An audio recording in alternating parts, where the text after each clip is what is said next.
those responsible.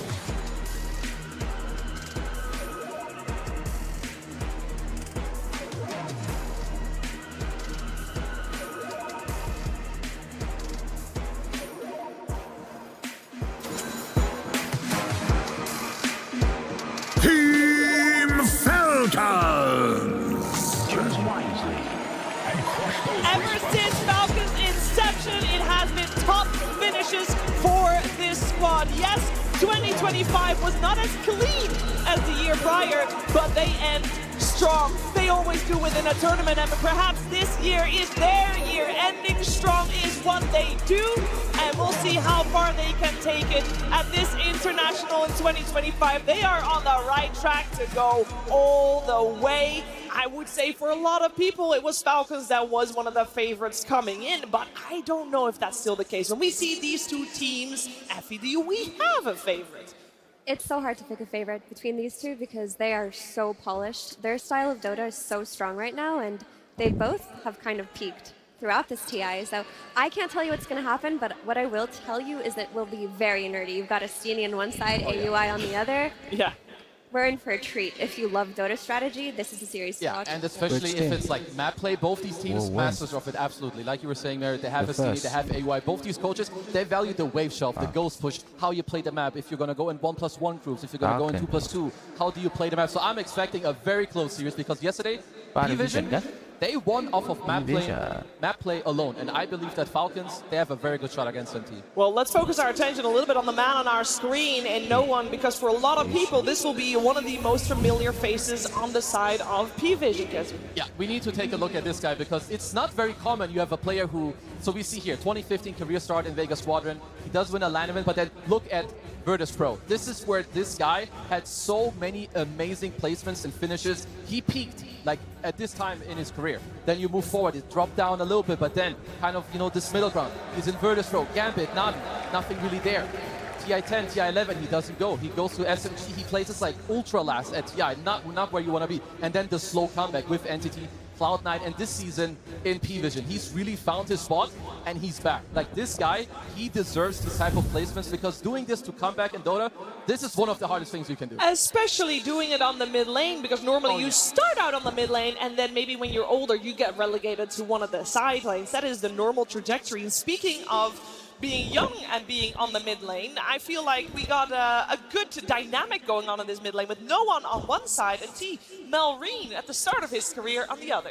Yeah, Melreen filled with youth. You know, he's starting his career with Creepwave. He actually was a stand-in, kind of like on and off the roster for 3 tournaments, and that's where he was playing with ATF, right? And then when he moved to 2022, 2023, he was playing with the Amiga. In both the Pinnacle Cups, they actually beat BB roster. That was when GPK Toronto Tokyo, they formed that new roster. So on a random kind of tier 2, tier 3 Eastern European team, he was able to dominate and break the likes of, you know, big household names of the region. He stood in for Tundra and Entity. It didn't go so well, but then 2023, Falcons pick him up. He's won pretty much every tier 1 tournament you could ask for, both online and at LANs. Yet to get the Aegis, though. Yeah, his stand-in stint at those Dream Leagues with Tundra and Entity is what really put him on the map as a player, because in the pubs, he was known as one of the scary mids to go against, but a lot of people perceived him as a pub star, maybe one of the Creepwave members who didn't shine as much. After his stand-in stint, Falcons, when they're forming their roster, they took a look at him and they said, this guy is good. We need this guy on our team. He's way better than a lot of the potential mids. And they took a shot on the best possible choice. He has fit their team so perfectly. Oh yeah, and they have like this really nice mixture too, right? We talk about it a lot, the veterans with the young guys, you have the experienced coaches. Because to me, I didn't really have Marino on my map maybe like 2-3 years ago. Yeah, you see even pubs, to me, he was like one of the annoying guys. You know, the all chat, the tipping guy, He still is. Yeah, exactly. Like he hasn't changed. He's like Amar 2.0, but he didn't have like, you know, I would say the experience and like the placements to back it up. But now, like we're saying, he fits in so well, he plays amazingly. Yeah, just tip top. But what is any core without their support, Effie? Yeah, it supports. These are the heart and soul of teams, especially in modern Dota when they become a lot stronger. But we want to take a look particularly in the support duo of Falcons versus the ones on P-Vision. They're both an incredibly strong support duo, but with a different style. For Falcons, take a look at the average GPM. It's going to be a lot higher than both on the side of P-Vision. The supports on Falcons prioritize their net worth. They prioritize their items, especially Snake King. 443 average GPM on a 5 compared to the 343 of Deculus. He is a greedy player. This guy will play for the late game. Like both of these support duos, incredible, very different though. P-Vision on the other side, they're going to be playing for the map, they're going to be playing for the D wards, the vision, and you do have 9 class who does tend to scale as the games get longer, but that's not his primary style of play. I do really like that you could see, right, with like the GPM that we saw just now, like snaking, he's really high up there. It's more about like the map, putting the map in the right state, pushing out the dead lane, whereas you have Crit who's lower on the GPM because his spot, like T also talked about a lot of other games, they're about this 1+1 kill duo on the map. So he's more about the cores, going with him, making sure you've got the damage. And it's scary that Snaking's doing it on heroes that also provide healing and buff ups, right? Like on Chens and Pugners and Chantresses, like you give these heroes economy, they are going to break the game. So it is very scary. I think Snaking from that bracket is the player to look out for if he can get the scaling in this one. Yeah, and speaking of heroes, there are a couple of heroes, Kezu, that we should be keeping an eye out for in this upcoming upper bracket finals. Oh, absolutely. I mean, I'm just going to mention the ones that I know of, because when you get to this stage, they're going to be cooking up stuff. But from the ones we've seen, we've got the Sand King, the Beastmaster, Fall Marine, can be flexed to Amar as well, and the Amar Mars. Like, absolutely, like, hero of the tournament for him. Hoodwink from the support role. We've also got the Pugs, you know, that kind of come in and out, I would say, for both the mid players, and then P-Vision. A lot about this map, like being annoying, being toxic on the map. You've got the Carry Taker, you've got the No One Invoker. He absolutely stomped in some of his other games, and then the Slark, the Monkey King from 9 siapa nih? Aku game pertama ya, game pertama dukung Vision. There is a lot of pressure, and I'm sure that both teams have done their prep to, you know, maybe alleviate the pressure a little bit as we see Skeeter getting in the zone for the upcoming series. We'll see if that proves to be correct. On the right track, that is absolutely for sure. But can Falcons deal with the heroes that P-Vision is bringing? Because it's definitely a different style. Yeah, because when I was talking about the heroes that they're playing, I was like, you know what, let's double check what Falcons actually play from the P-Vision hero pool. And it's only 3 of them, right? When you look at the contestables, Naga, Beastmaster, Monkey King, all Falcons have played on 7.39. But they haven't touched at all Enigma, Light, Tinker, Invoker, the critical hero for no one. So in this upcoming draft, we're either going to see Falcons play heroes they have not touched at all in the patch to take them away from P-Vision, or they're just going to be unable to play them and have to use them in the bans. But it is quite interesting that a lot of the staples of P-Vision, Falcons just have not tried playing so far. Yeah, Falcons are a very particular team, and they have their hero pools, what they like, they have their idea of the game, and they're not too keen on changing it. If you give them away their Sand King, for example, they'll take it. Give them away their Chen, they'll take it. I don't think they're the type of team to get too concerned about, oh, could the Broodmother come out here? Could the Invoker potentially come out here? If that does come, they will address it, but their style of Dota is so strong that they should just stick to their fundamentals. One thing to note, Amar did play the Slug previously in a different patch, but on the offlane role. So if you want to go absolutely crazy, then Amar would be doing that. But, you know, upper bracket TI finals. If the right game calls for it. I mean, yesterday he busted out a 24 Huskar. You cannot say he's not going to pick something else. Exactly. But he's done it in the past. But of course, Crit, he's an honest man. He's not playing the support slot. Yeah, can we talk for a second about the road that both of these teams have taken to get to this point? Obviously, both from the upper bracket, so nothing but victories. That's good. P-Vision has 2-0'd both their opponents, where Falcons, we saw yesterday, drop a game against BB Team. Anything in particular that we can learn from that loss that they suffered, Kezu? Maybe something about the mid game, because if I remember correctly, they were also doing very well in that game too, and then they kind of let it slip away. And that's not the first time I've seen that. That did happen to them in the road to TI as well. So maybe P-Vision overall feel like a little nicer. Maybe that's something they want to exploit, like this potential mid-game pressure and threat, try to force them into a mistake. But like we've talked about, and also the coaches, they're so experienced, they're going to have looked at this, you know, AY and Destiny, they're going to talk to their boys, guys, remember this, let's do this, and yeah, they're going to be ready for this. It is kind of fun to see only one hero that both of these two teams have incoming. That's kind of unusual, isn't that right, Effie? It is unusual, but like I said, these are very stylistic teams. They have their own way of playing, and ATF in particular, like he was the hero specialist. His hero pool has expanded quite a bit, but every few patches will fixate on a handful of them, and for this patch, it just seems to be the Mars and the Bristleback. Those will be the most contested. I think we still may have potential for the Timbersaw to come out, something like the Huskar we've seen yesterday, but for the most part, that Mars has been his bread and butter. Yeah, and definitely one of the heroes that will be contested in the upcoming game. And speaking of that game, guys, upper bracket finals, one of these two teams will be guaranteed a TI finalist of this year's international. A lot of pressure. Let's see how the teams deal with that in the draft. P-Vision versus Team Falcons. Game 1. Here we go. We got Falcons on the Radiant side for this first game. P-Vision on the Dire side. First pick also going the way of P-Vision, and that does mean that Falcons has overall last pick in this draft. Definitely one to look out for. The Mars we already touched upon a couple times. Out of the picture, we're gonna see a couple of regulars removed as well, with the Naga Siren as well as the Lycan. And other than that, it's all up in the air. The two big questions for me when you draft against Falcons is, one, are you letting through the Sand King? Do you have a plan for it? Two, are you letting through the Chen? And do you have a plan for that? That's really what we have to think of today. Yesterday, we did see the Sand King be let through by VV Team. They did end up beating it with a Hoodwink plus DK combo. Maybe that's something that PV looked at today and thought that they could recreate. That's also something interesting, because a few of the heroes like that we didn't see on the graphics. So Chen is very important for Falcons. P-Vision, I believe they haven't touched this hero too much, but this is a hero that is on their radar. Lucales has played it a lot, so if you don't want to ban it, you could go for like a cheeky first pick yourself, maybe take it away from them, because like we said, you get to this stage of TI, you're going to be cooking up something. You know what your enemies want to do. Falcons as well, do they want to go for like more the snaking? He plays like this big body, you go for more of the 5-man. Do you want it to play more of the map hero to kind of like contest what P-Vision want to do? We're just going to have to wait. And going back to the Mars ban from P-Vision, right? It's a lot of respect coming into this game one. I don't think any other teams banned Mars in the first phase against Falcons yet, but with the way that Mars playing it, in some games it's Blink, Lotus, Lincolns. In others it's the Blink, the BKB, the Refresher. He's not just going for one build like you used to see, 6 months ago on Mars. He's trying to read the game and make sure he has the right items. And against the Zoo aspect of Paravision, or P-Vision, sorry, Throwdown Arena, happy days. Yeah, speaking of respect, the 9 class Slark is respected in that opening ban phase by Falcons. I'd also like to see, because usually when Falcons play, Monkey King is banned against them. P-Vision, they have first pick, they play a lot of Monkey King. Their other like substitute guy with Slark is banned out, so I wouldn't be surprised if that's what they want to snag. But then we need to remember they will be trading Monkey King very likely for the Chen, or maybe even the Beastmaster that's also left in the pool. And there's also Nature's Prophet left in the pool. Kind of hasn't been that successful on the main stage, but still a very popular hero for these teams.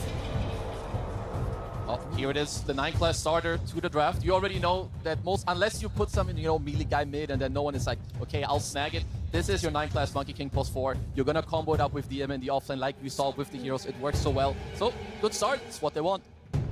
You have to respect the vision game very early on against support Monkey King, right? You're jumping around the trees, you're placing the deep wards. If you're reacting a lot on mid lane, then suddenly it just takes that one ward at your kind of safe jungle area, bottom side of the map, and the game gets very difficult. This does mean that we get the Shaker making it through, getting picked up. Malrine does play that in a similar fashion, I want to say, compared to the Sand King in terms of getting the stacks out. Yeah, it's been one of his most popular picks. It just follows the archetype of just going into that triangle, like using an Echo on a big ancient camp, getting that Blink Dagger early. With that Blink Dagger, you go secure a kill on that enemy safe lane, and you play off of that. You do need stun heroes on Falcons, because that is how you enable Crit's hero pool, right? His Snapfires and his Hoodwinks. You need a mid hero that can start the fight and get the follow-up damage from his ports. And if you know Helmet Dominators are coming out from P-Vision, then Shaker's already a correct step in fixing that. With the Kaya, with the Shard, you push wave so quickly, it doesn't matter if there's a Dominator creep standing next to it, there's no wave to utilize to push down. And I think Shaker, you now have one of the 3 lanes is already fixed against P-Vision, a team that has bought Helmet Dominator, I believe, still in pretty much every game they've played so far at the International. The only thing I'm wondering, like a little bit, most likely this 9 class should be on Monkey King, but I will say, at least when it comes to the laning stage, Monkey is one of the strongest heroes against Shaker to like shut him down, but maybe they're gonna be like, okay, even if that does happen, we have the Shaker with the Hoodwink, with the Snap. Sure, you only like the first 5, 6, 7 minutes, then what? I have a triple quad stack Ancients, you're gonna walk over, yep. I'm gonna act you, see you later, and then later the game is hard for you, so maybe they just don't care. And you have to respect the flex, for sure, but if there is a player in this tournament that does not mind playing into bad matchups, it's Malrine. He's perfected the art of not laning. Yeah, he's like the king of whatever. He reminds me of like the offlane Zai of like years ago. It doesn't matter when you pick his hero, what you put him up against. Bro is somehow gonna find whatever he wants and just has a S-tier performance. At this rate, though, I feel like P-Vision is taking a very different route from what we have seen teams do against Team Falcons. Mainly that every single support that Falcons might have wanted is still in. So they get the freedom to ban out the Pugna themselves, pick up the Snapfire. think P-Vision is respecting the fact that you can ban supports, but it's the front line that Falcons need to utilize to get themselves into a game, right? And I think a lot of the bans are the building blocks to the aggression of Falcons. I respect it, especially for a game one. You go with this style, if it doesn't work, going into the next game, then you start respecting the supports maybe. But go for this idea, try and implement it in the first game. And Falcons continue down the very kind of textbook approach of their draft. They enter the second phase, they pick Snapfire, there's Hoodwink, there's Snaps. You just pick one of them, nothing too crazy.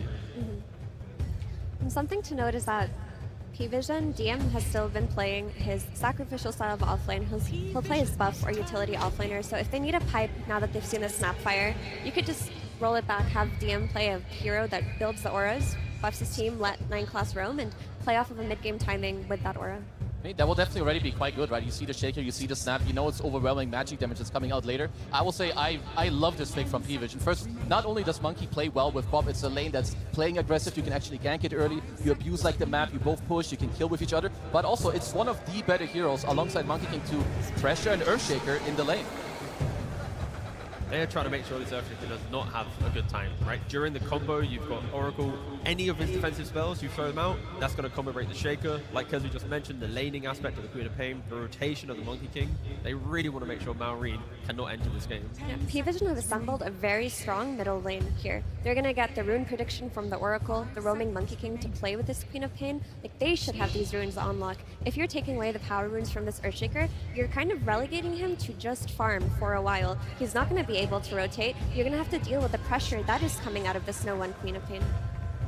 And I like this a lot too. Like, you can't just blindly, like, you, at least most teams, you can't just put a Monkey King first pick and be like, okay, see you later, bro. You do your vision thing. Like, you have to still play and pick forward. So with this swap, with the Oracle, they're absolutely doing that. So I want to see for Falcons, do they want to get like a secondary Sun, like maybe some Centaur? Because swap Oracle is currently kind of scary for you. You have a lot of backline yourself with the Snap and Chen, but what are you going to do against P-Vision?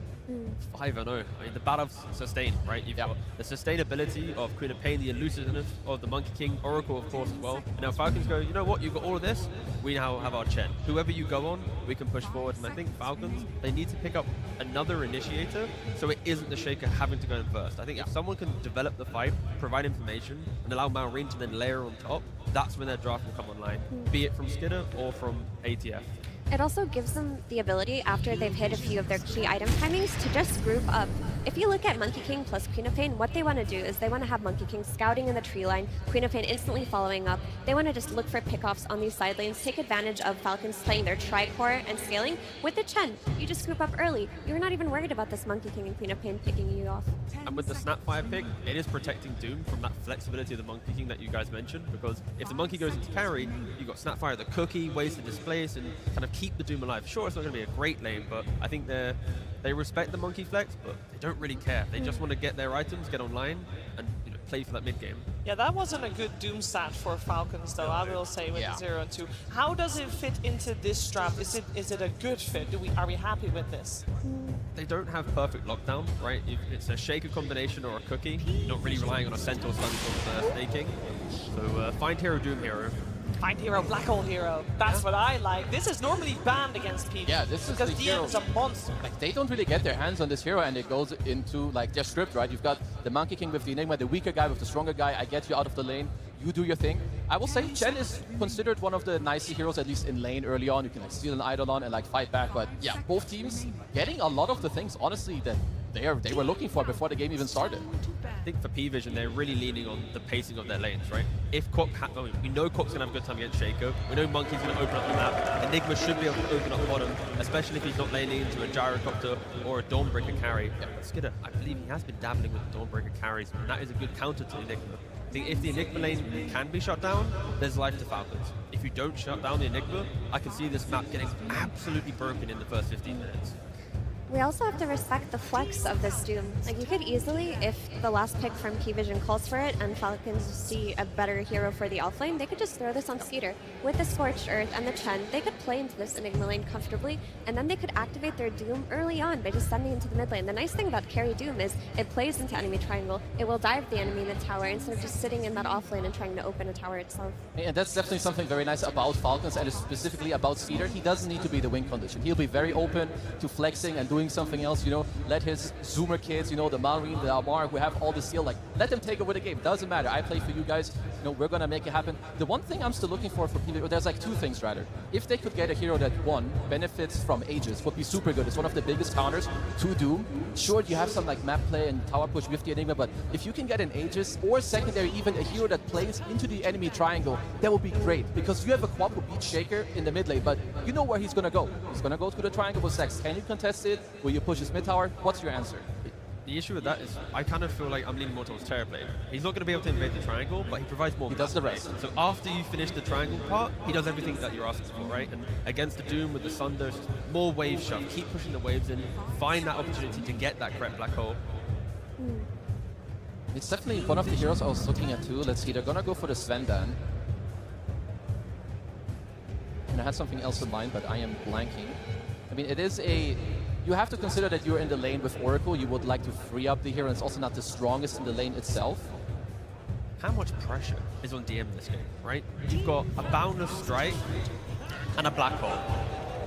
Okay, so, they had to do this because Medusa looked like such a good pick for Falcons, especially that they covered it with the Doom. They have to pre-pick the anti-mage in case the Medusa comes out. That was one of the perfect ranged carries to play into the Enigma lane. But why not pick the Huskar again like they did yesterday? If they want to, they definitely could. They could do. I will say the other heroes around P-Vision are a little bit better than whatever the surrounding of PB team was yesterday. You could do it. It will mean that your Doom has to play into the safe lane. I still feel this is kind of annoying because there aren't that many heroes that counter. I mean, sure, Enigma and AM both have counters, but they also protect each other kind of nicely. It feels a bit annoying to go for this pick here because Enigma already corners you a bit. There's like Alchemist if you want to play fast. I mean, the thing with Falcons, their cores are static.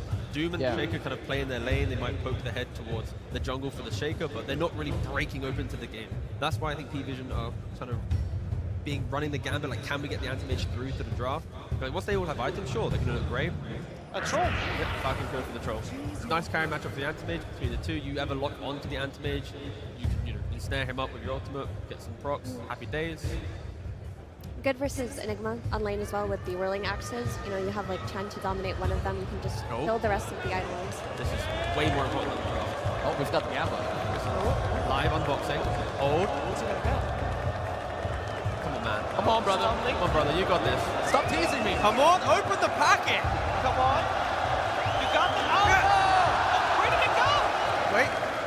Specification is critical. Oh, well. It's lost. Yeah, he messed it. Oh, no, you got it. There we go. Thank you. Back to the draft. On the topic of the troll, it's a very reliable hero in the hands of Scooter. It's going to give them the scaling matchup that they need. It's only going to make the draft a little bit greedier, right? You're going to have your Doom farming, your troll farming for a while, and then they're just going to run into this mid-game stalemate of both Satanic's anti-mage and Scooter's troll farming. It's just going to be about who executes the team fights better later on. Yeah, I think P-Vision, they still have the tempo early on. When you put Quap, Monkey King, and Enigma in the early game, the pressure they apply is insane. If Falcons can just stabilize that, then we have a game on our hands. But there is a chance that P-Vision just accelerate this game through these heroes, but I really hope to see this game go the full distance. Like, there's so many beautiful, back and forth that these two teams can provide. Do we feel that Falcons has what it takes to draw out this game then? Because they are kind of known for these very long games. Shaker is a very skilled hero, and you simply press Fissure and Totem on the wave, and it gets deleted. You can buy as much time as you want. Yep, so does Snap, Chen also. I think both teams have incredible things. And when you get to the stage, sure, the draft matters, but to me, the gameplay is what truly is going to decide this game. We'll see if we'll get to that late stage. I do know we're going to go on the stage right now because it is Astini that we're going to listen to with Slice. Absolutely, everybody. I am here with the last hope of South America, Astini! All right. Astini, you ran out of that booth. I mean, you finished drafted and you were here. You beat me here by like a minute. What was going on? Well, what was the communication like? You just busted ass. I want to see Duka smoke and see if I get Crimson First Blood. So I run, like, I know they know what items they need to do, what they need to do. Draft is done, so job is done. Okay, all right. The boys know, and the man wanted to see if he got a Crimson. Good luck to you, my friend. All right, let's talk a little bit about this Monkey King. They let you have it. Unbreakable win rate here. Do you feel insulted when teams let you have this Monkey King? Maybe they just don't understand how good you guys are with it? Are you surprised you keep getting it? What I say to my team is we're gonna have 5 heroes, they're gonna have 5 heroes. Don't matter, like they're gonna have comfort heroes, we're gonna have comfort heroes. You need to play the game. Okay, okay, interesting stuff. Anti-Mage's last pick, was that an answer for a potential Medusa pick, or did you have something else in mind? I wanted to see they play that Clown Huskar, but they didn't, so it's kind of unlucky. Okay, no Clown indeed. Do you think Anti-Mage versus the Troll is going to be an okay matchup? I mean, he's got, you know, some nets. He's got some stuff going on for that. Yeah, we want a lower Troll win rate in the tournament. I believe we can do. All right, all right. And a lot of people want to know here today, my friend. Thank you very much. Will you be going to the grand finals? I hope yes. The work is done. The work is done. Come on, I hope yes. Give it to me. Are you going to the grand finals, baby? Buena caralho, vamos! That's what I'm talking about! Let's get into game 1. Welcome to the upper bracket finals here at TI Stuntsman here with Center. We got P-Vision versus Team Falcons. Quite the matchup. We've cast them feels like 100 times this year. And it feels like they're always very hype matchups overall. Yeah, and this tournament has been generating a lot of long games. The main stage, maybe not so many, but perhaps this could be that series where everybody has so much tape on each other now that we have that potential to really get some of the longer games. And if it's going to be tough to top that previous series that we just witnessed, because that was crazy hype, but these two teams, they're here for a reason, and a top 3 finish is never the target for either of these. These are championship-winning teams through and through. They've had a lot of finals appearances, both of them within the last year, of course clinching some of them for themselves. They want to get the upper bracket route and have more time to study the ultimate opponent. Yeah, despite the predictions for everybody this tournament being completely wrong, I think seeing these two teams as top 3 is not surprising, though, which is funny. It's just the road to this point has been very unexpected. Absolutely. As we have the bounty rune spawn. Yep, Satanic, he will grab the bounty and has to take the blink to get away. A rare sight. 4 bounties for the same team. P-Vision off to a great start here. This is effectively more or less a 1,000 gold lead. It's very close to. Means you're going to arrive with that lane with a little bit more attributes. You're going to get the earlier tangos potentially, and of course for the mid lane, a faster bottle will be very welcome for no one who's already playing a favorable matchup. But here's your best friend. The Satyr Mind Stealer is going to make things a little bit more fair. Well, you say that. It's a 2 versus 1 then. How could he possibly match up against this? But yeah, this will be an interesting one nonetheless. We have seen the Earthshakers, I mean, literally yesterday we were talking about this. Earthshakers have gotten off to some rough starts, and it just feels like they never get back into the game, but still a very highly touted hero that we're continuing to see in basically every game. Yeah, we've seen it moved around a little bit. We saw XXS play an offlane Shaker. I personally would love to see some position 4 Shaker. I think it is playable this patch, and a lot of the offlaners actually work quite well. You see, a team like P-Vision are able to run Monkey King, who is not a strong laner as a 4. So you would think it's also possible for Shaker to perhaps pull a wave or 2, fissure block, and get your offlaner what you need, but it's almost exclusively been in that core position now. A really nice head start mid from Malrine, 5 and 4 against the 1 and 2 and Queen. And for no one, this is a lane that you can't ignore the mental aspect of playing a favorite matchup and just losing to a Chen creep. It's really frustrating, but there's not really anything you can do about it. Yeah, no doubt about it. Has the level in Shadow Strike right now. We'll see how many points he wants to put into in this matchup. But Malrine, I feel like of all the people that play the Earthshaker, he's been, maybe it's just confirmation bias, but he's been the most consistent, it feels I would like, agree with that. Tournament. And it's not only this, I would also say his Sand King. We've seen Yeah. they always farm Snake King, maybe the position 5 in the scene that gets the most last hits on average, I would think. Just has some ridiculous farming performance. And I feel like a person that gets lost in the shuffle is actually Skeeter. He maybe doesn't take the most farm, even though he is position 1. He feels like he is the most consistent because Malrine and Amar, they take up a lot of space. They're very flashy, but the steadiest one on the team, I feel like, is actually Skeeter. Which is not very common for like a position 1. I think Falcons deserve credit for finding a way to somehow run out of farm on the map so that Skitter can't get a position 1 farm every game, but that's just how efficient they are. Oh, Boundless Strike, Malrine. 9 class. Yeah, not much he can do here. Shadow Strike applied, first blood to no one, and P-Vision. So At first, getting some help with the creep was Malrine, but now the Monkey King on the other side will even things out.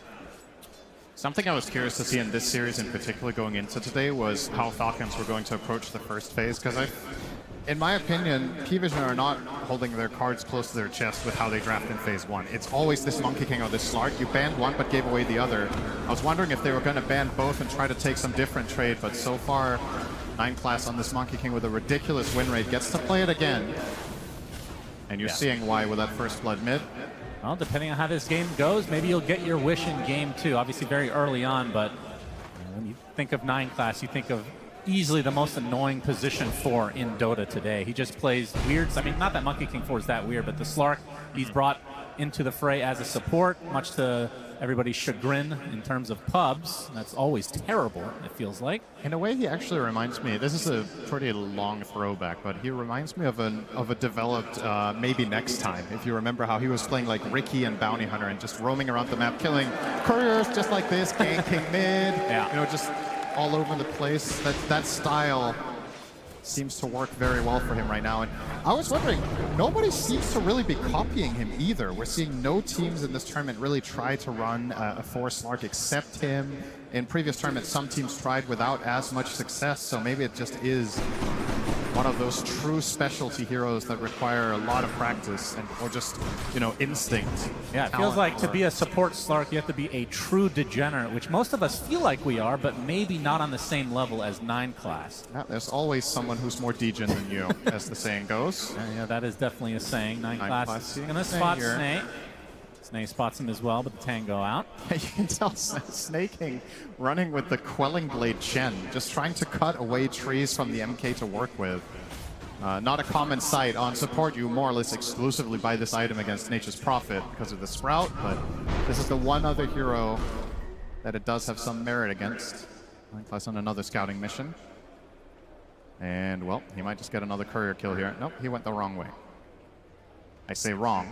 Well, could be a dive potential here. We're getting 6 now on No One's Queen of Pain. This is a great moment of opportunity if you could find the connection. Now, let's see how patient he wants to be. You're right. Sonic Wave at the ready as Malrine getting pretty close to having the Echo. We have to pay attention if they're going to start stacking these the triangle creeps. So far, the big camp is blocked, so that's not going to happen. As Crit will run into Decalis, and here's the Monkey King from above. Looks like another kill going the way of P-Vision. So 2-0 start. I'm going to make sure that there aren't any ancient stacks as 9 class just all over the place, which means that bottom lane kind of just left alone for DM, who we've talked about so many times before, one of the best Enigma players in the game. It seems like a big part of the equation for this P-Vision team when they're running the Monkey King is help bottom for a couple of waves and then make sure whatever hero DM is playing can be independent for a while. Enigma, a good one for that. You get level 3. If the lane is terrible, you can always jungle. You can maybe pull the waves with an Eidolon if you're clutch with it. I think overall, P-Vision probably quite happy with the start here. But as we say that, you look across the chorus, everybody's got pretty good last hits on the side of Falcon, so I don't think they have any reason to be too concerned. Crit, a little bit of a misstep there. Might actually fail the stack. He stopped his attack animation. Ooh, yeah, that is unfortunate. Narrowly failed, not blocked, but now he might come to the conclusion that it is blocked and waste a sentry too, perhaps, if he thought he was on time there. But yeah, a little bit of a mess up. Well, Wisdom Shrines for both sides, so no stealing shenanigans this time around. This looks like a kind of juicy Echo. Yeah. Oh, yeah. Okay. Actually, Monkey King gets a little bit of damage as applied to that as well, half HP. He was next to the creeps and he just dies. He's just an innocent bystander, you know, no big deal, just looking from above. Snake King will now be taking some experience in the mid lane while this is happening. He's going to take a Shadow Strike for his troubles, though, as no one has the Sonic Wave, but doesn't want to use it. Not quite enough damage. Yeah, there was a Healing Lotus in Snaking. I think otherwise no one might have gone for that one, but just enough healing in the tank. And I gotta say, relatively unsurprising, a quite slow start. These two teams are not generally all that explosive in the super early game, but they like to ramp it up when they get their first major items on all 3 of their cores. Gonna take a while for Amar. He's going for the phase boots double bracer, so it will be some time before he gets there. And in classic Amar fashion, has of course queued up the Hand of Midas. At least on Doom, it's kind of normal. Yeah. Just sell that bad boy later. One of the more interesting facets in the game for sure. 9 class, shadowing. No one is there with the shield rune. Crit, nice cookie into the tier 2, will survive. This creates a little bit of space, but a lot of rotation from P-Vision. Ducalis makes his way over as well. We want to talk a bit about him in just a bit as Amar completely out of mana. Now TP from said Ducalis comes into play. Just needs to get into range as no one joining the party as well, but Amar just simply walking away, although Satanic. Is he going to continue? No. That is very... Honestly, just a pretty poor rotation from P-Vision there. They don't have anything to connect on the Doom with. They're obviously hoping to land a Fortune's End and then follow through. But Satanic could not stick on top of the Doom specifically because Amar has the ice armor creeps. This is counteracting. The slow of Anti-Mage does not slow him down enough comparatively, so he can still run away with Phase Boots. Of course, the Kobold Cup. So this will fail. Still, P-Vision sporting a 1k lead, which effectively means, in the grand scheme of things, nothing has changed since the runes at the beginning of the game. It's okay. Things will ramp up eventually. I mean, these teams late game are absolute beasts. 9 class runs right into snaking, but an entire army of zoo creeps greet him on the high ground. He will be able to walk away safely, though, because he is a monkey after all. That's also an animal, in case you were wondering, Cinder. And so talk to me about the Oracle as we see a massive Troll Summoner push. This is a lot of rally damage applied to this tier 1, but this Echo Slam could be insane if he gets close to DM, perhaps. Doesn't have to blink yet. He will use the Echo to clear out the creeps. That must have felt incredible. Yeah, would you back to farming. would you have thought the first 2 Echoes go on creeps, and he still doesn't have blink? That's true. He's not quite there yet. But honestly, can you blame him? I think this is a good Echo. You just need to keep stalling out this push. You know you're going to eventually lose this tower. Yeah. Falcons are just playing the waiting game. They have a very greedy lineup to start, and they know that what's going to allow them to get across the finish line is to hold the towers as long as possible. Hand of God for Skitter. Yeah, try to stay alive as that ult activated. Trying to apply all the pressure to DM right now. Balance strike from below the 9 class. There's the first Doom of the game. It's going to be applied to the Enigma, but Skeeter dies first, and now Amar has to run away with no mana whatsoever. Are they going to continue to chase, though? And Amar attempting to get out. Centaur Stomp does hit. Very nicely timed, Amar. Looks like he's going to end up dropping. So that ends up being a 2-for-1 in favor of P-Vision. Looks like DM did get picked off there. Yeah, this is a lot of pressure now to the tier 1, though. A lot of space. First black hole of the game goes on Troll. In the meantime, you're also split pushing top, and you're forcing that response from Falcons. Just immense pressure from these helms right now. Enigma helm, the Anti-Mage helm, and now Monkey King soon will also have a helm.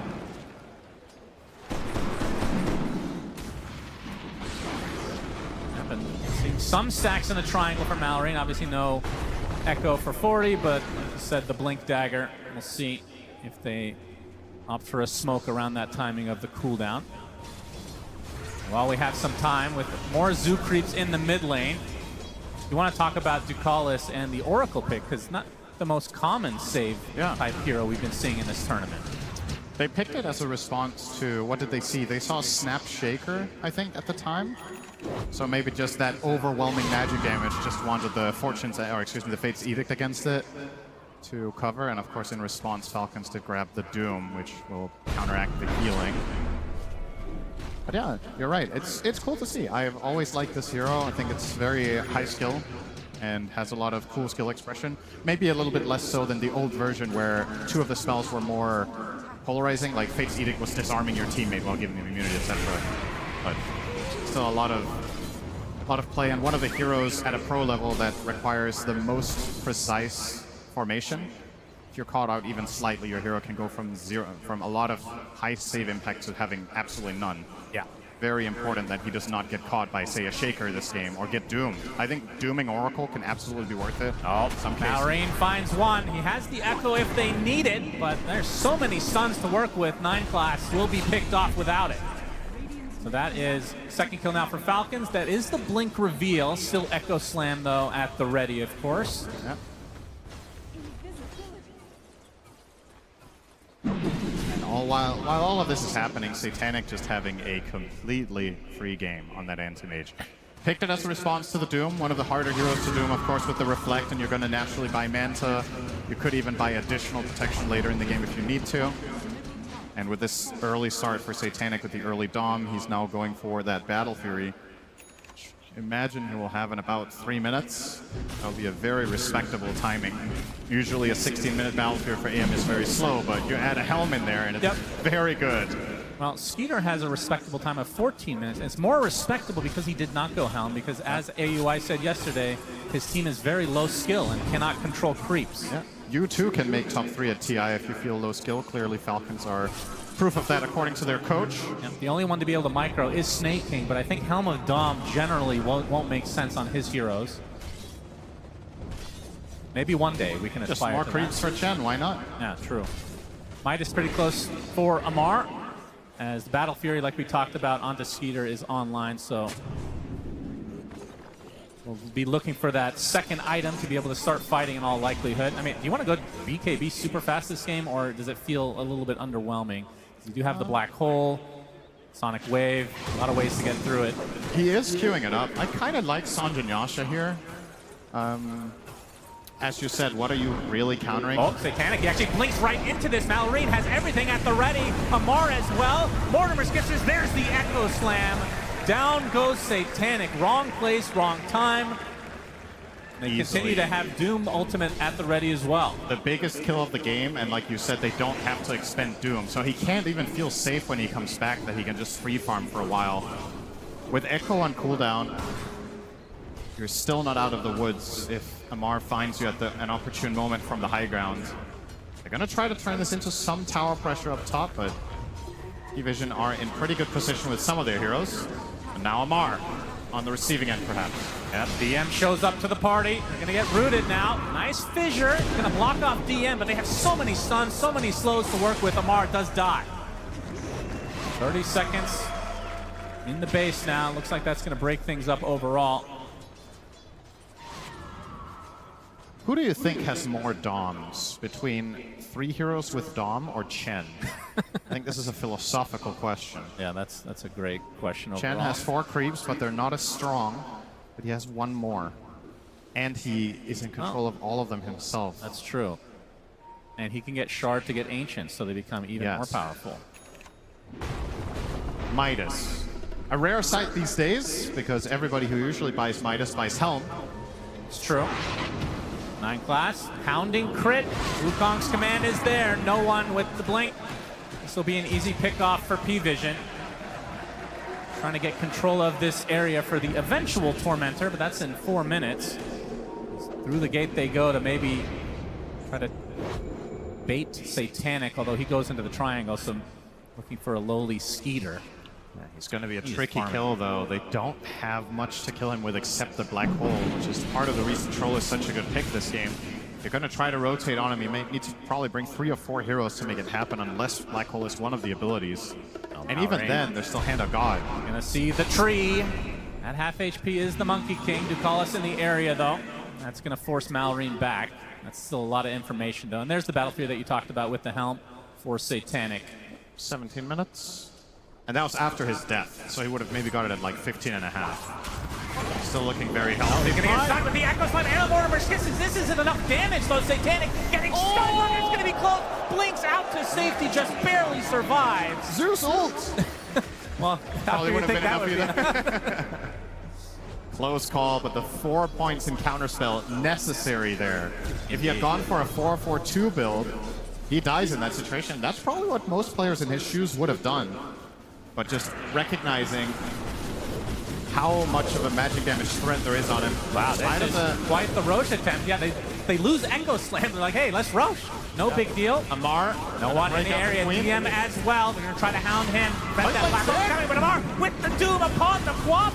He's in a lot of trouble now, trying to walk it up. They're going to try to get the Roach first, as Skeeter continuing to pound into him. There's the first Black Hole of the game onto the Earthshaker, but they do get the Aegis onto Skeeter. Malorine falls for this. Sonic Wave and P-Vision trying to take advantage of this timing. Boundless Strike on the Snake King gets slowed as well.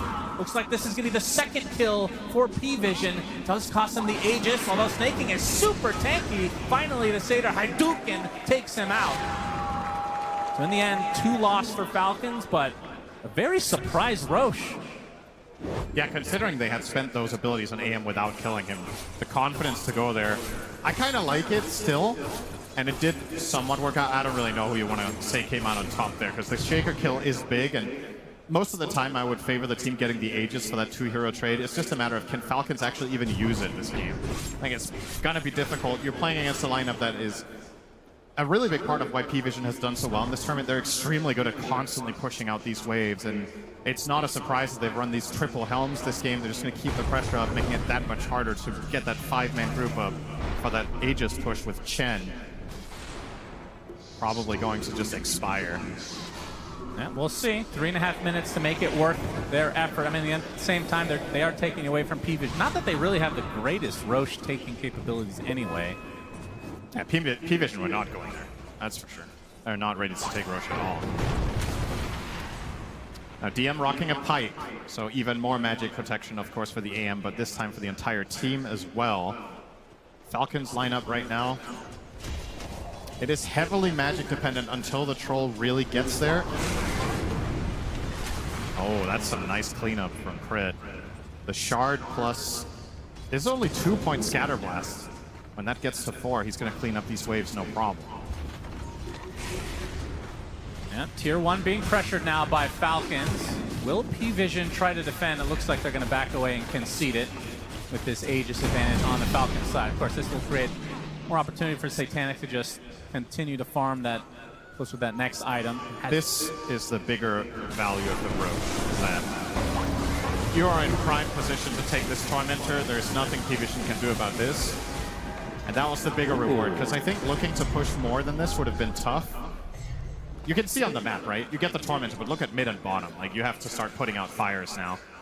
9class spending this opportunity to get some good vision out. Mid is pushing in all the way to the tier 2, and now bot is well underway. Ducalis even getting to work with pushing as Oracle. Yeah, classic push hero. Yep. But they have their sights set on another tier 1 perhaps here. This could work. And maybe grab themselves an additional Wisdom Shrine. No skitter for this play, though. Yep, no one's going to be spotted. Centaur does not stomp in time. Malorine, though, still in the cover of the smoke. Looks like P-Vision have already backed away. This could be the 21-minute mark Wisdom Shrine play, though. As no one. He got it. Inside the circle. Malorine coming in with the Echo Slam. Late Mail reflects quite a bit of it. He does take the Shrine of Wisdom, but now his TP canceled. Left all alone. Was it worth it? Malorine eventually will fall, and it'll be to 9class, of course, coming in for the last second steal. It's a pretty rare sight, the Blink Echo TP. Didn't work that time. And no one's super fast on the blade shrine, now, I have to say. Skitter being pressured quite heavily here by DM, but nobody around to assist either hero. Yeah, they'd love to be able to burn this Aegis before the timer, but like you were talking about, only about a minute left on it anyway. Not gonna, in all likelihood, find a good opportunity to use it, unless they force the issue pretty soon here. I'm curious to see what Ancient Snaking is gonna find with this Tormentor Shard. Now that he doesn't have to buy it, he can get them even earlier as he's working on his Vlads into Pipe. I guess the ideal ones here are the Granite Golem. You're playing with pretty high HP heroes in the Doom and the Troll and Shaker. Not exceptionally high, but Doom has a lot of HP. And then, what should the second one really be? A little bit unsure about that one. So far, he's running the Prowler Aura for the lifesteal and health regen. Definitely strong. Do make it in time. Yep, and P-Vision let them have it. Peter will take it as the Aegis about to expire, like you said. So, likely will now regroup as Satanic's net worth lead just continuing to expand here. Has the Manta to go along with the Battle Fury, and we'll be working on the Butterfly next. And now smoke for P-Vision, knowing that this Aegis has expired. Of course, DM's Black Hole is going to be front and center of any team fight for P-Vision, and likely the biggest concern for Falcons overall. Of course, don't think we mentioned it, but now that 9class has reached level 9 or higher, the 5 points in Tree Dance He is going to be hopping all over with the Simian Stride, reducing the cooldown to 0. This transforms this hero into an absolute nightmare to deal with. Yeah. Hopping around, trying to break smokes. He might be. If he were to jump right now, he'll break the smoke on Skitter. Staying on the ground for some reason, which is quite unusual for Amar. He is spotted. The Vlad's now online for Snake King, as this battle is likely to start soon if they can run into each other. So far, like ships in the night.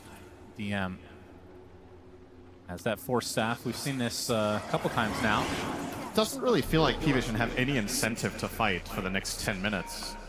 The way they've constructed their lineup, they are happy to go super late against Falcons because there's no reliable counter to the BKB Black Hole Enigma later down the line. Yeah. Anti-Mage wants to get 2 or 3 more items before he really feels comfortable fighting the Troll. Malrain gonna open it up onto the Enigma with the Mortimer Skins to follow, but he has the pipe, and now they have the TPs. Falcons now on the run. Malrain looking for a good echo, but they're not giving him one. He's just getting stun locked on the sideline. Oh, but there's the Doom under Satanic, flicking it all by himself. The echo goes off as Satanic attempting to run away, but Amar's going to continue to have him down the right flank from Skeeter RNF to take out DM in turn. The Doom, there's a false promise to save the anti-mage for now. It looks like he will survive. In fact, close to full HP, so could rejoin the fight if they want. Amar forced to BKB, and now in full retreat mode as Satanic is leading the way. Over the high ground, Satanic still has that Mana Void at the ready. Nice Boundless Strike onto 2 as Falcon's just scrambling to get away. But there's the big Mana Void as Skeeter completely out of mana now.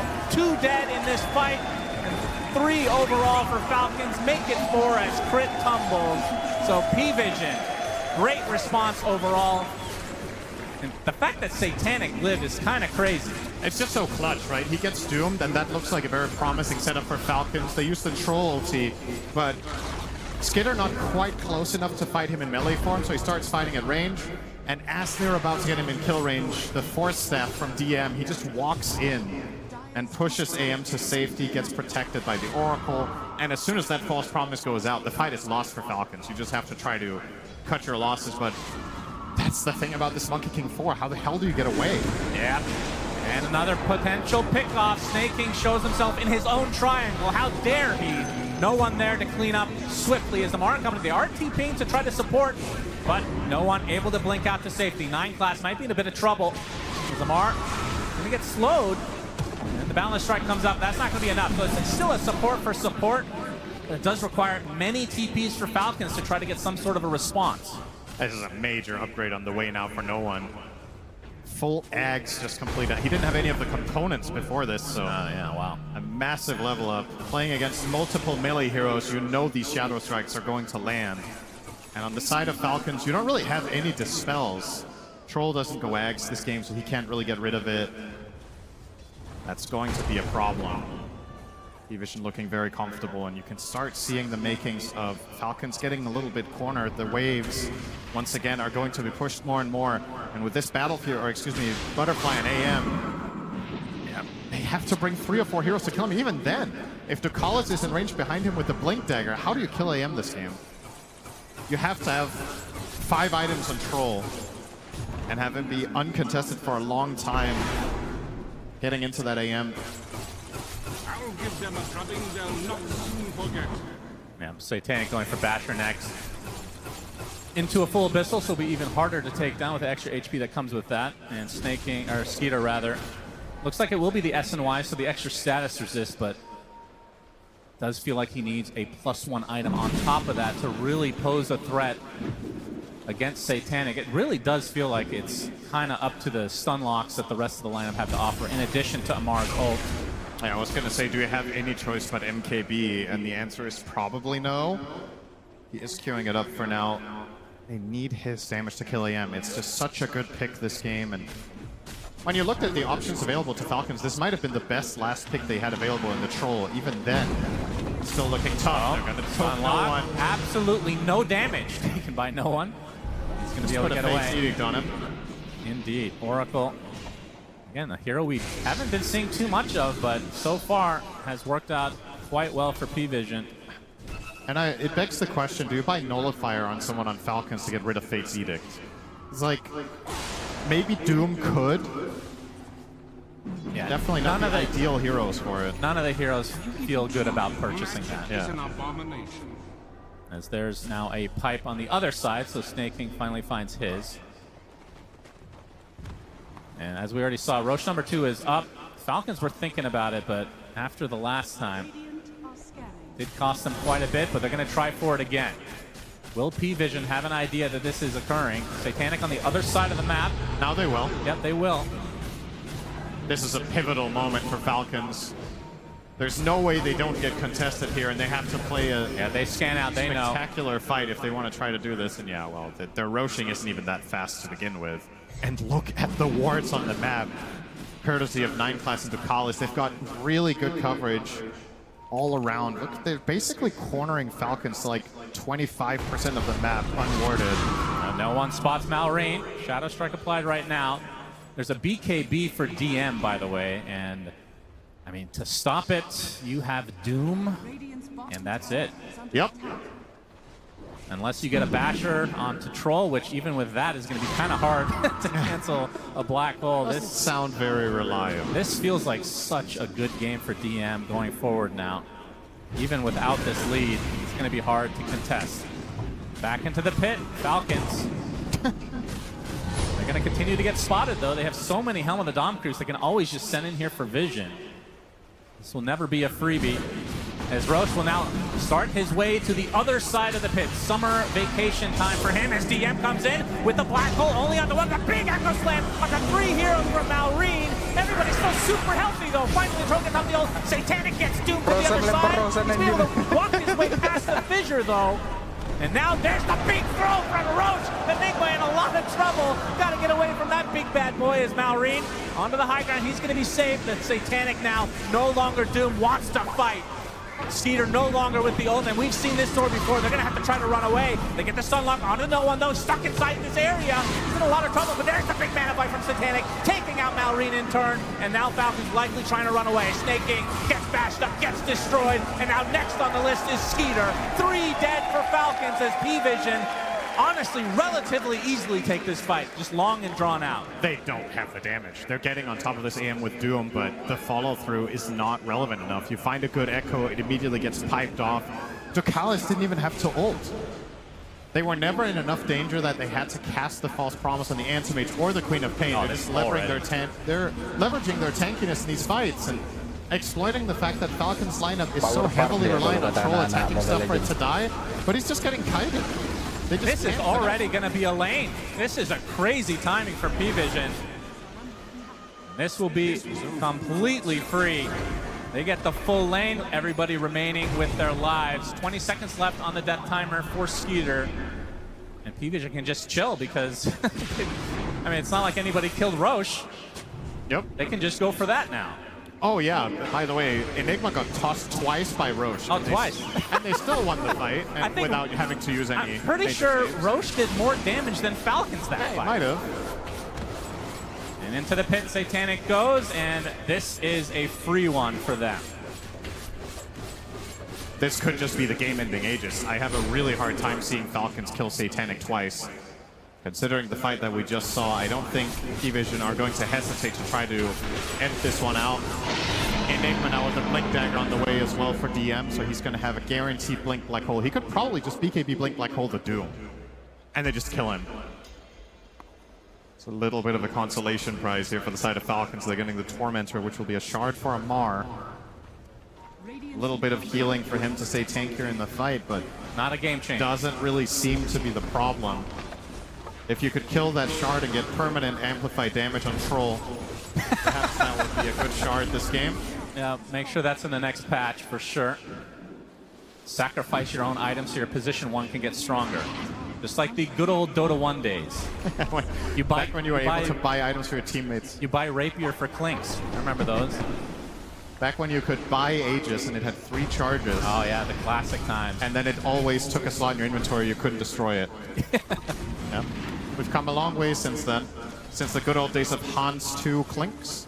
Wonder if he was German actually with that nickname. Let's get a shout out for Clinks with Divine Rapier, everybody. Very related to the game, of course. Satanic, 4 minutes on this Aegis. What are they going to be able to accomplish with it? With already a lane of racks, which, I mean, it's not often you see an AM on your doorstep pushing and able to get a full racks. Also not very often you see him with 500 CS minute 35, but that's where we're going. True. We have 7 Gale Guards in the game. It does feel like both sides are super tanky. Yeah. And like you said, Falcon is just lacking damage. Yeah, that's the primary difference here. One of these teams is not like the other. One of them has the damage. Maybe they should get... How do they get the damage, Cinderin? I mean, Troll needs the MKB, and then... Okay, what else? Shaker Refresher. Okay. I don't see any other solution, and I don't think you're able to take a fight before that, so... At the same time, P-Vision aren't necessarily in a hurry. I think they could try to end the game. They don't have to, because of how good Enigma is this game. But I wouldn't mind seeing them at least trying to put the Aegis to good use here and poke and prod Falcons and see if they've got what it takes. There's no reason to give them that refresher on Shaker as well as that Troll MKB if you could finish the game before they get that potential play. Yeah. You've got to feel so confident after these multiple fights that Satanic is just seemingly unscathed after being doomed every single time. Now he's going to find himself a little bit of an illusion rune, so it's 5 AM now in Germany. When he uses Manta, of course. Sure you didn't understand that. It's fine. It's for the more sophisticated it was a people. combination of me not understanding and not listening to you, which is a common trait between the both of us. That's why we're so good together. That's every sentence, basically. Thank you for paying attention. Here comes AM. Panic. Falcons have to pay attention immediately. This is a fast push with the banner. Yep. 2 minutes left on Aegis. The creeps are coming, looking like a juicy Echo Slam potentially, but Satanic has so much resist that he's going to be tough to take down not only once, but twice. DM, Malefice, there's the Abyssal Blade from Satanic. But the cookie on the Skeeter, going to be okay for now, but the tier 3 is not going to be okay. It's already dead. No one, creating some space for Satanic, who now gets healed up by Ducalis ever so slowly. And this will be round number 2 onto this mid-barracks. Minute and a half on this Aegis. Not sure if you can just give up this second set. You're going to be able to try to burn this first life of Satanic. DM gets the Midnight Pulse off. Mana Void actually applied to Skeeter. He's very low on mana. We'll have to use the cookie to get away. Nightclass still on the tree line.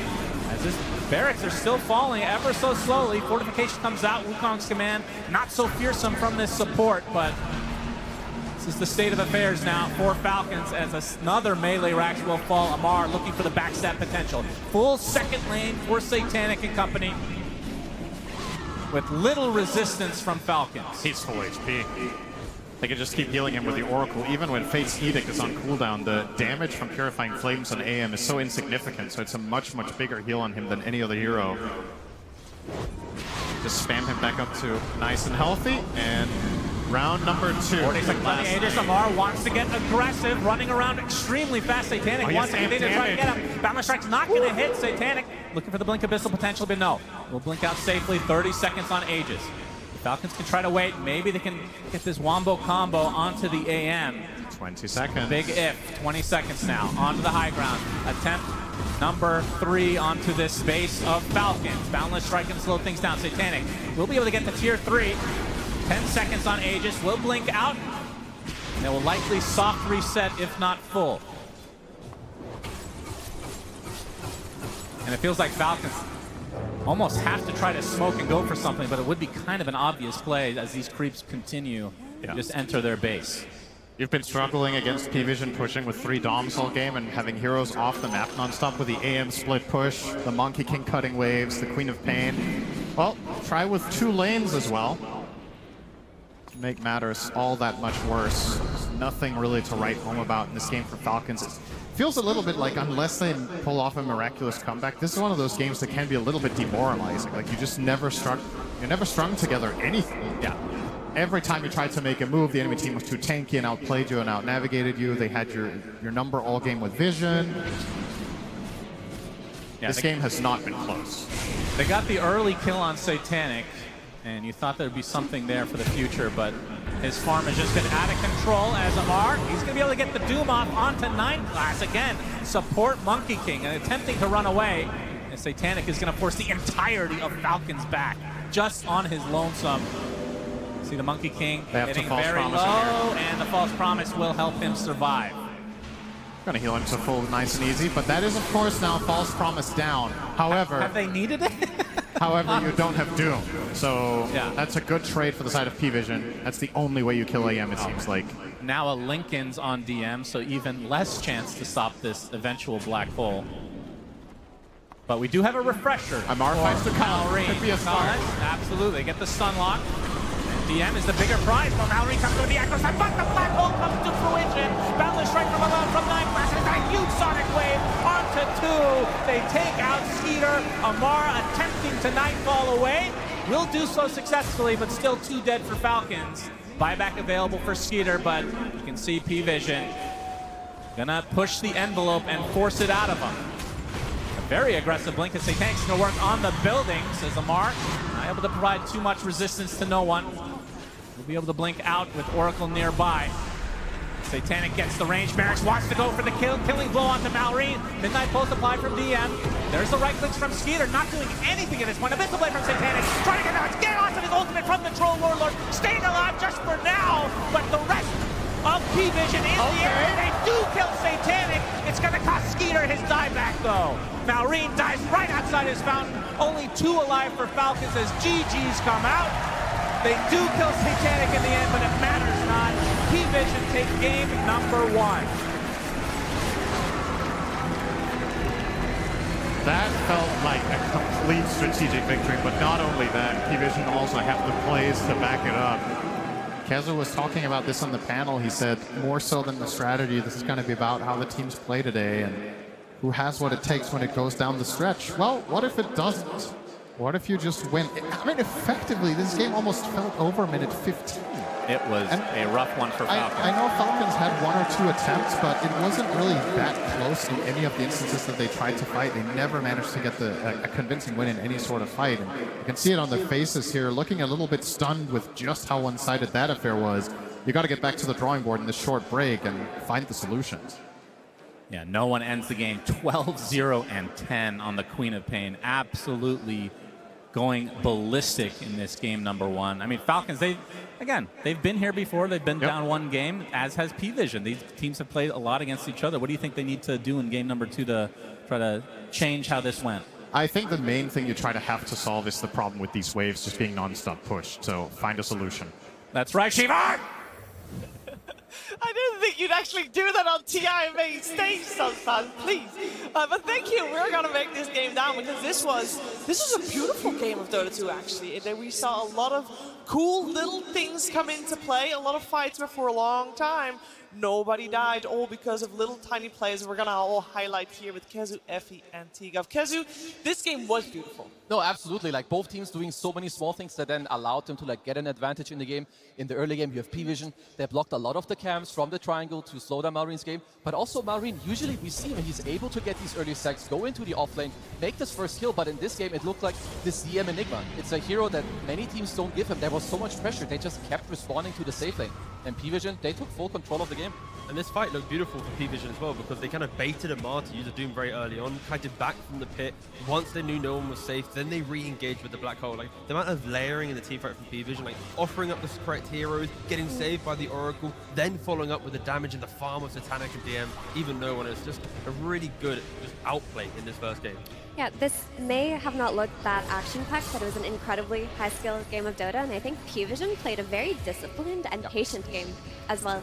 A lot of the moments it looked like maybe they could have gone out, made a play for themselves, tried to play off of their Enigma, but they were content to just wait for Falcons to break formation, to come into their triangle, to overextend, to get the save off on whoever gets doomed and then re-engage. And that requires a lot of patience, because I think a lot of teams may have fallen into the Falcons' trap during that mid-game, and we could have seen a different game had they just given up their position one time. Yeah, P-Vision just did a very good job at exploiting Falcons not being able to overlap their cores in the early game, right? Like we mentioned it during the draft, Troll is quite static in his lane, Shaker static from the mid lane, Doom static from the off lane, but they're all very static farm-heavy heroes, and P-Vision, when you got a Monkey running around, an Oracle buffing you up, Enigma pressuring your towers, it's not natural for Falcons to want to react to that, unlike other drafts that we've seen so far. Yeah, I'm just really impressed with P-Vision, like being able to keep your cool. this is main stage TI, this is semifinals, sure. Like, you have no one on the screen, DM, like, these guys, they pop up, and I'm sure, too, if we could, like, listen to them, what they're saying, I feel like they played very cool and calm in this game. Like, the pressure, it didn't get to them, because, like we're talking about, Falcons in the mid game, they get to you. In the early game, they get to you, they get their stacks, they go to your safe lane, they kill you, they take your towers, they got the Aegis, but they got nothing from it. Yeah, you could really feel the pressure that was on Falcons, where normally they're the ones applying pressure to the team's mid-game. They felt that they had to use their cooldowns, that they weren't using their Aegis. They ran into P-Vision's triangle. Malrine missed his initiation on the side. He got killed, but Falcons took the fight anyway. They said, okay guys, we've doomed the anti-mage, maybe we can still win this fight, but in comes the Oracle. And on the topic of Oracle, that hero made this game way too difficult to play for Falcons. They could not find a specific fight to take because of the presence of Ducalis. Yeah, you could definitely make the standout player be no one when we see a 12-0-10. But why was he 12-0-10 if not for the Oracle? It's true. Like, he can just go in, and T already mentioned, you know, it's not just that he has the guy behind him, he goes in for the Oracle. Like, he baits the enemies. And at top level Dota, it's not all about the setup. It's about, in this moment, what do you do and how does the enemy react? Sometimes they miss the vibe check. They did this time. No one, 100% kill participation. Just a beautiful game from them. Beautiful game of Dota 2. I also think it's maybe a little bit extra sweet for especially DM and No One and Astini, because last year they were on the Cloud9 crew and they were also in the lower bracket. And guess who eliminated them? Falcons, correct. So this is definitely a very strong start to this upper bracket finals. And we did start talking about this finals, talking about the mid lane, because there's such a big difference in experience in terms of career experience. How do we feel like they did in the game, Kezu?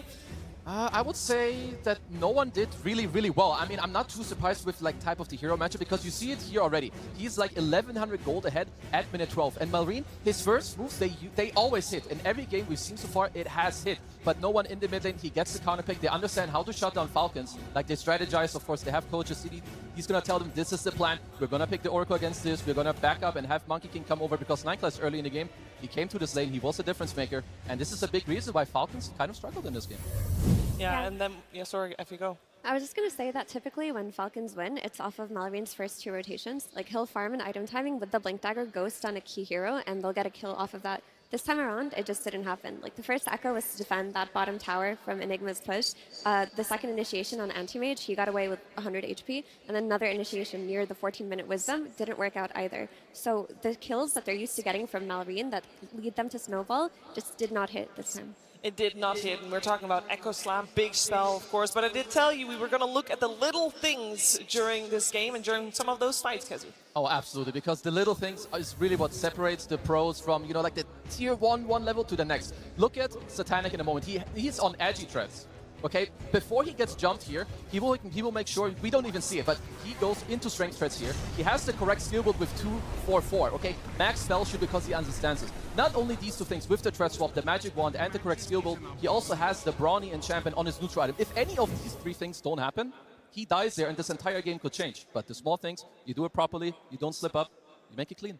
Yeah, I don't know if this is a small thing, T-Gov, but I think Oracle getting a blink, probably pretty big. Yeah, I mean, Ducalis had a stellar game, right? And against a Troll Warlord, any type of disarm is incredible. So positioning is key. Getting off the Fate's Edict, getting off the Force Promises. You want to be able to enable your team both kind of aggressively through disarms and defensively. And yeah, I think getting that Blink Dagger Rush, other support players might be, you know, talking about additional healing or Solar Crest or maybe even like drums and stuff. But for Oracle players, the good ones, they know when to buy Blink Dagger. And Ducalis already was popping off in the first 22 minutes without the Blink Dagger. Once he got it, it felt like he was on another level in this game. Yeah, he only died the one time, which was already after he used his ulti to save MK, who got doomed, and his death made it so that they saw Falcons, they revealed who their heroes were, he tanked a few spells, instantly buyback, and P-Vision won the fight. He did so many things well, and he played with that Troll, like T mentioned. There was no Manta on Troll versus Oracle, which is quite unusual as well. I mean, he did so much in this game, like even in the early game, like he's de-warding the enemy triangle, blocking the side. He's laning with an anti-mage. This is not a notoriously like very strong lane, but they make it happen. They know what they're playing for. They do it in the game, and overall, just yeah, it's beautiful.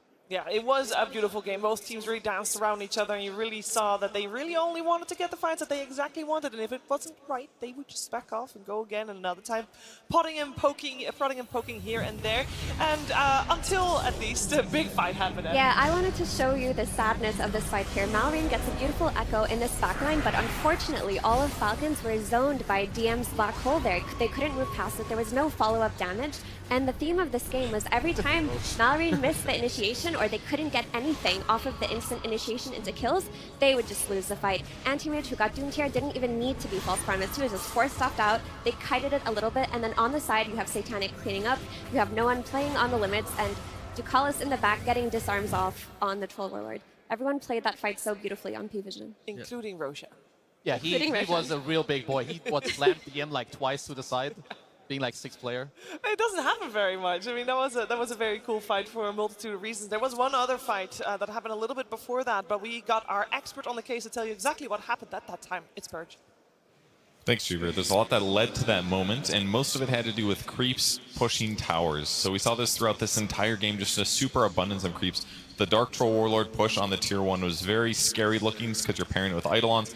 Every single one of these guys is getting like 27 bonus damage due to all the skeletons that they have. So this Echo Slam, the first of the game, ended up looking really beautiful. It got him a huge amount of net worth, but it does stop the push, which is ultimately a good thing. But this kind of kept happening the entire game.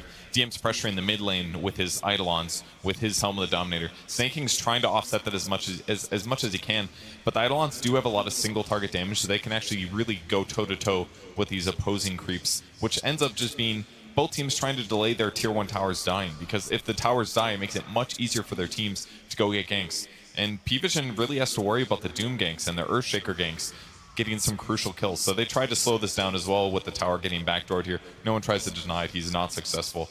And then basically once the mid-tier 1s are dead, they're doing the same thing. They're just jamming creeps down one lane to make sure that their opponents can't end up pushing or looking for kills. And on the other side, Falcons is doing the same thing with some of their creep cutting here, using these satyrs once again to push out creep waves. But what's really important about this is that by pushing the lanes down like this, it makes it very difficult for Falcons to go look for their kills as the game continues. In fact, here's a great example of that. Their P-Vision's farming the bottom half of the map. Satanic sends his little pine cone creep towards the mid lane because he's trying to cut this wave. And they barely saw Amar. They basically expected Falcons to do a smoke in this position. And now you have all these Falcon players kind of sitting in the middle of the map. So let's take a look at what this looks like. They have to play near Amar, because if they run away from him, they're going to have a bad time if a team fight starts. So they basically can't actually get aggressive down here. They would prefer to be like circling this tier 2 tower, but because he cuts this wave and denies the shield rune, they now have to go deeper into enemy territory to look for a fight. And look where DM is farming on the right side. He's really close to his tier 2 tower. That means that if he does get gone on in this situation, he's going to get back up really quickly, and Falcons decide they need to get something done on the map here, so they do actually go for this here.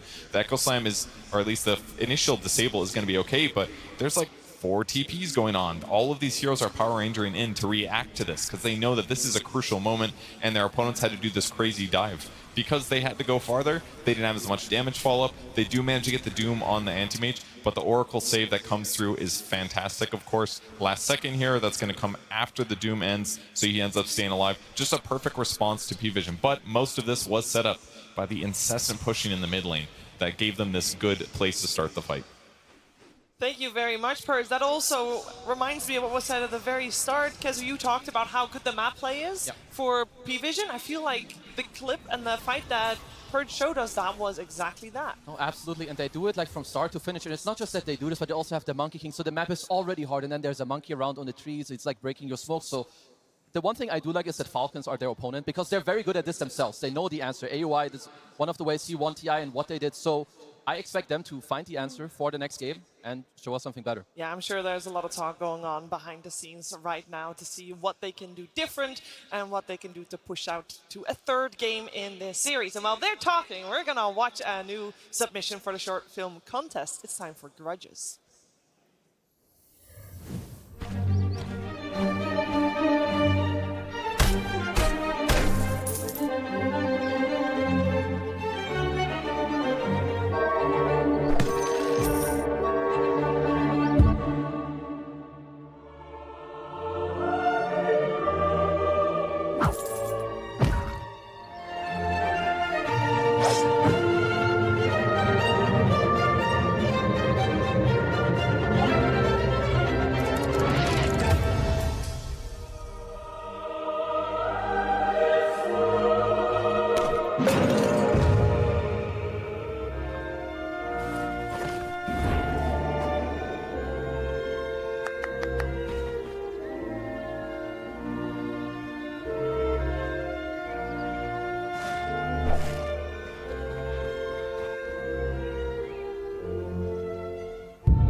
I see nothing wrong there, totally. Sometimes you just want to make sure that justice is served, and I'm sure that Falcons wants to do the same with this upcoming game number 2. Only one team will be slotted directly into the grand finals. Tigov, what do we think? What adaptations will be made? What will be the vibes going into the second one?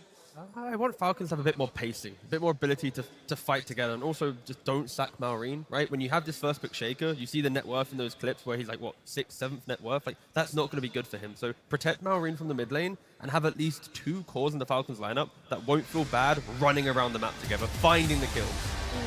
The one thing I see is I think they did have pacing, but they had like a hard time executing. But like at least you have the Chen troll, but then like you say, you have Maureen in mid, he does get shut down. Your Doom in the offlane, not the fastest hero. To me, maybe it's a bit more about setting up the map first, or is it like only about having more pace? I'm honestly not sure, but I hope that they can find the answer.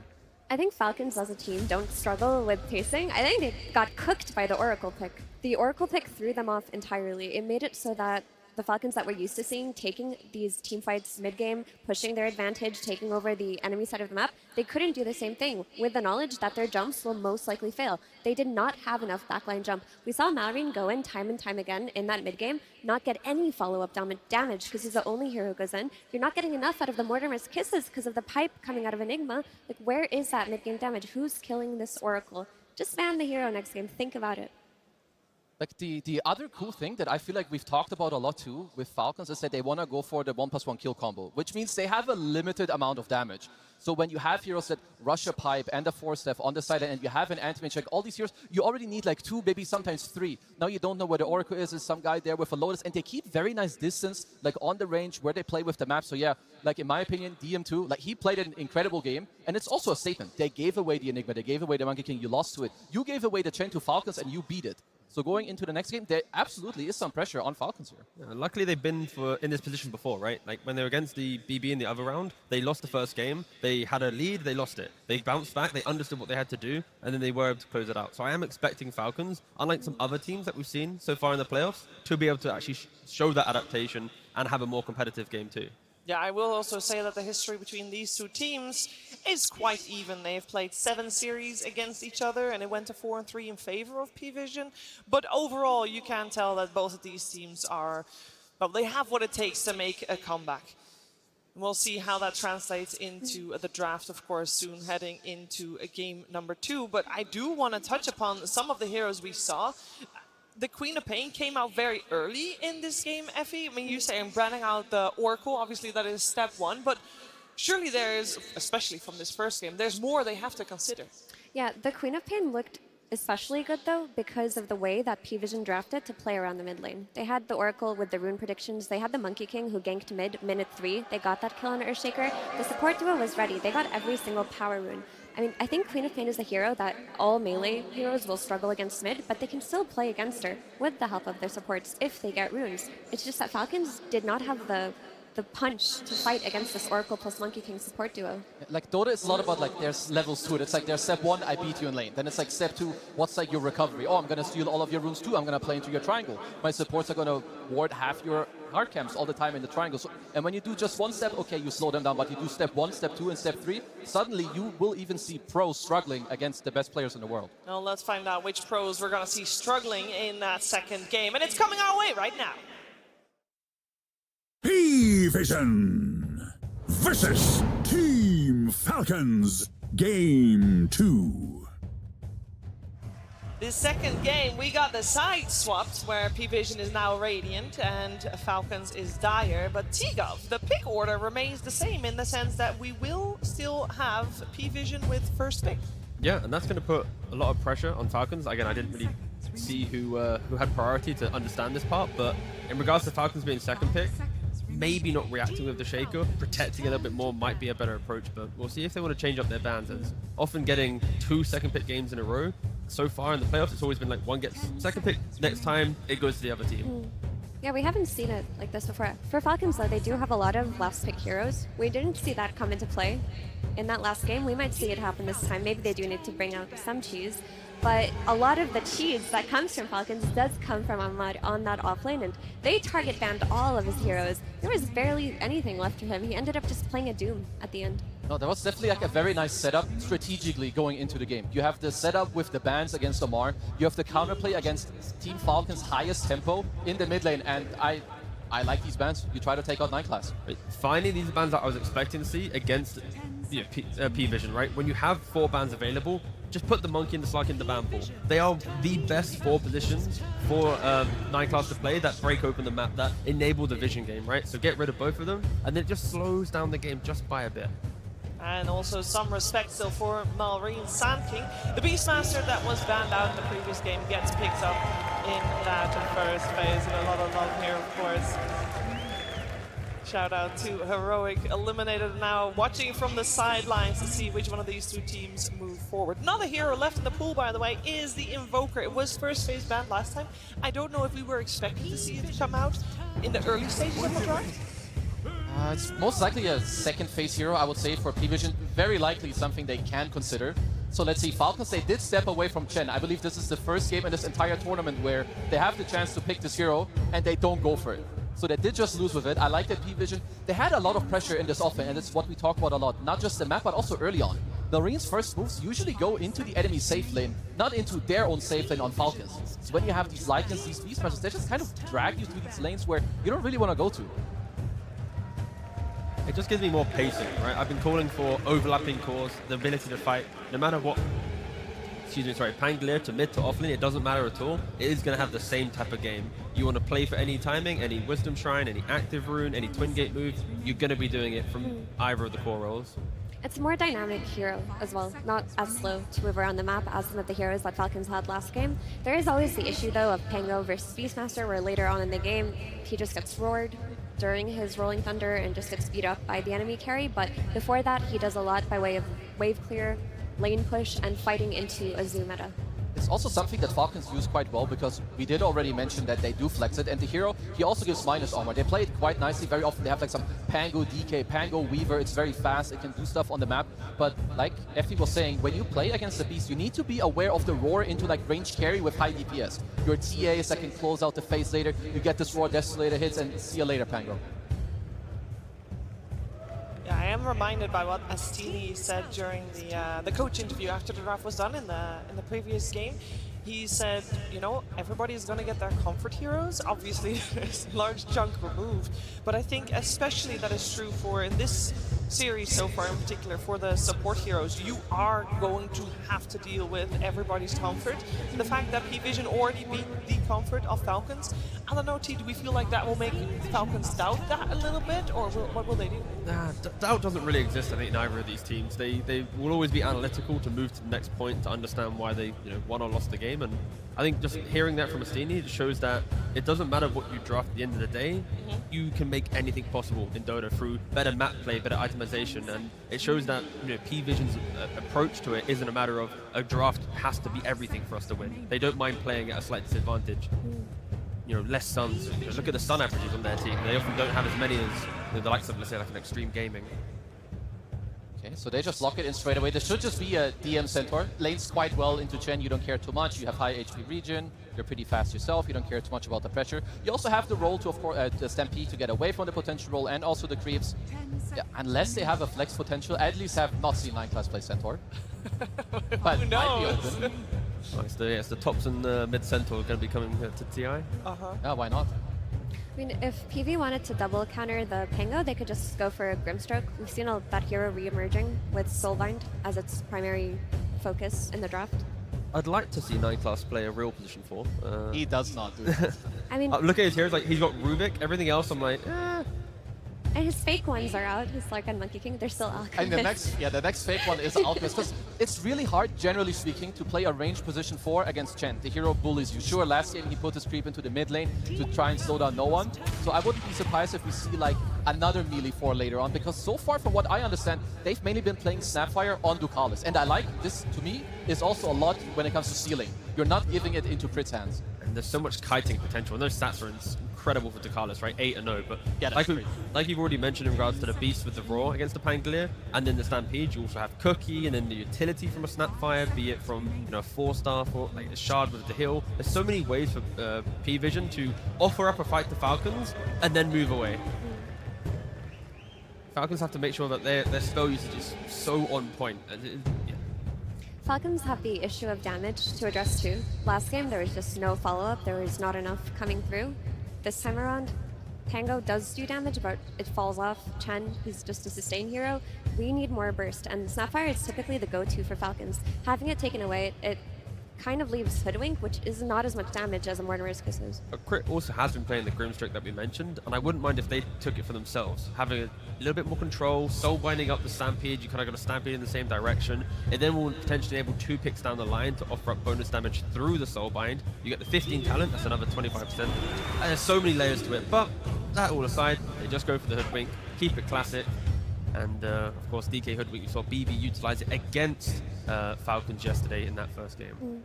I mean, they got their kill combo that we always talk about, a way to make a play on the game. You get that easy blink timing, and then you just look for opportunities. You look to invade the enemy triangle, because you see this Beastmaster who's been relegated to the mid lane because Chen would have countered him in the safe lane. You can go in there early, set up your invasions. That is an old one. TI1 right there. Hey. Oh yeah, it is the Falcons classic, right? You get the Cedar DK and with the double minus armor as well from Pango DK, not to be underestimated. A lot of these heroes on P-Vision so far, not the highest armor heroes, but they're going for a very similar strat. You have a lot of annoyance on the map. You've got the Beast Summons, you've got the Enigma, so Centaur is a support? I mean, we have to have that discussion now, right? It's DM playing Enigma every single game. There's now a Centaur available, right? Yep. 9-class plays Enigma, maybe? Yeah, that's going to be the big question of the draft, right? And that's exactly what Falcons have to ask themselves. You've got both Centaur and Enigma, and we saw Enigma go to the support role in the Heroic series. DM probably wants to play it. Is it a new 9-class support that's going to be showing us at... I think, if anything, it'll be Centaur support, or it could even be Beastmaster carry, and then you just have your 3 cores anyway. Yeah, I would kind of like the Centaur 4. Why not? You use your body in lane against the Chen. And it kind of, I would say it baited Team Falcons a little bit to like, okay, we see the offlane Centaur. We're going to lock in the DK. We're going to lock in the Chen. This is not the best lane when it comes to playing against an Enigma. So for P-Vision, they need as always, a hyper carry for Satanic. He will take over the game, but you need the damage to come out into this abundance of lockdown that you do have with your other 4 heroes. Don't you run back the likes of like the Brood or something? You have good damage, more map play. Sure, there's a Pangolier, but it's only the Pangolier. And when you're already having to deal with the pressure of a Beast and then the Enigma, one of these type of heroes can... If they want to value more map play, that is the hero you would look for. To me, I see that a range carry would feel kind of nice. I mean, it's also, roar, yeah, it's also nice to play like a melee here with the snap. You get the cookie, but for now, I see like you want a guy that has very easy access into the roar to also like threaten this Pango who's running it. Because also there's a Chen heal to back him up. Like it's not just one roll. There's also a lot of stuff from Falcons that will come to back him up. Terrorblade still exists. Yeah, let's see what else is there from Satanic's pool. This guy is incredibly versatile. It's very hard to ban him out. I mean, he played some Meepo and some techies. Not techies. That would. He might play tech. I mean, Tinker carry. There we go. That would be cool on the main stage. I never thought I'd say that, but here we are. The thing with P-Vision, how they draft is, even if they look like they need a bit of time to get online, the way that they buy Helmet Dominators and push waves, like from the Purge segment in the previous panel, it is so hard to deal with, and they always seem to come online. What are you doing there, Nat? Having a good time with the girls. All right, let's see what's coming. We got our final ban coming out for P-Vision. Looks like on the side of Falcons, there is also flex potential, and they will get that overall last pick. for P-Vision, it's something you have to do semi-blind. I mean, you need to respect that Falcons can put the Pango mid and you get off-lane counterpick by Amar on the 24 pick. Yeah, I'm not really sure where to put my stuff on. I would have said maybe they're looking towards more of a... Yeah, it's going to be the Terrorblade.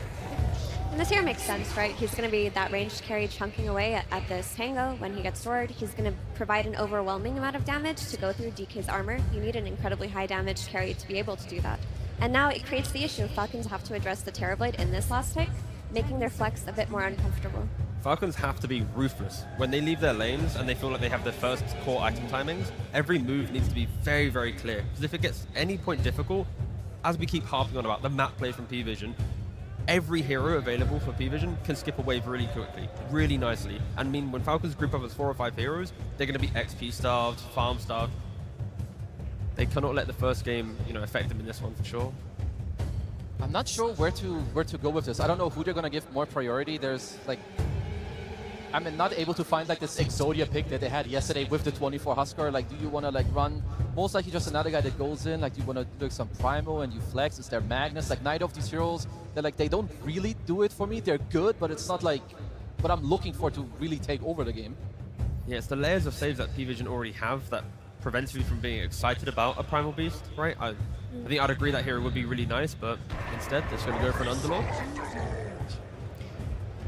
Question, is it an Underlord carry or is it for the offlane here? Yeah, offlane. Offlane. I mean, it is one of their staples also. It does give you like more mobility Sorry around guys, the map, right? baru kelar nih. Tadi aku ada update sesuatu nih. You have the lane against the TV, you're generally gonna do very well, and you do build aura. Draftnya gimana bang? Ini draftnya seperti biasa kayak kemarin ketika ada Beastmaster dan dijawab dengan Pango, itu adalah sebuah kesalahan dan Terrorblade bisa memukul siapapun yang kena roar dari Beastmaster. Tambah DM dikasih lagi lolos enigmanya. Aku melihat ini Parivision bakalan bantai 2-0 kalau secara drafting. Satu kata buat Falcon malam ini, jangan lupa makan first pick Pango, yes. Jadi DK-nya di sini ada kemungkinan dia Sangeasa tapi 15% doang. Kalau tadi mereka pick apa ya? Kalau tadi mereka picknya, aku matikan dulu biar kelihatan draftnya. Baru beres tadi aku ngurus stiker, tadi aku ada beresin stiker biar lebih rapi lagi tadi, ada beberapa. Kalau mereka tadi memiliki satu mekanisme save seperti swap atau downbreaker ya, untuk menyelamatkan orang yang kena roar, mungkin mereka masih ada harapan. Tapi di sini ketika seseorang sudah kena roar, akan dihabisi langsung oleh Parivision, ya kan? Ditambah nanti Parivision itu udah ambil Centaur, jadi Centaur pick kedua gitu. Parivision sadar betul kalau misalnya salah satu cara mengcounter mereka punya strategi first pick Beastmaster ini adalah dengan Centaur. Artinya seseorang yang kena roar itu bisa langsung diangkut sama Centaur, kecuali Centaur itu sendiri yang kena roar. Kalau misalnya Centaur kena roar nggak ada masalah, dia makan damage, dia akan happy. Tapi di sini BKB dari Skitter dan ulti dari Malrin akan dikacang-kacangi sama Parivision ya, kalau melihatnya ya. Nah di sini 9 class itu bermain Centa, which is belum pernah aku lihat karena ikan sama monyetnya di ban kali ini ya. Falcon memilih untuk melakukan ban kepada Monkey dan ikan, genius, which is nice gitu ya. Tetapi first pick Pango di sini kuranglah cermat. Dia langsung ngeban Sand King dan ngeban Shaker, lalu ngambil Beastmaster. Jadi menurutku di situ kurang bagus. Nah, Snake King sudah kalah, chatnya juga sudah tidak 100%. Sementara 9 class win rate dari monyet dan ikannya itu masih 100%. Tapi mari kita lihat, karena 9 class Centaurnya ini silver tier yang paling rendah. Artinya dia tidak terlalu paham bermain ini, tapi kita lihat proyeksinya ke depan. Jadi dia main ikan bagus, main monyet bagus, tapi Centa ini udah dunia yang berbeda ini. Jadi kalau melihat ini ya, secara drafting aku memilih Parafusion menang 2-0. Tetapi kalau secara hero mastery, Amar bakalan pressure, Skitter bakalan kencang farming, Malrin kalau dia Lotus ya, dia usahakan Lotus cepat mungkin. Ada mereka punya 2 atau 3 Lotus, mungkin ini akan menjadi menarik. Tapi mari kita lihat. Aku pilih. Nah ini udah mulai aja, ini udah mulai berkelahi kan. Siapa dapat first blood nih? Bam, jatuh ya no one ya. No one silver tier juga sama. No one di sini silver tier, dia Beastmasternya. Jadi salah satu cara mengcounter lawan adalah dengan mengambil hero-nya gitu ya. Oke, kira-kira begitu guys analisis dari aku. Tapi itulah dia, kalau silver tier, kalau orangnya masih belum terlalu familiar dengan hero itu, kemungkinan hero itu scalingnya tidak terlalu fantastis. Jadi 50-50, tapi gimana ya, perasaanku bilang Dayar menang kali ini karena aku tidak pertimbangkan tadi mastery of hero-nya. Jadi ada kemungkinan Falcon menang di sini. Ada kemungkinan ya. Kalau secara gameplay. Sering main Centaur ya. Kalau dia sering, harusnya dia tidak silver tier gitu. Gimana Bang Bob? Pari nih bosku. Iya paham. Pari bagus kok Pari. Apalagi enigmanya itu black hole ya, satanik, gak usah ditanya. Dia farmingnya menggila ini. Jangan lupa makan, siap. Anjay, satu kata buat Falcon ya. Jadi memang Parivision di sini draftingnya itu betul-betul pengen mengcounter hero poolnya Dire gitu.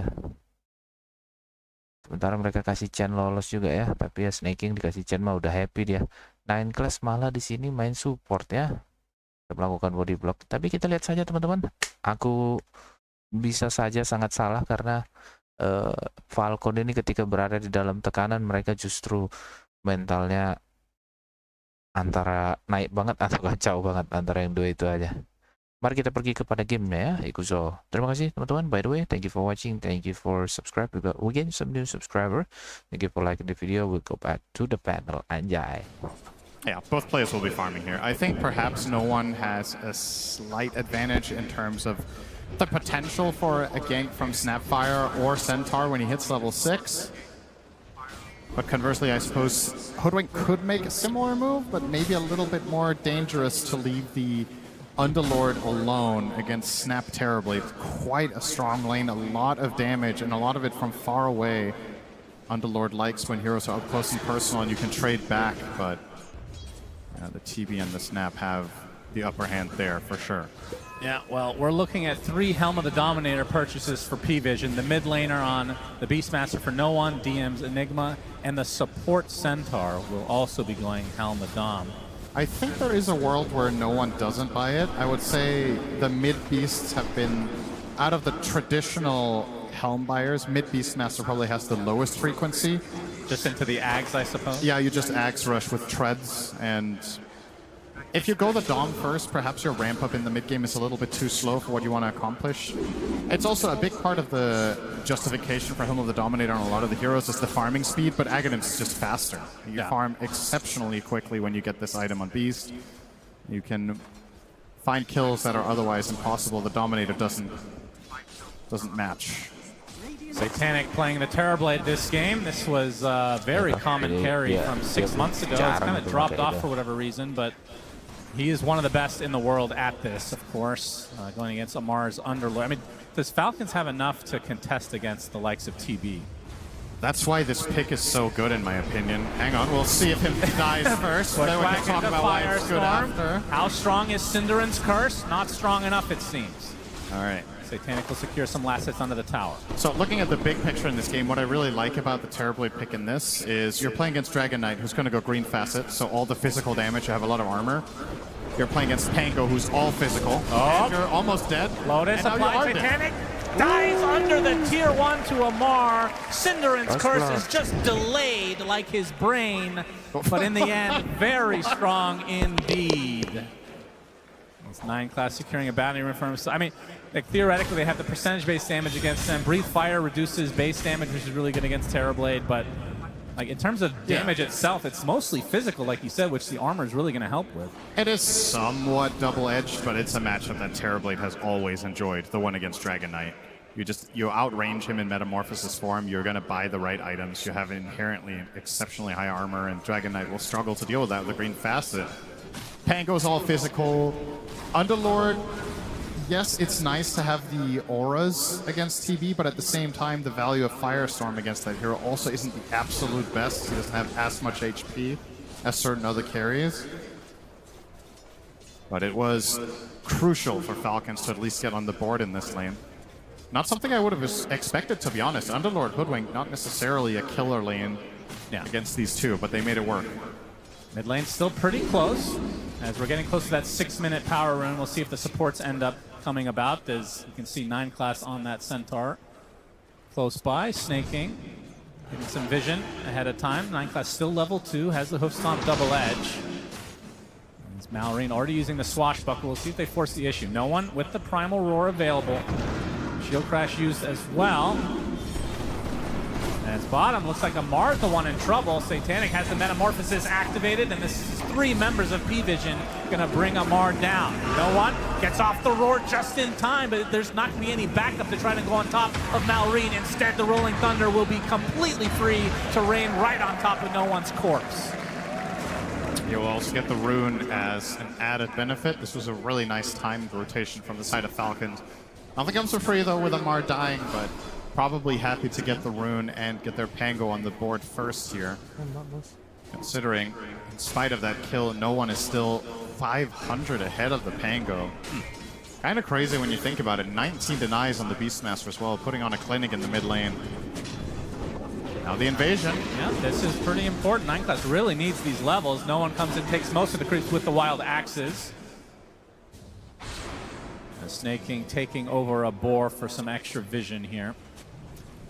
And this is a 7-minute move. Test and get this wisdom. This will be a level 3 Centaur minute 7. Yes, he is hurting big time.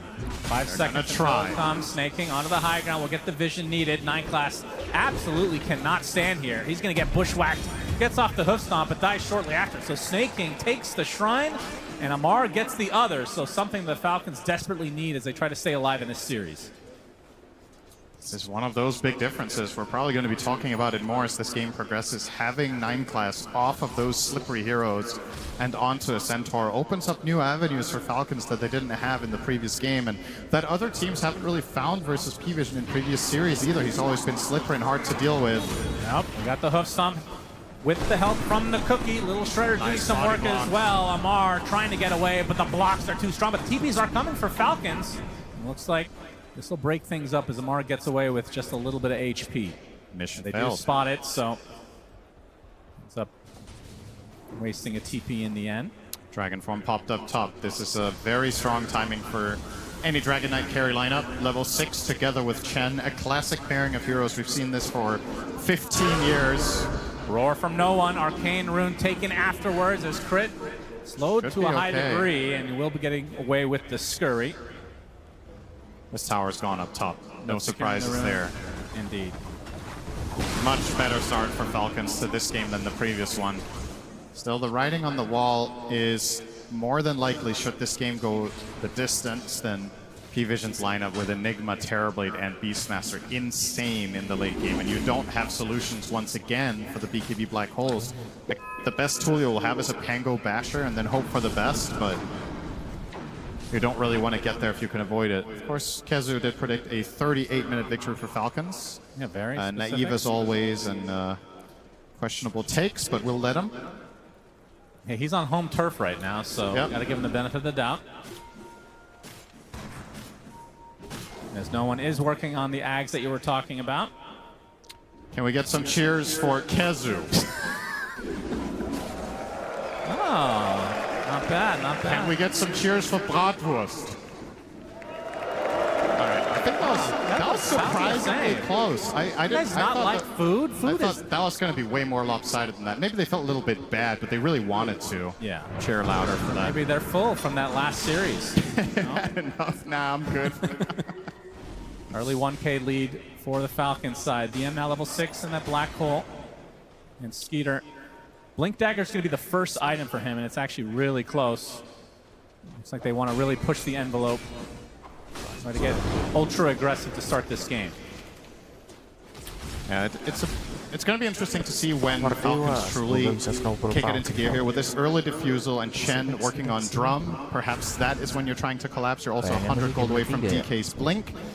Classic build here from Skitter on the carry DK, even in phases when other teams were playing carry Dragon Knight more greedy with an early farming item. Skitter was generally leaning on this dagger and trying to take map control, and it really plays into the overall read that we have on Falcons as a team, which is they utilize Skitter a lot more aggressively rather than as a true position 1 in many of their games. However, in this one, maybe DK has to get really big. I'm not sure if Pango and Underlord can really output enough down the stretch. Yeah, I have to say, the Underlord, I mean, not that this is an Underlord carry, but it is Amar playing the Underlord, so it feels like it will end up being an Underlord. It has been a bit underwhelming, but they will get that tier 1 tower. And this is the Blink Dagger reveal for Skeeter, right on top of DM. Sharpshooter from Crit is coming, and that is a lot of damage to withstand. DM will take a tumble as a result. And a God to be able to try to keep himself alive, Snake King, but the kisses are too strong. So some sort of a trade for P-Vision, but definitely favoring Falcons this time around. Yep, another tower and a core for support trade. Defusal online for Malrine as well, so... Yep. If only someone had told you that 2 minutes ago when it was even more impressive. I mentioned the Blink Dagger, you didn't listen as well, so that is tied. Alright, it's a draw for now. Keep it up. I think you're just... I didn't want to say anything because it's the upper bracket final. Nonton sampai jam berapa, Kaf? Kira-kira nih kuatnya nih sampai kelar ke hari ini atau tidur tipis-tipis malam minggu anjay. Looking for the wrap. Malrine. They'll find it. Dragon Tail. This is a big pickoff if they can get it. And the cookie's not going to be enough as Malrine just completely destroys him. And now the tier 1 tower to follow. So that is 3 tier 1s already dead at the 12-minute mark. Falcons looking good. Yeah, they're going to keep this pace up. This is what they need to do with their lineup. A strategy that they're very familiar with playing, so it should just be full-on autopilot almost. Not as in P-Vision can't respond, but rather Falcons know what to do. P-Vision have to come up with the solutions. 9 class found again. Level 5 just cracked, minute 12. Yeah, this is a totally different 9 class than in the last many games we've seen. For comparison, both supports on Falcon's side sitting on level 7. Ini 9 class-nya so he is level not offering 5, much. 12 menit tuh. Far away from that helm, far away from Stampede. Hero-nya cuma 2. A little bit of a dead hero in the game right now, if I'm honest. Yeah, P-Vision are almost playing 4v5. Sampai nonton Mas Purpulkam. But once he gets that cart. Kita lihat ya. Let's look ahead at that. I'll tell you this. If 9 class gets cart, they're going to win. Because that means the game went long enough that they didn't need it anyway. Kalau Extreme Gaming melucu draftingnya, ada kemungkinan Bad Boom menang. Tapi kalau misalnya mereka mainnya rapi gitu ya, mereka siapkan planning dan riset dengan baik, harusnya sih menang Extreme Gaming. And the Monkey King as Satanic bushwhacked him, but you can see the TP's coming for P-Vision. Sharpshooter does a lot of damage, but it's not quite enough. Sunder onto his own illusion to stay alive, but the Rolling Thunder, Malrine is there with the rest of Falcons nearby to finish the job. They get Ducalis as well as Satanic. Big kills as 9 class is basically a creep at this stage.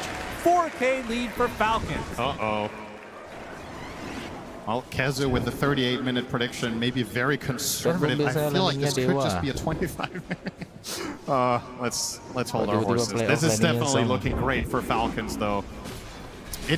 I've found that in this tournament, a lot of the time it's very difficult to predict game length. Even based on, let's say you take a snapshot now and you're like, okay, you would probably have an idea about 6 months ago where this game is oftentimes headed, and then you get surprised time and time again.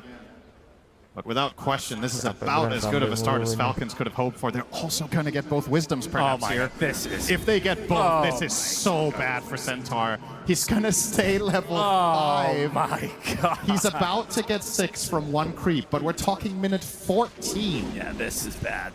This is bad. Do not pick Centaur support in your pubs. Holy jeez. There it is. Stampede finally available for the horse. As the cheer, the crowd goes wild for that. 2 people happy about that. Good for you guys. Let's see him put it to good use. I mean, is this the latest level 6 in the tournament, potentially. I don't think so, but it might be the latest on a position 4. I think it's the latest we've cast. Yeah. But yeah, sometimes 5s just have a terrible game where they get run over in lane and they don't really recover. I mean, he's positioned 7 in this game, it feels like, so far. We'll see if he can catch up, though. Wow, not even 6. No, we skipped a level there. He's still going for the Helm of the Dominator. I mean, that certainly is a way to what are you going to do when you have Crown and Helm of Iron Will? You're going to change your build? Yeah, true. He's already committed quite a while ago. At this point. Although it would be cool to see him say screw it and go armlet. That would be, honestly, though, be one of the least surprising players to do it with a 9 class. Yeah, if only he was playing the Terrorblade in this case. Yeah, he's going to get jumped by Skeeter. He will. Waiting for the Stampede, but the Dragon Tail comes first. 9 class. He will be using the Stampede. They're going to try to turn this right around with the Black Hole available, but the Fiend's Gate comes out. Mortimer's Kisses with the Black Hole right on top. They get the DK. Looks like they will find 9 class in the end, but at what cost exactly? DM's going to get the cookie to stay away. You'll be perfectly safe, so the position 7 Centaur taken out in replacement for the position 1 Dragon Knight. That did force both Black Hole and Stampede and Roar, though. Yeah, so that a means lot Falcons. of opportunity. Nice Midnight Pulse instantly there from DM to stop the Bushwhack. Nice little detail. Enigma obviously having that reliable counterplay to Hoodwink. 200 shot damage-nya. And if nothing else for the side of P-Vision, aside from the trade itself, Satanic gets a little bit of breathing room. But this is going to cost them. Here comes the Zoo. Yeah, no Black Hole, no Mortimers. That means Roche for free for Falcons. I mean, how did they scale into the late game if P-Vision is able to somehow defend, like from the Falcons' perspective? Because this is obviously a very good early game lineup. I mean, Pango can be deceptive and can be a true late game powerhouse. The problem is just his matchups, right? It's not that their lineup in itself can't play late game well, but you're playing into Roar, you're playing into Black Hole, and you're playing into a hard-hitting ranged carry. So 3 things that are generally tough for Pango, and I mean, shouldn't come as a surprise. You first face this hero, of course, it's going to get counterpicked at this level. But once again, Falcons' goal, if you ask them before the game when they want, how long they want this game to be, it's probably around the 40-minute mark that they're hoping to win. For P-Vision, they'll probably just tell you the longer the better. Dom now up for 9 class. Let's see him find a creep. Will it be a Centaur? That's an Ogre. That is a Satyr. Okay. Not what we were hoping for, of course. This is probably the most pitiful farming speed you've seen from 9 class. He's standing there, killing a Satyr Mindstealer. It took him about 15 seconds to kill a medium creep without retaliate. And Dakalis can be found by Malrine. Completely drained of mana and an easy pickoff as a result. Aghanim Scepter not too far away from Malrine. It's going to be extremely good timing. And Skeeter applying pressure to the tier 2 bot. This looks like another free objective for Falcons. And the big fundamental difference between game number 1 and this one is that this time around, P-Vision are unable to force Falcons to defend. That's the #1 biggest difference. Sure, you could also say they won the lanes, but all these things are compounding where P-Vision have games where the lanes don't go perfectly, they get their DOMs and they stall. This time, not happening. Because they only had the Enigma one for so long, and it's not enough against Chen's army and all the clear that Falcons have. So now they are the ones forcing you back. And P-Vision a lot less comfortable in that playstyle, and they don't have their 9 class scouts to give them moments of opportunity. No slippery ward placing hero, no invisible hero, nothing like that. Rolling Thunder finds another target. First whack right on top. Fiend's Gate is close by. No one does get off the Primal Roar there, and there's the Stampede from the Centaur. Is now the Metamorphosis pop by Satanic. Can they try to turn this around? A big reflection comes out. Malrine and company looks like they're going to back away for the time being. That is still a big cooldown. Expended. As 9 class spotted. DM is nearby, and Skeeter won't pursue any further. Yeah, not quite enough for that Orchid, but an interesting pickup nonetheless. Probably the dream scenario for him is finding Enigma and getting the silence off, or of course the Terrorblade post-Manta. Not going to be the easiest, but still. Another tempo item, if you will, right? Going Blink Orchid on DK, you can't really play much faster than that. It's telling a clear story about what Falcons are trying to do, whereas P-Vision just, once again, buying that time. Yeah, Enigma's itemization also playing into that with the early Crimson. It was quite a good delay from P-Vision, cutting out some of the time of this Aegis is now They scan out, but the TP looks to be successful. Now Reen, no basher. Only 200 away from that Ags. And only 2 minutes left on the Aegis. I mean, when they picked up this Aegis, how many buildings do you think that they were expecting to take? I think they were hoping to take at least 2 tier 2s. But still in the realm of possibility. The 20-minute mark is close as well, so they'll likely use this advantage to be able to take the Tormentor. And they would love to get the Chen one in this game. You just want stronger and bigger creeps. The Hoodwink already bought her own, so it's between the Chen. I guess Pango is also okay, but once again, not the most obvious value game, given that there's 2 BKB piercing abilities. Yeah. Class has to use the Stampede, but he gets Dragon-tailed. Cookie to follow. The Orchid used from Skeeter, attempting the TP. Bushwhack will connect. This will be the death of the Centaur. Ada tebal-tebalnya nih Centaur, Jo. And we can see tebal, on the Tormentor side, Amar will be going to town. And it will be Snake King, so Ancients at his disposal. The Ripper's Lash on Chen with 12 skeletons is just something else. Yeah. And it looks like they will get that second tier 2 as the Aegis 40 seconds away. DM thinking about this Wisdom. Let's see if Amar calls the bluff here. I think he's a little bit uncertain about whether he can get away with it, but okay, well, with DM TPing out, this plays itself. We're going to have the 1-for-1 trade. You'd say that, yeah. You were correct. Good job. I do indeed say that. Thank you for listening. Well, 9 class going for a Blink Dagger next, so actually not anything too crazy. I was expecting some big switch-ups here from the position 4 Centaur.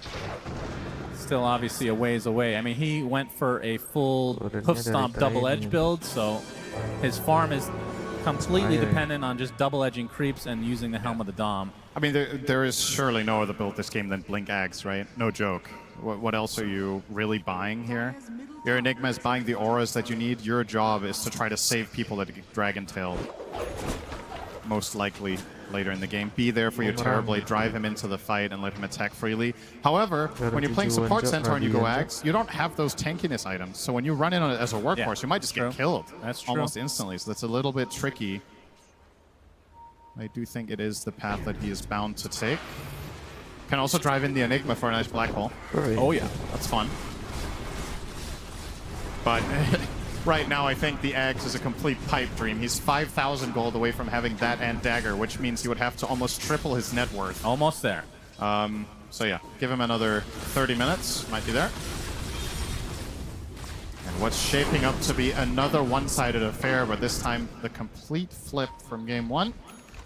Falcons have definitely figured something out about P-Vision's playstyle in that first game.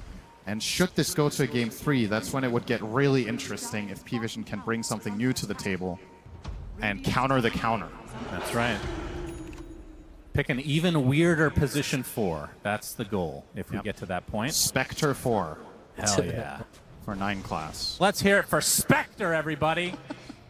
Most random thing. Skeeter blinks to the high ground, gets roared for his trouble, but you can see the Fiend's Gate of Amar on the way, so this will be the death of Ducalis at the very least. And no one already exiting the premises. Did require a few TPs from Falcons, but they secure the kill. Yeah. P-Vision just... I was going to say they seem a little lost, but they really don't. They're just very... It's very deliberate the way in which they're playing the map. It's all stalling tactics, but they can't really take any initiative for the foreseeable future. And playing Dota like that at this level, it's exceptionally difficult.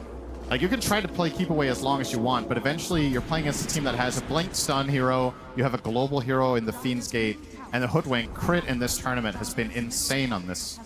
They're gonna find you eventually.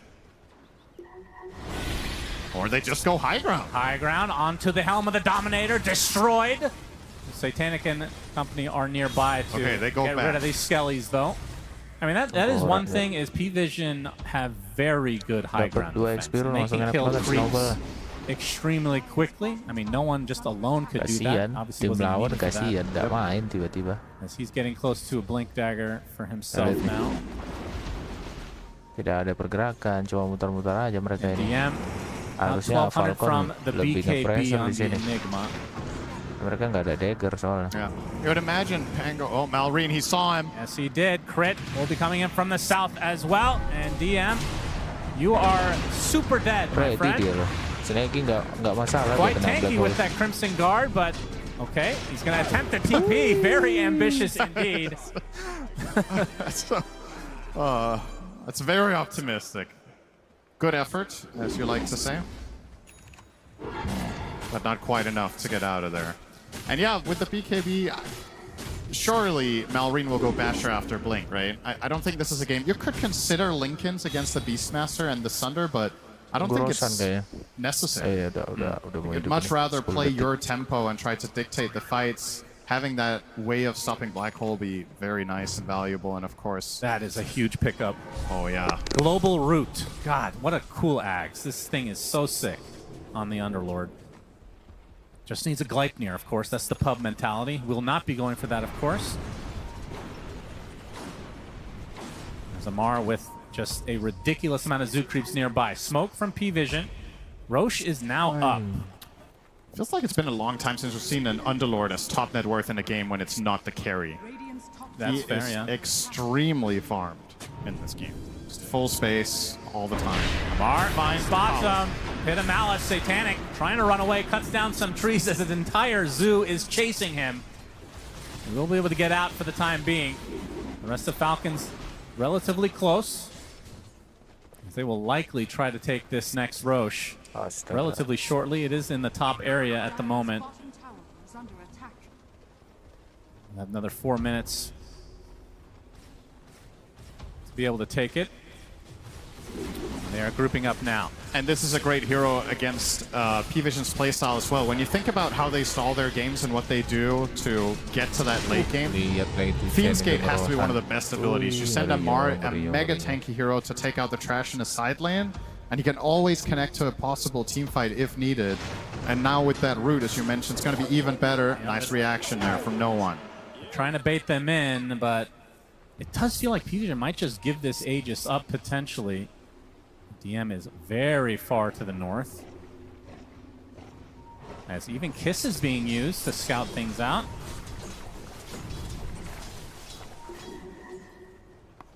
As Falcon's still not feeling confident to be able to take Roche. They want to find a pick instead. Against the Enigma. Skitter's just going to run in. Yes, he is. Malrine, he gets Malefice to start things out. And they're going to be able to get the silence on this Enigma DM. Stampede. He is all alone right now. See if he goes for a black hole play. Probably not, as Malrine finally gets the connection. It takes such a long time. Even the creep helping out with the Congregations of the Deep, and the Swashbuckle finishes the job. So 45 seconds, not having to worry about DM. Technically does have buyback, but at this stage of the game, unlikely to see it. Now Falcons do have to worry a bit about this bot lane if you go for Roche.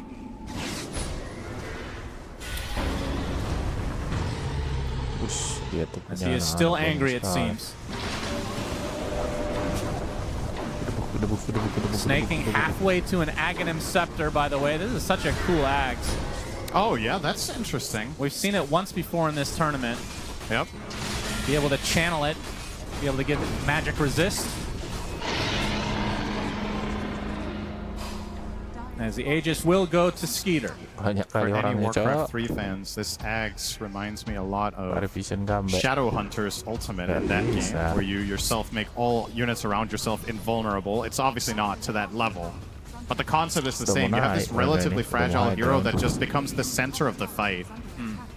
And yeah, curious to see if Snaking gets there, if that will be a very noticeable difference, but yeah, making all allied units debuff immune with 60% magic resist.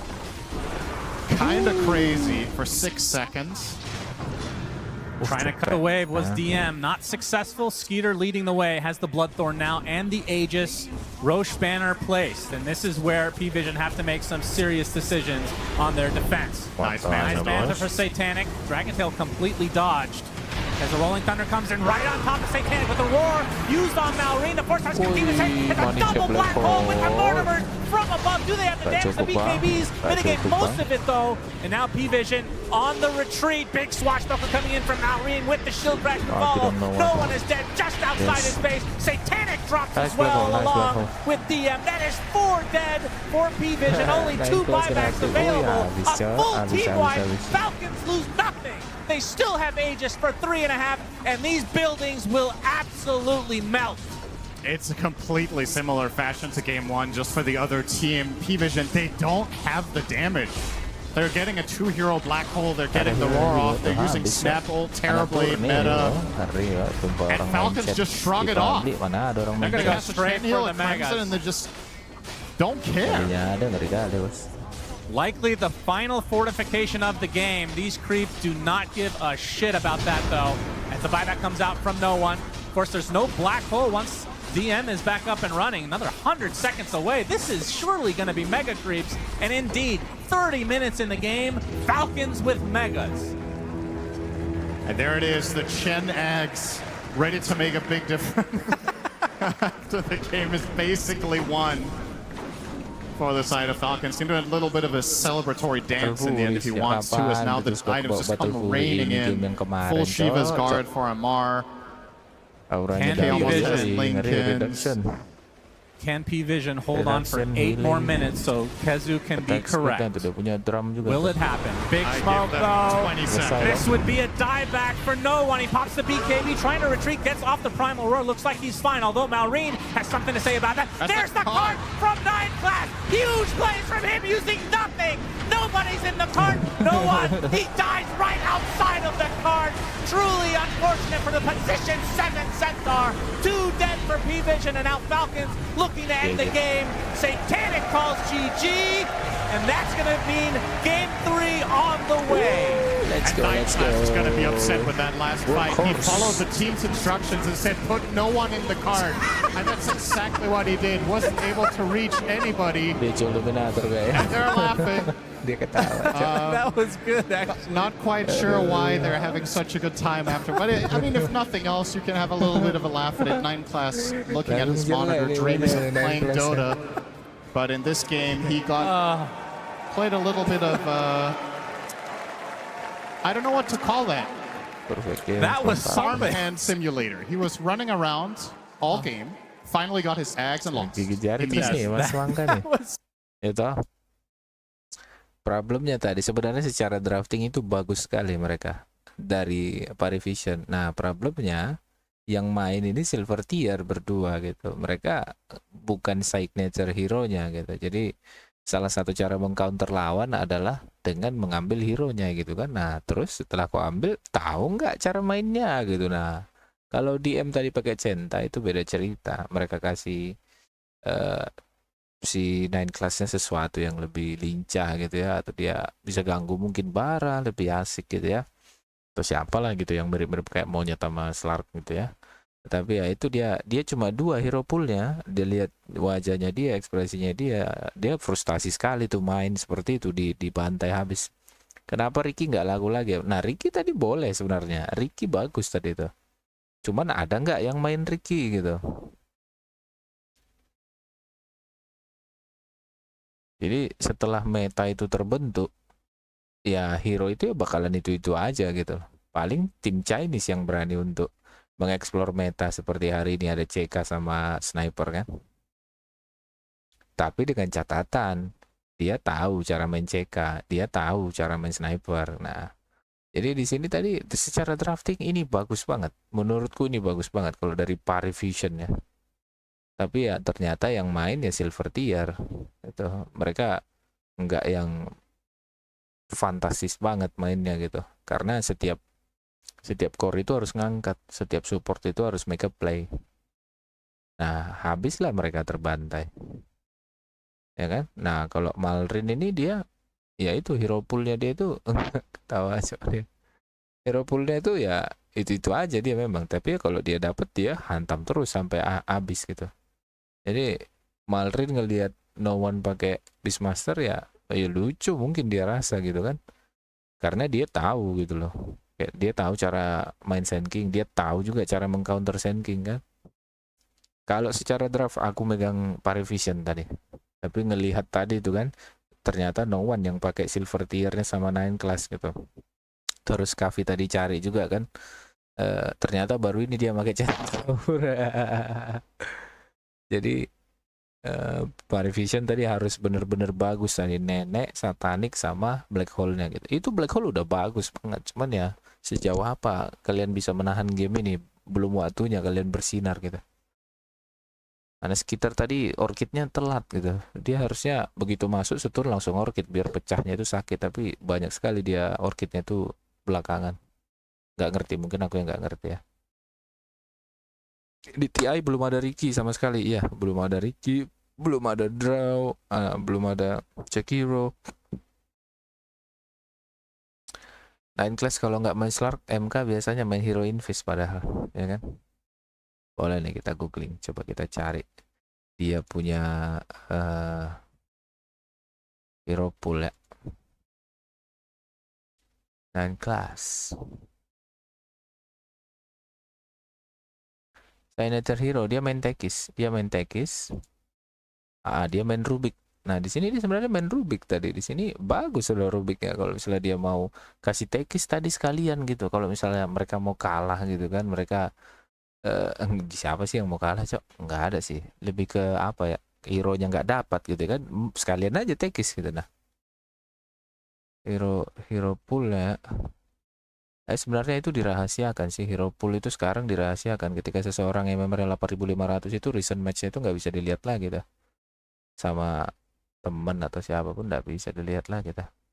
Itu dia, bahkan di sini ditulis ini hero net, signature tekis, Rubik sama monyet tuh. Monyet aja hero yang ketiga. Tapi mereka nggak ngambil dia punya Rubik tadi atau itu. Ini signature ya, Morpling, DB sama Void ya di public itu bocor banget. Nah, gitulah kira-kira guys. Kita pergi ke game 3, persiapkan snack kalian ya. Snack, jajanan, makanan, kopi, teh. Nah, masih panjang pagi ini sampai pagi kita ya. Aduh, Malrin Amar crit snaking sekitarnya, hero-nya itu aja. Yes. Baru dapat info katanya Parivision tadi sengaja ngalah biar seru. Astaga, kacau. Dari siapa infonya? Ngadi-ngadi ya. Aduh. Gula ditutup dengan benar emang ya. Gula ditutup dengan benar, dikunci dengan benar. Kalau nggak nanti jadi party nanti semut. Seperti krip-kripnya snaking tadi. Saya ke toilet dulu teman-teman sebentar. Saya akan kembali setelah pesan-pesan berikut ini.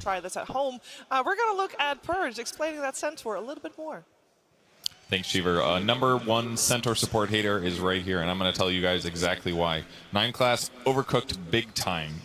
He kind of thought that if I get Helm of the Dominator, I can make any support work, which is true, but you got to get the Helm of the Dominator first, and that is basically what we're going to watch not happen. He did a great job pulling creeps. He did block the small camp the first time he did that pull. The second time, though, the camp respawns, so Snake King gets to fight him every time.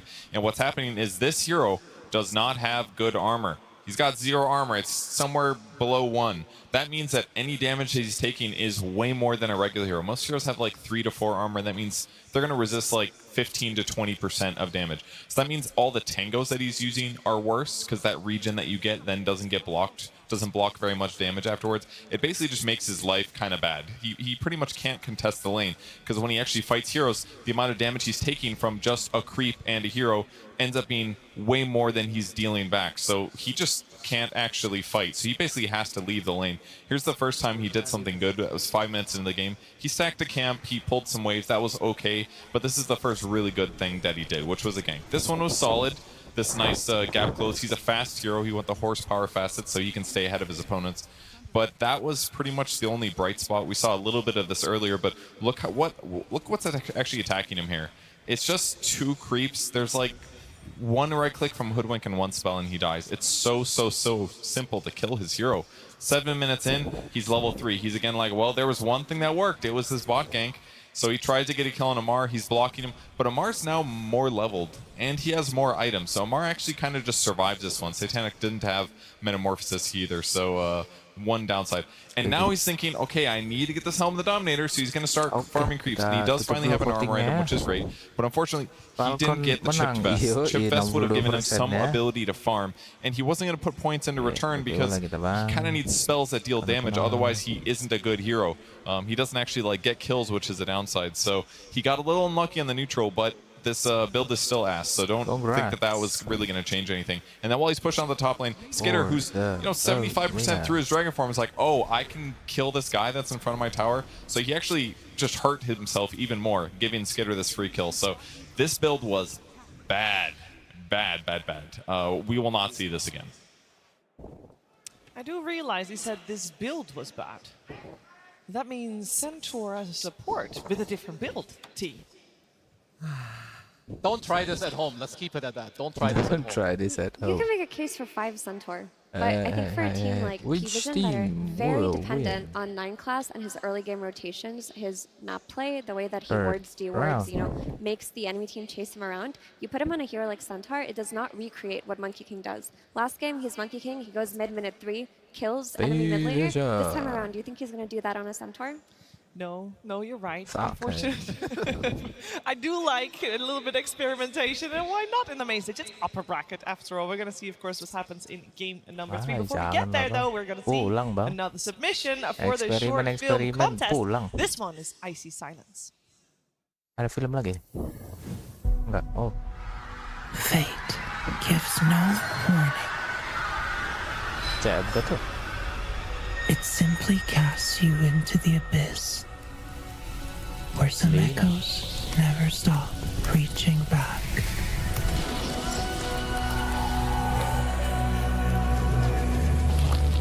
Every leap, every crack in the stone were invisible hands shaping the hunter within.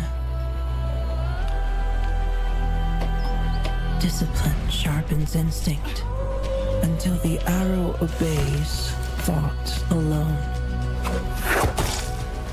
There was peace in the fall, a silence only the wind could understand. But even in that quiet, allies found me. Shadows.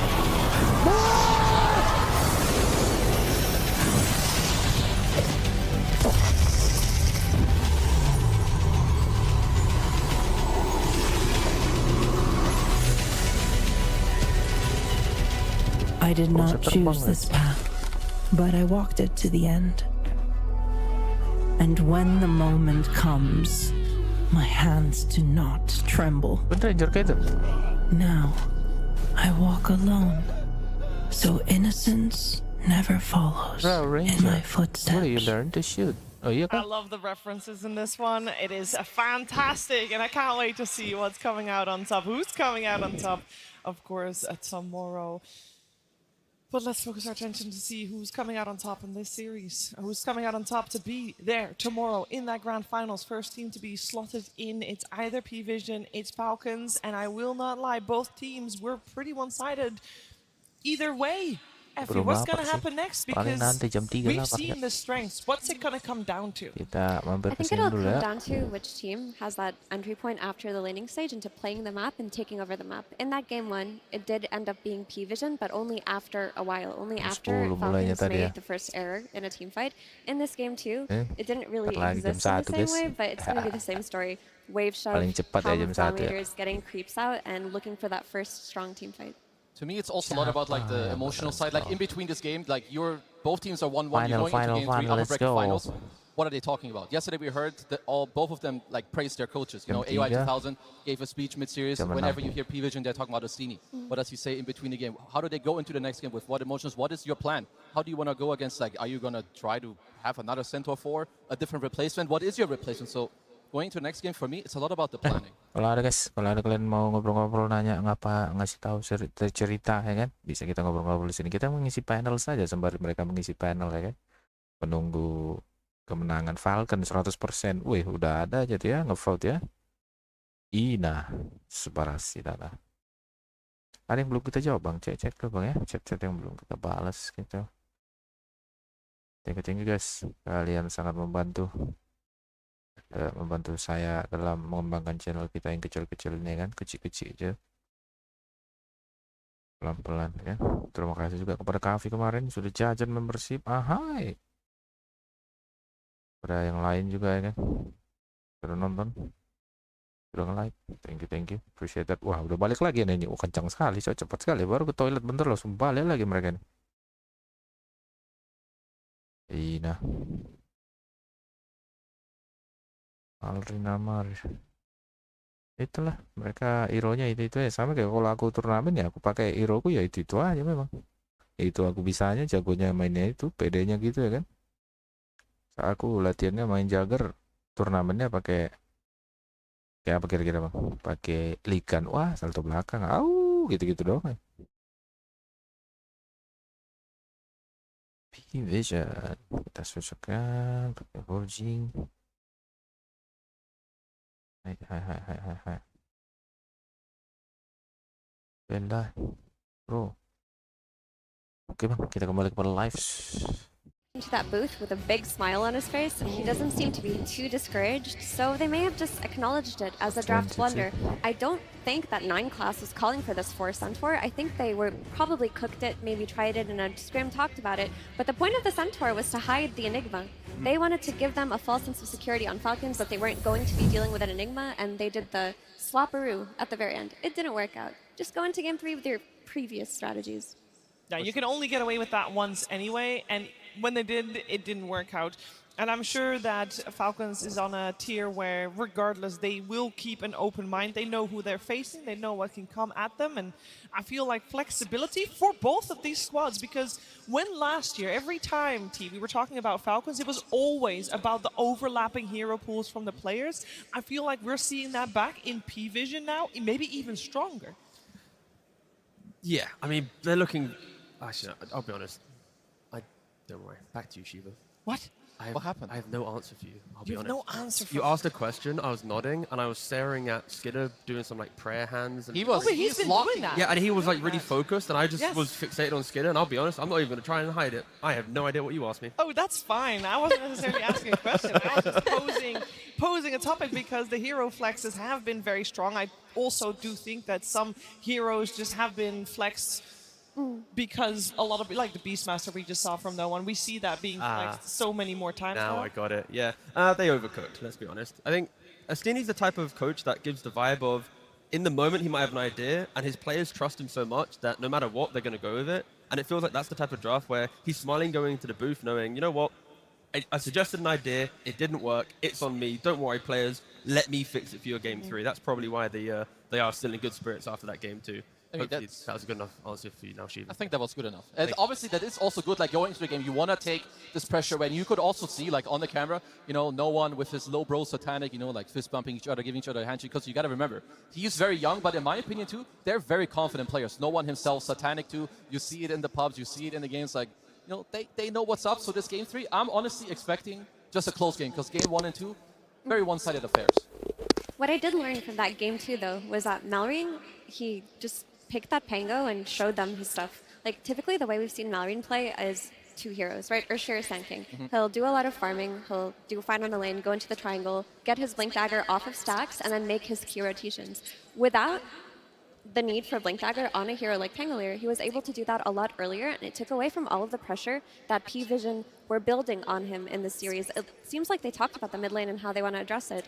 And I just want to talk about the interview we heard from Tidebound a few days ago, where NTS said that he thinks Falcons is the strongest team because their mid laner always hits such a good tempo. And maybe that's the read every other team has, that they need to shut down Malrine's heroes. But Pango is back on the menu now. Yeah, and I mean, in game 1, they succeeded, right? They had the co-op with the Monkey King, with the Oracle against the Shaker. They shut him down. Game 2, of course, not the same story. That didn't happen. So if you're going into this next game, P-Vision likely want to repeat what happened in game 1, try to shut down Malrine, and try to make it happen. Well, we're going to see exactly what they're going to make happen. It is the final game in this best-of-3 series, P-Vision versus Falcons. Let's see what they got. P-Vision versus Team Falcons, Game 3. It goes on. Alrighty then, we got P-Vision on Radiant, we got Falcons on Dire, and they did switch up the draft order this time around, where we do have P-Vision having overall last pick, Falcons first pick, and therefore only 3 bans to their name, so we might see things changed up a little bit. The Mars still unfazed banned, just like the Chen here as well. Yeah, key thing as well, Falcons had the priority, and they actually chose Dire, which then gave P-Vision the ability to take second pick. So the way in which you want to utilize 4 bans, Falcons don't care, but as I said before, if they are to be first pick, ban Slark, entertain the idea of taking the Monkey King on first pick, and then you also solve that problem that I suggested. Would make a lot of sense to me. I mean, if you do want to first pick the Monkey King, you can just go for like maybe a quad ban or something, whatever you want to protect it, to have Malrine play it. Because Skeeter, he doesn't play it as much. Amar does, so try to keep it open between your 2 and 3, because I believe those are 2 of the most likable options, or most likely options that will come out here. We also see a Hoodwink respect ban coming out for crit, but something P-Vision did in this banning stage was they broke 2 of the combos that Falcons love to play. By banning Mars, you take away the strength of Snapfire. We saw her without a Mars, and that game 1 didn't look as good. And by banning the Hoodwink, the DK becomes less strong as well.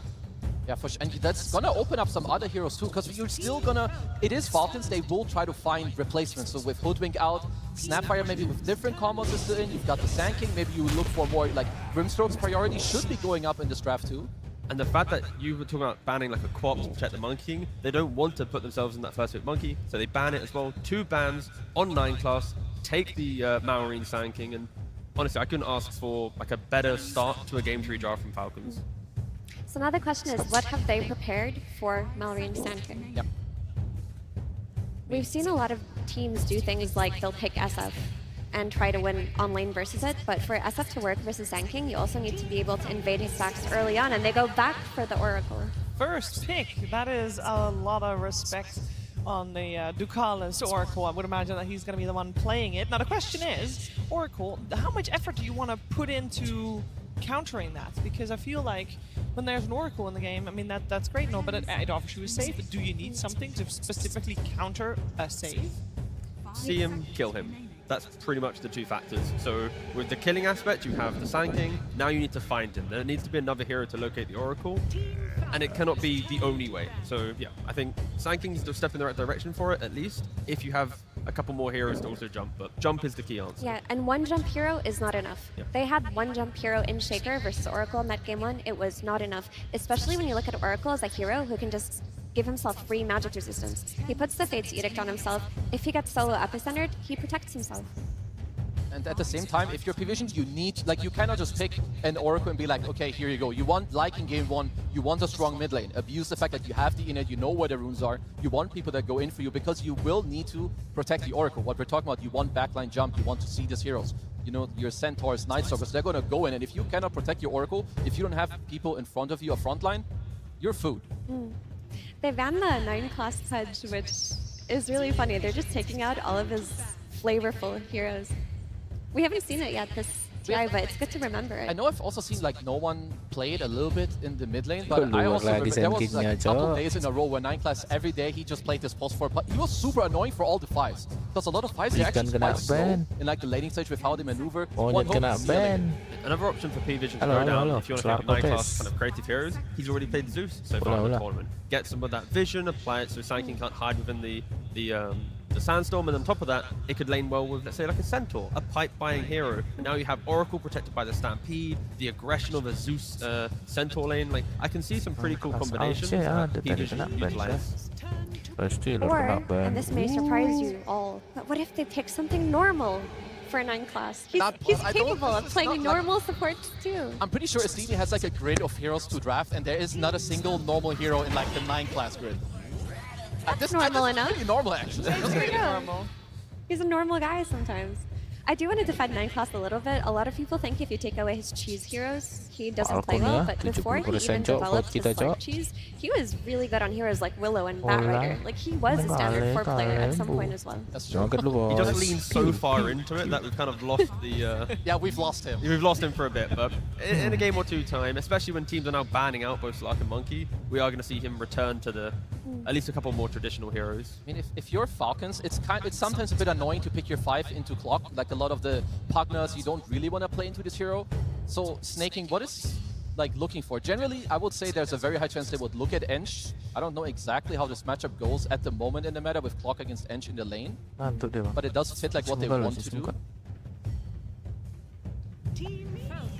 Well, we got a normal hero once again, Snapfire. I feel like we've said it before, this is one of the few series where the bans in terms of crit bans have not been, or support bans with the Pugna potentially as well, have not been very dominant, but we do this game at least see both the Hoodwink and the Chen ban, so maybe the Pugna will still come out in this one as well.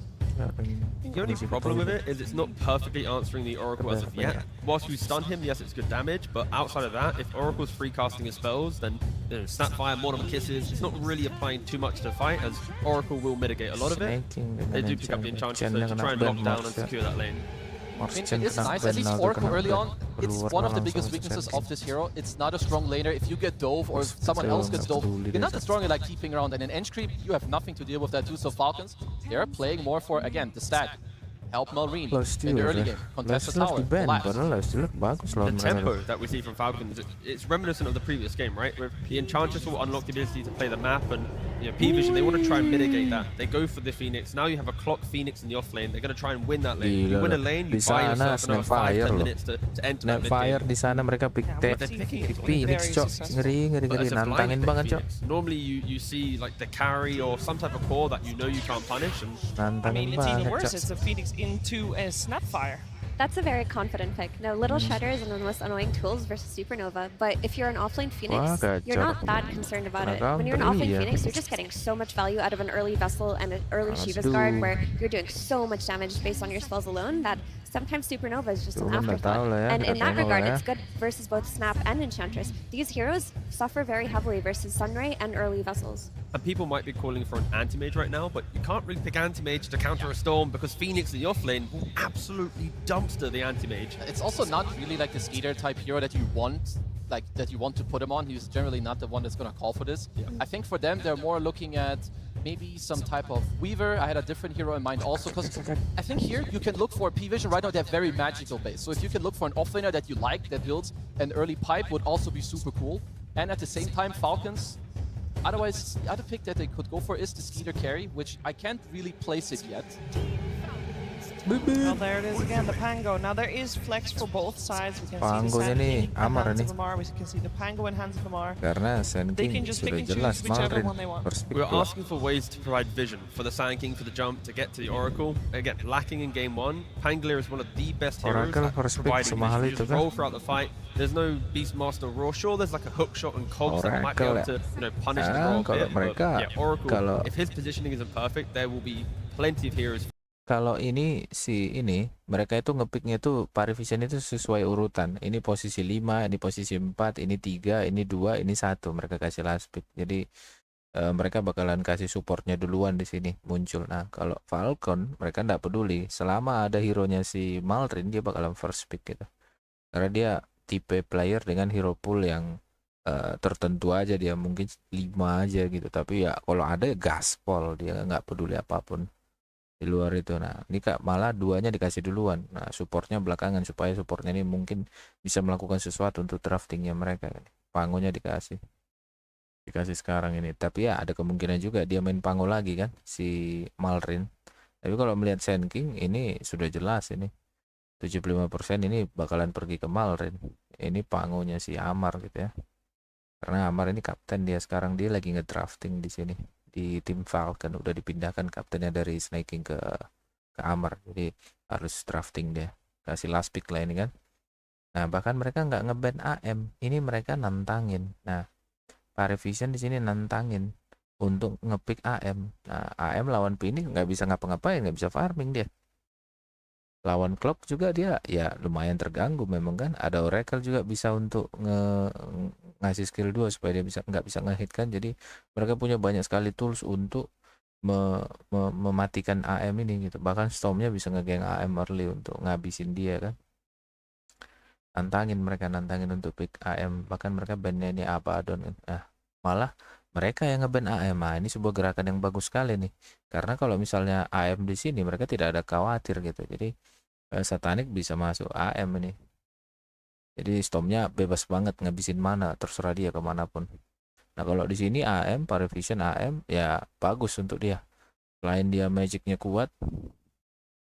Siapa nih last pick nih? Kemana dia pergi? Kanannya skitter ya. Ini ya begini.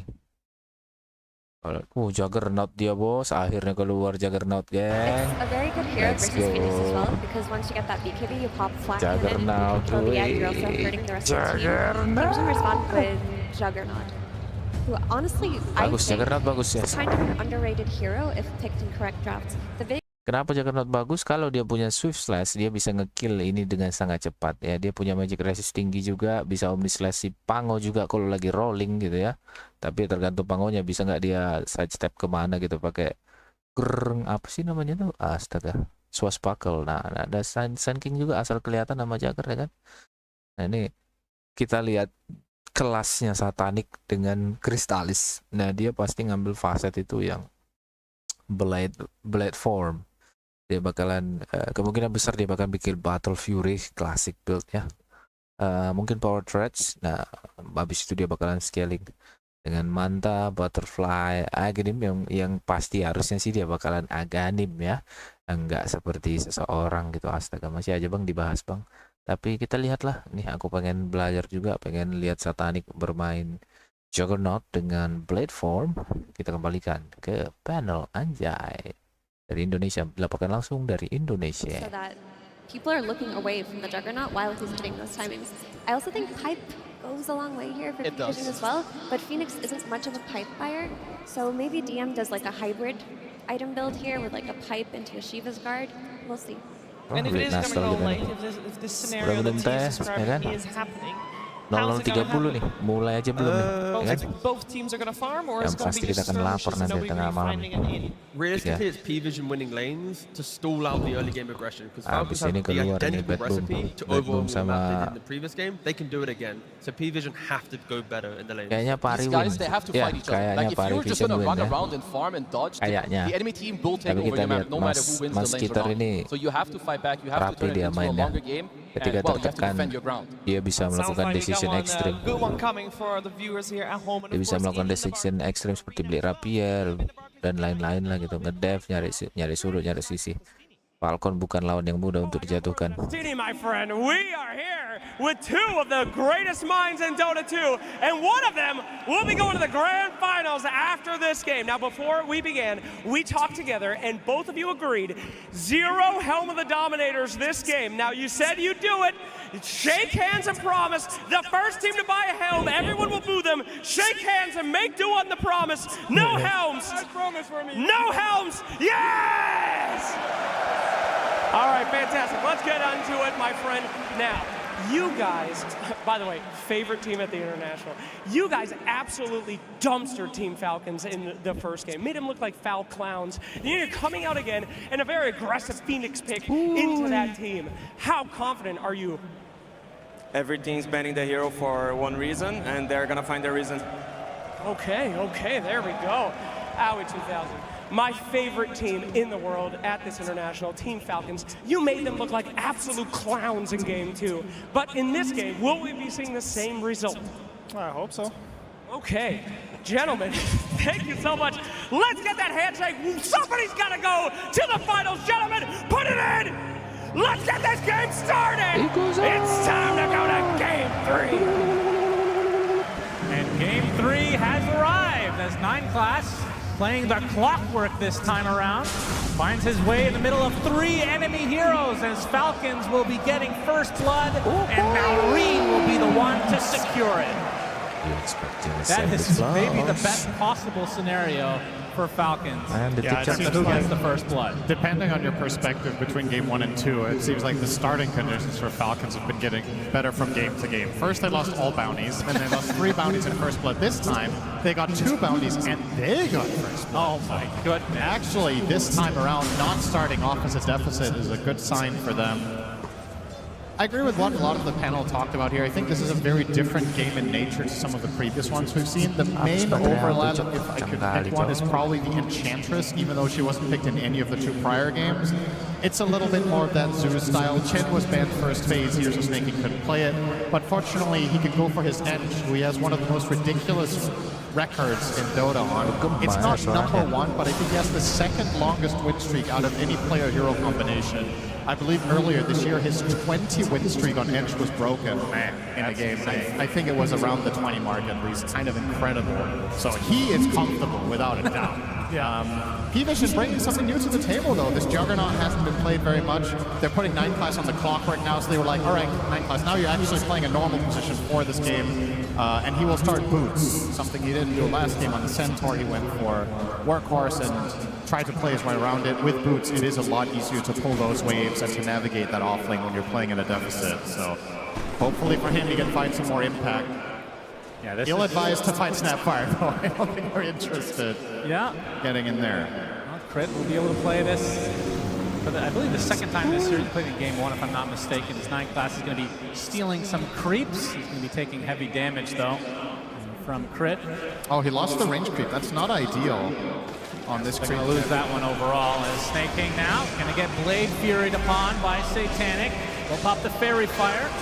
Snake King going to continue to heal thanks to those Nature's Attendants. Amar will oversee operations.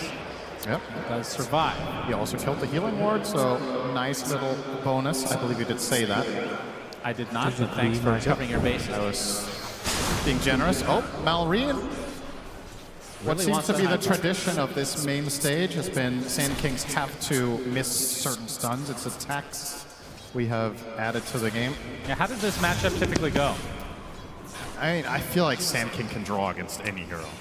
If you play it like Malrine does, you're just cutting waves. If necessary, in the good matchups, you're standing in your Sandstorm, you attack the enemy hero once they're blinded, they can't really trade with you very well. And this is no different. Of course, he has a little bit of an unfair advantage from the First Blood, which you know, if this is played in a vacuum, maybe Storm can pull out a slight advantage, but I don't think it should ever be more than like 60-40 on the farm. So, no one doing what he can to put that pressure. Yep, 15-4 versus a 15-0, so no denies for Mallory, but still very, very, very close in this mid lane. Ducalis again playing the Oracle with, it looks like Satanic actually went for the Blade Storm facet. I'm not sure what I've seen the other one more often in the very few games that we have seen as 9class gets gone on by Crit and killed off in his own cogs. That is a bit unexpected, but I guess it was just a matter of time as he was continuing to steal those creeps. Level 2 Snapfire is really hard to pull waves against. When you go this skill, but when you go to 0-1-1, you have so much damage. The cookie is always going to connect, because in order to pull the wave, you have to make them trail behind you, so you're never going to miss. It's just very easy for Crit here. Some nice bowling from 9class there, a little bit of mana burn coming out. Yep. But overall... Enjoys his bowling. We'll see if he's as effective as he was game 1. Of course, playing a different hero in all 3 games now. We'll see how far Snake King can get this game. Like you talked about, not only just that winning streak, but this is a position, well, typically it's a position 4 that will just get right-click items, like a Dragon Lance, Hurricane Pike, and then that's when they certainly start to hurt. There's a world here where you go a lot of auras. You can go Solar Crest type. Crit, a bit of trouble, but the Rocket Barrage doing massive damage from Skeeter onto both DM and 9class. He has to dive away. This is something you do have to worry about if you're the P-Vision side. So DM, we have not seen him on the Phoenix so far this series. We have seen a decent amount of this hero, though, as an offlaner.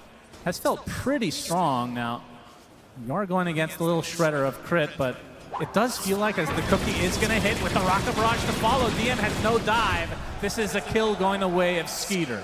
Nothing 9class can do here. But it does feel like these Phoenixes get enough levels as a core that the little shredder only has slight impact in the game. It's very much contextual. I think in this game, between Little Shredder and Gyro with BKB, you definitely have tools of taking down the egg. I was wondering what DM was going to do with that helm, because he was waiting on his quick buy, but he does commit to the helm of the Dominator instead of potentially going Veil. Yeah, not too surprising. Promise broken, it seems, yeah. Well, Estini, in his defense, he was already out on the stage, and when you've left the player booth, you can no longer talk to the players. That's true. So they might not know that there was this. Yeah, maybe if they check their voicemail, they'll see a message. Very important, but check him PC. No one now level 6, along with Malrine. Are you expecting a slower start to this game, or like how does the Juggernaut play? Like you go for a farming item, and at what point do you join the fights? It varies a lot from game to game. I think there's so. It's a hard question to answer. Whoa, hang on. Oh, surprise! Storm got away. I don't know why I got excited. Yep. I think it's a hard question to answer about Jug because a lot of how this hero plays very much comes down to how other lanes go. I think it's one of the less obvious carries. Because in my experience, it's small margins that you're making your moves on. Some other carries are just way more overwhelming level 6, and it's just obvious you want to go through the gate and put pressure, or others are way more passive where you're clearly staying in your lane and going jungle. Jug is a little bit of both, where if there's a good opportunity, you can play around it, but I think a lot of that comes down to how good DM's game is going to be. You want to rotate to a Phoenix that's ready to fight. Some trouble. There we go. No one shows up. The Cookie. The Cog's actually on the outside. He gets hit by another one. A big dive coming in from DM, and they will clean up Skeeter. As 9 class, one more right click, so there is a trade of sorts, but Malrine actually walked up here, I believe. Late to the party. Yeah, a little bit too late to find a connection. No one is relatively low on mana, though. Oh, can Crit get this? He's going to try to go for the 7-minute There is no way he just walks past and gets this, right? 9 class makes his way close by. As he's not going to get it. Yeah, will have to back away now. In fact, might die for his troubles. He's this is a level 4 versus a level 2. No one does have mana to zip up if needed, and he'll do just that. So Crit will be brought down. A good attempt from him. Tries to deny himself onto the creeps. Not going to happen. That would actually have worked if he wasn't slowed by the fire spirits on his attack speed. Yeah, that's true. Couldn't get the swing in. Kind of looked like a replay of the last game where 9 class had to give up the Wisdom Shrine, and he was like level 2 at that point, I believe. Yeah. This is a better start for him. Yeah, for sure. He's going for the Tranquil Boots here on the Clockwork, so he will have plenty of resources to trade with. Has the Infused Raindrops as well to have a little bit more staying power. No one. Yeah, getting some damage here. Nice Cogs, forcing Crit back so the Cookie does nothing. Fate's Edict applied to no one. No, Reed did get the rune, though. I mean, that is one benefit is the Juggernaut. I mean, he has Blade Fury for the BKB, essentially. Fate's Edict maybe for the Storm Spirit this game, but might have to buy it anyway at some point. Oh, Malrine is bullying down here. Really trying to put on that pressure. I say Malrine, of course it is a Mar. Yep, same thing. Easy to get them confused as they play all the same heroes. This is true, and that is the true power of Falcons. They've taken advantage of this time and time again. TP mid lane, though. Good pressure applied to Tier 1 from Falcons. They'll have to back away now. Say that. Of course, Malrine has that facet. It allows him to blind towers by hitting them. Very powerful for pushing. I do wonder if that is going to be changed in the future. We'll see. Yeah. I don't see why this needs to blind towers. Wow, that was a shriek. Yep. Okay. Gets his level 6 now on DM. Maybe that's why he's happy. It's like, I am online. Nice stack here for no one to build upon.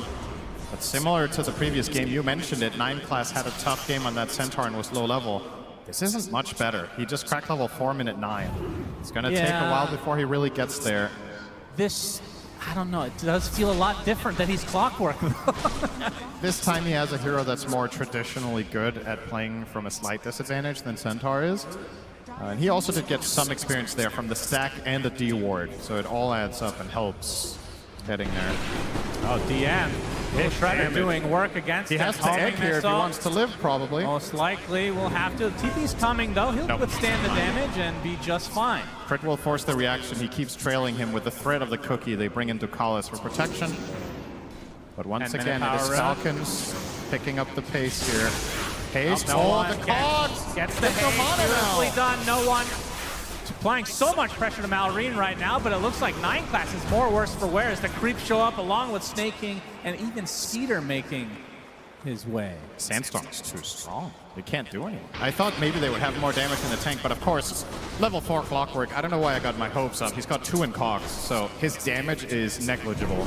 You're running in the Enchantress next to him with the heal, no problem. Yep. His mid tower will be gone in a moment. That blind lasting for so long. It's pretty crazy. How long is that? 5 seconds. Huh. Tier 1 tower secured for Falcons. 3K lead as they are continuing the pressure overall. Carrying over from this game too. Exactly. It's the same recipe. They forced 9 class off of his most obnoxious heroes onto something, a melee 4 without the same playmaking as Monkey King and the Slark arguably. And they just run them over in the early laning stage. They've taken 2 towers already. All 3 of their cores are happy and farming. And this time around, my biggest concern for P-Vision in this game is how long do you have to wait? In the previous game, they kind of felt like they couldn't fight for 20 minutes and then they lost.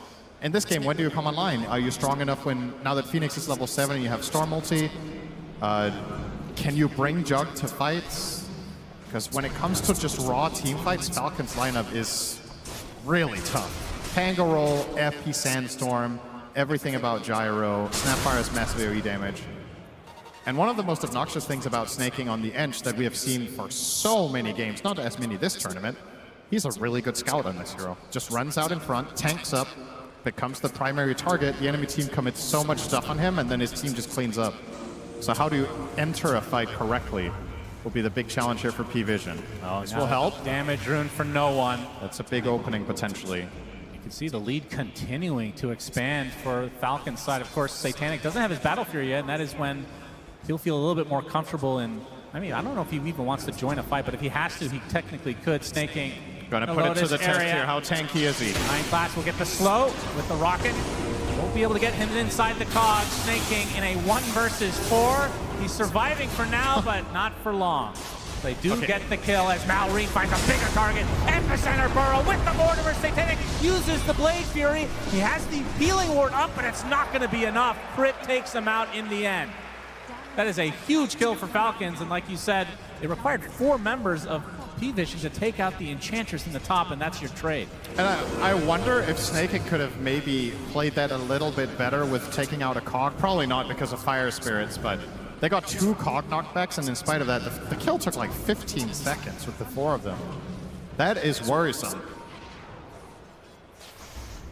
Yeah, it feels like they don't have a ton of damage yet. Of course, the Storm Spirit is going to be the most of it without Juggernaut showing up.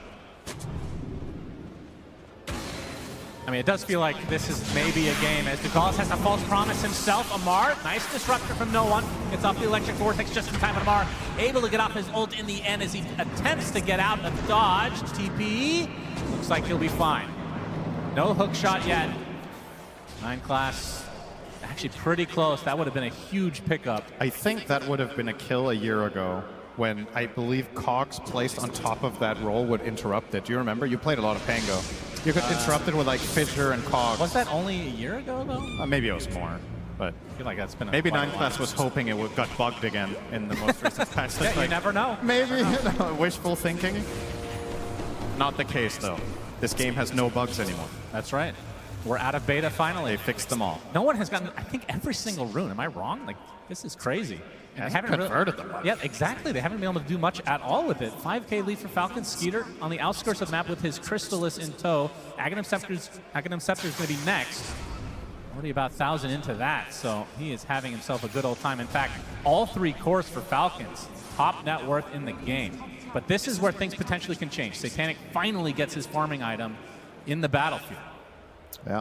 I think the way it's going to change is that he will farm faster and everything else will be the same. That counts as a change, then I'll agree. For him it is. For yeah, him it sure. is. He is like, guys, I got my item. I'm going to continue farming. Good luck. Would you agree with me in the fact that Satanic is one of those carries as Dugalis getting pursued? Nothing connecting. Amar, Fate's Edict applied, but no doesn't have false promise, so he is down and out. But Satanic does feel like one of those carries that could get, I mean, dependent on the hero, of course, but feels like he has put his team on his shoulders quite a few times in the past. He's one of those like, old school type carries, it feels like. He's been one of the most stable players of the tournament. I don't I can't really recall any game where I was like, man, Satanic really dropped the ball in this game. Like, he's had games that are tougher than others. This could be shaping up to be one of them, but it begs the question, how much could you really have done with the hero you were playing? If he was convincing them to pick Jugger and it turns out there was a bad pick, then maybe you could talk about that, but his overall play in the game so far has been quite solid, given the circumstances. As we are looking at that about 5,000 lead for Falcons, worth noting, almost all of it is in supports. There's a very big lead, and just 1,200 ahead of the clock, and Snapfire about 2K ahead of the Oracle. So the brunt of the lead is in those supports, which is worth keeping an eye on, because there's going to be some extra utility items. Satanic has to use the Blade Fury. Amar continuing to roll. Will focus on the support first, it seems, as the epicenter reserved for Ducalis as well. Oh, he's not done yet now, he actually maybe. does get clipped by Amar. Uses his short as well. Satanic. He's going to get some help in the form of no one, though. Amar maybe overstepping his bounds a little bit too much. Call down, though. Skeeter makes his way over. Amar blocked off now. Gets the hook shot from 9 class as well. Amar looks to be dead. No, he gets the barrier! He's so much damage applied to him. Now no one will drop as well. The kisses raining from above. Crit. Double kill. 3 for nothing. Falcons somehow lose no one. And so do P-Vision. I knew you were going to do that. That is... Oh, that's the dream fight. This is the dream fight for any hero that can generate barrier, is that you tank all of the damage and then you get a very last-second barrier off there. Not only do you survive, but the enemy team used all of their resources trying to kill you. No one depleted his entire mana pool, used hookshot, used egg, and you didn't kill a singular hero. The map is falling apart fast. No one, unfortunately, jumps in and blocks his own camp to add insult to injury here. A little unfortunate there on the timing. Uh-oh. This is feeling a lot like game 2. Now the question is, do you force the issue with Satanic joining a fight before he gets a second item? Like, can you even afford to do that? Because he has not been in anything. We haven't seen a single Omni Slash. Well, he was in that fight, and he didn't have enough mana to use both of his spells because he got swashbuckled once. Well, that's part of the fact that they're the ones getting gone on, right? They're not doing the initiating. They have 9 class with a hook shot. They have Storm Spirit. They have Dive from DM. They have a lot of ways to get on top of Falcons, but they're just not providing the opportunities. I think you have to play keep away for the foreseeable future. I just don't see it. I don't think... I mean, it's kind of strange to see these 3 games in this series play out, and it feels like the losing team has the same problem every game. Like, damage issues, the inability to pierce through and win the team fights, and then you're playing this keep away that... really difficult. Yeah, crit. Okay. Crit is going to be fine. It Good bowling. Some good bowling going on here. Amar, though, not too happy with this exchange as 9 class. Looks like he is going to be the one to ultimately fall, although DM is close by, but just throwing out some fire spirits as Amar gets the killing blow.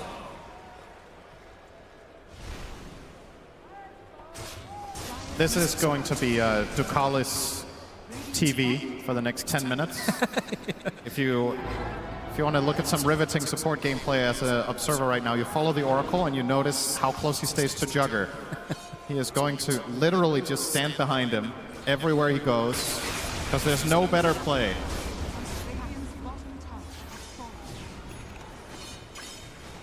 Okay, he's following Satanic. I've got my eye on it. Yep. Keep us surprised. They have the stun lock for the Storm. No one dead again. This is Falcons, 11K lead at 19 minutes. It's a huge problem here, because even if the Oracle conceptually is really powerful at counter-initiating these moves, you have to pick your poison, because Storm and Jug can't farm in the same area. Then you're losing on efficiency.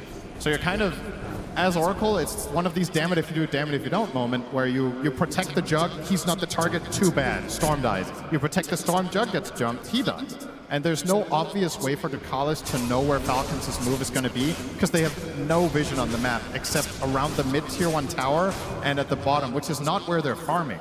So every move Falcons is making is very untelegraphed for P-Vision. And as a result, it's very, very hard to play the Oracle this game. Man, look at it. They're 2 supports. The combined net worth of Ducalis and 9 class is lower than both enemy supports individually. Man.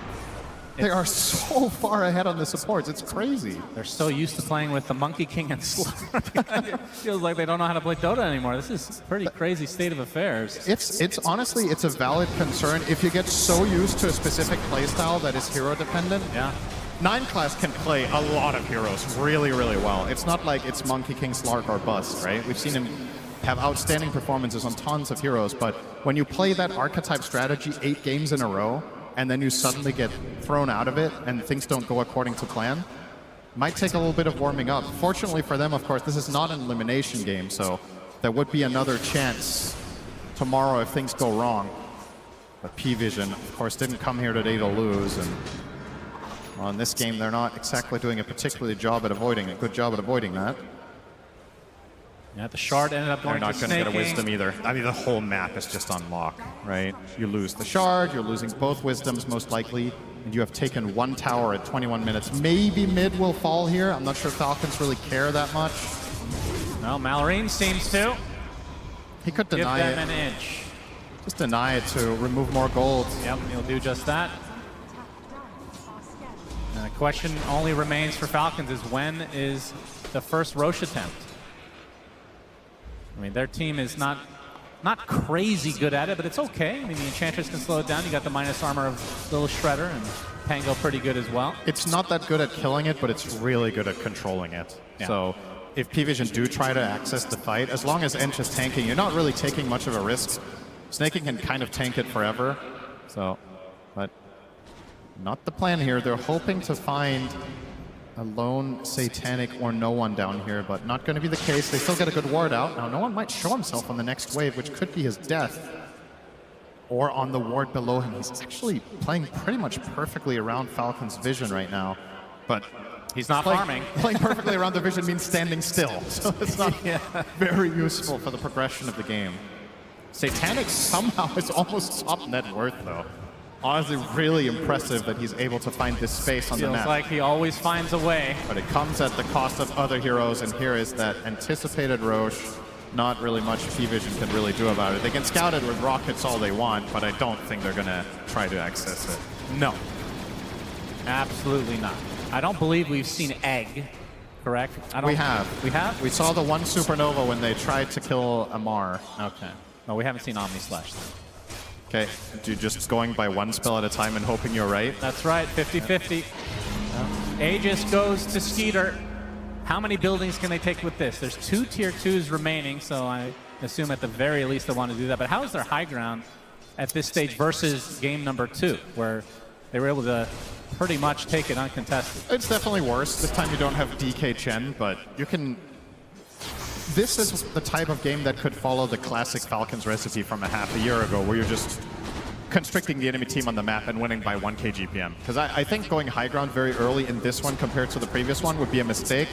I'm not really concerned about your ability to scale and your ability to win later team fights, but I am worried that if you go high ground too early, you could somehow lose a fight against a Storm buyback, for example, or going a little bit too deep, setting yourself up for Omni Slash. Just unnecessary.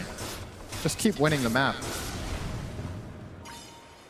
Satanic working his way towards the eventual butterfly. They did spot him here, and you can see the scan now coming out from P-Vision. We'll have to get back to base. To run away. Yeah, this is the state of affairs for the P-Vision side. No one is actually camping up. They might want to take this fight. I know that maybe Gyro isn't nearby, but he is. Satanic, he's going to show himself. Now we'll attempt to run away.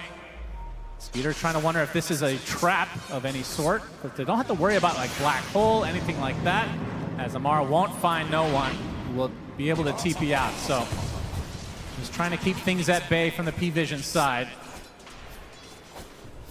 as they push that top lane, which is the last remaining tier 2 tower.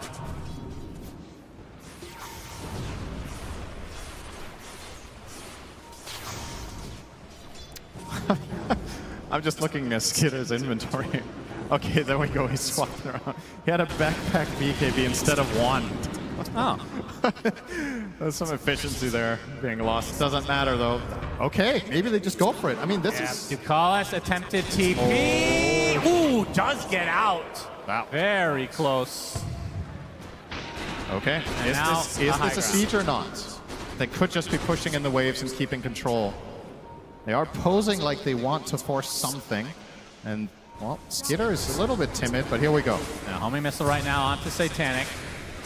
Sagging himself from Skitter. They're going to get the sunlight. There's a lot of damage. There's a false promise on the Satanic at the last moment. And that required very little from Falcons. Yeah, they used a homing missile and a cookie. That is insane. And now the high ground attempt, they do not have Healing Ward as it's about to run out. They don't have False Promise anymore. As Amar jumping in pretty deep, gets the swashbuckle, able to bounce down to the low ground. Skeeter is getting a little bit low as the Mortimer's Kisses onto 9 class, but the Fate's Edict will be able to mitigate all of the damage.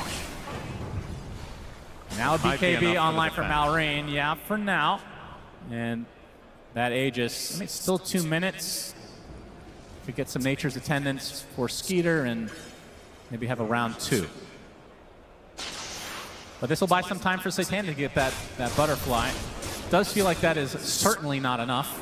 He needs that and Ags, then maybe. The Ags does feel, I mean, we saw Chrysalis play it without Ags, which I wanted to talk to you about because I feel like that was a mistake in that game, personally. It feels like Jug is so hard to play without Ags. I would agree 100% with that. On a pro level, I think it's almost an essential item every single game, but there's always going to be outliers. I don't think that game was the case. Spotted along with Snake King.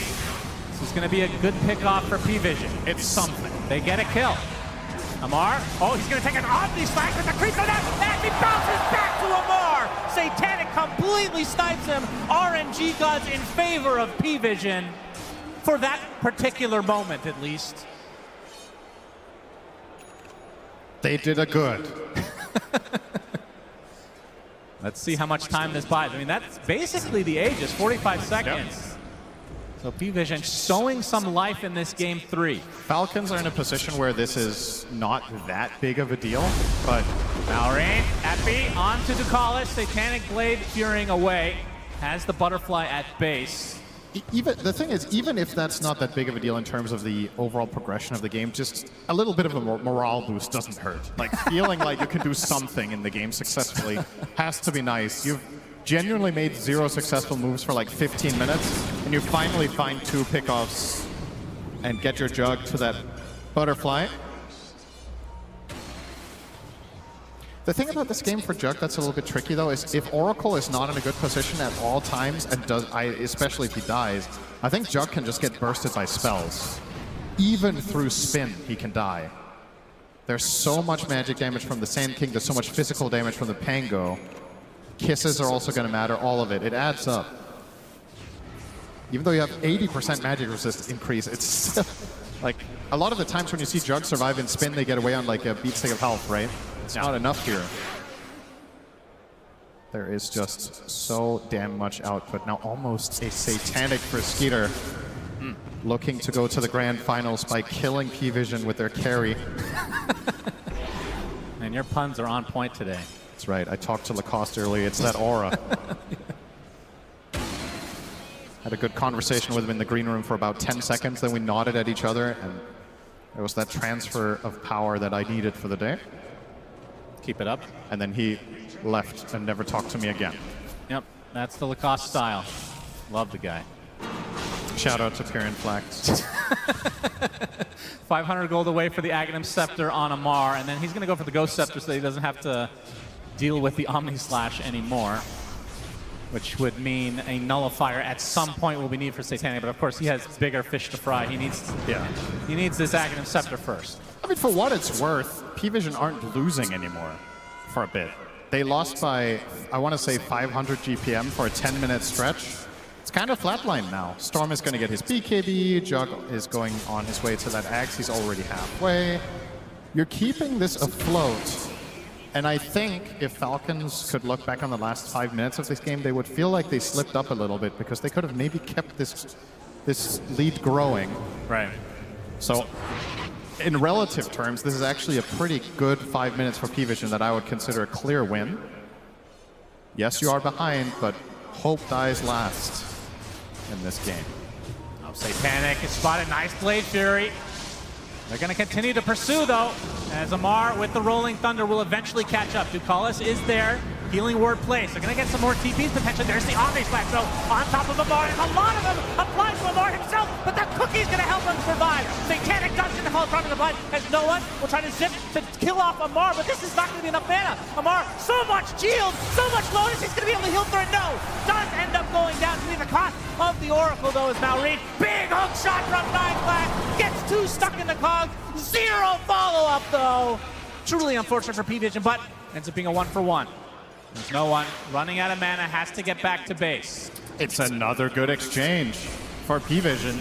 Sure, it's not an overwhelming win, but it's, again, something. You just keep it alive. You don't have to win a big fight to come back in this game. If you can get even trades or slight victories here and there, we're approaching the point where Juggernaut can start actually becoming scary. The problem for this hero in a lot of the games that we've seen in the last half a year to a year is you kind of, sometimes your power curve is a little weird. Like you can be good in some lanes, then you enter this stage in the mid game where you're like kind of meh. But when you get to 4, 5, 6 items, this hero can be a complete beast. One of the few carries that can also kill a hero like Ench in a matter of seconds, which could matter here. We've seen so many games where Snaking ends up winning the game for his team by just soaking up abilities and not dying. Juggernaut, not a problem. He's going to cut through Ench in a few swings with the Axe, which is now complete. Yeah, Swift Slash next. Ready. So Malrine has the Ghost Scepter against the Jug. Amar, like we talked about, that's the next item for him. Does Juggernaut have to get, does Satanic have to get the Nullifier, or can the Phoenix actually get it? That could be a potential pickup. I think the Phoenix one is just too difficult to pull off. Like, you have to be able to be in range for the target that Jug is on. So realistically, he probably needs to get it himself if he sees enough of a problem. Malrine gonna be able to get the Burrow Strike onto no one, but there's the false promise to keep him alive. And the egg from the low ground, no one will be able to zip away safely. Big Omni Slash! Snaking is destroyed, but now Satanic completely isolated from his team. Burrow Strike now right on top of him with the cooldown of both, but he still had the Blade Fury. That's doing a lot of damage. Thanks to the fact that his Skeeter getting gone up by no one, he's dead! And now the Sunray healing everybody up the Mortimer, so double Burrow Strike, and now Falcons will be able to win the fight in the end. 4 for 2, it looked pretty good for P-Vision, but they just run out of steam at the end. Finally, an unpredictable fight. I think neither team really understood the state of the fight. They're just going in there, throwing in everything they had. The key difference maker in this fight is Snaking separating himself from the gyro, eating the Omni Slash alone and dying. If he does not create distance from Skitter there, he just dies with Satanic ready. He would have had no target to hit. Look at this replay. So first of all, that rocket flare going to cancel off some blink daggers and the nice save from Bukalis, but keep your eyes now on the Jug. Gets off the Swift Slash, and then this Omni. If Snay does not get over here and end that Omni, Skitter is dead on the spot as well, and the fight is just over. Now instead, Skitter gets to get all of his output through, and tanking no one for a good amount of time, giving his teammates additional space that was needed. And the kiss is just beautiful now. Good spacing from Crit, getting a lot of impact out there. And the grand prize will be an Aegis, but this one is not going to go to Skeeter unless they kill it slowly. He's not able to take it. Well, they are definitely killing it slowly. This is a Mar out of the pit, so I guess this is deliberately delaying it. Looks like it. They want that Aegis on the gyro. And Skitter almost has the Daedalus as well, so a big level up for the upcoming fight. Skeeter will get the goodies. Roche banner as well for Mr. Snaking. CEO Gyro arriving, taking the credit for all the team's hard work. Yep, he dies, they win team fight. Good stuff. Satanic looking for the Scotty next. Do you agree with that? Obviously, a very good item, but it feels like in these stages of the game, this item could make or break their potential for the comeback. So these ones are really important. I would kind of like a refresher, honestly. Okay. I think the problem here is that he's going to throw out his Swift Flash and his ult, and then he's going to struggle to stay in the fight after that. So I think Refresher would be one option. The other one, you talked about the Nullifier. I think that was an interesting idea as well. Scotty is a very nice all-round item, and perhaps the logic is with this, he gets way more value out of Healing Ward, he gets more value out of Sunray, he gets more value out of the Oracle save, because there's just so much more to get through.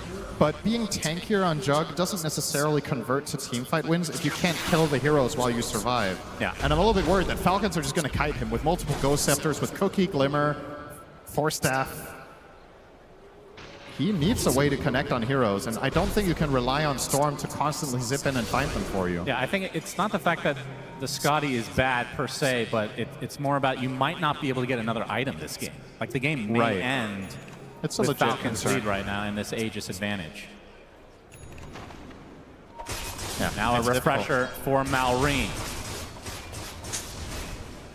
He is so decked out. Very strong right now. I think this is part of the reason why the pros have largely strayed away from Juggernaut. It's just itemization is proving to be a challenge in a lot of games. You're looking at it now and you see Satanic is rich and can buy all the stuff in the world, and you still feel like you need your next 2 items, right? Yeah. It's kind of weird that you can sit on 23k net worth and still be unhappy, but holding the high ground, hoping that Falcons are going to overstep, but not the case. And even if Gyro were to do so, you have to get through the 2 lives with BKB and Satanic. Tall order. And now they're going to advance, but they're doing it together this time, so Division have given up a bit of ground. Snaking going to lead the charge. A tough kill. Pike, Pipe, and Drums. Now, one thing to consider is plenty of buybacks right now. For the side of Division. Hook shot right now on the Snaking, but a cookie to keep him alive. Satanic's already used the Blade Furies. He is now retreating. 9 Class is the first to die. Does have the buyback. See P-Vision want to continue? Likely not, as no one going to push the waves. And he is going for a big ticket item into the Aghanim Scepter. The blue hole, as we like to call it, DM.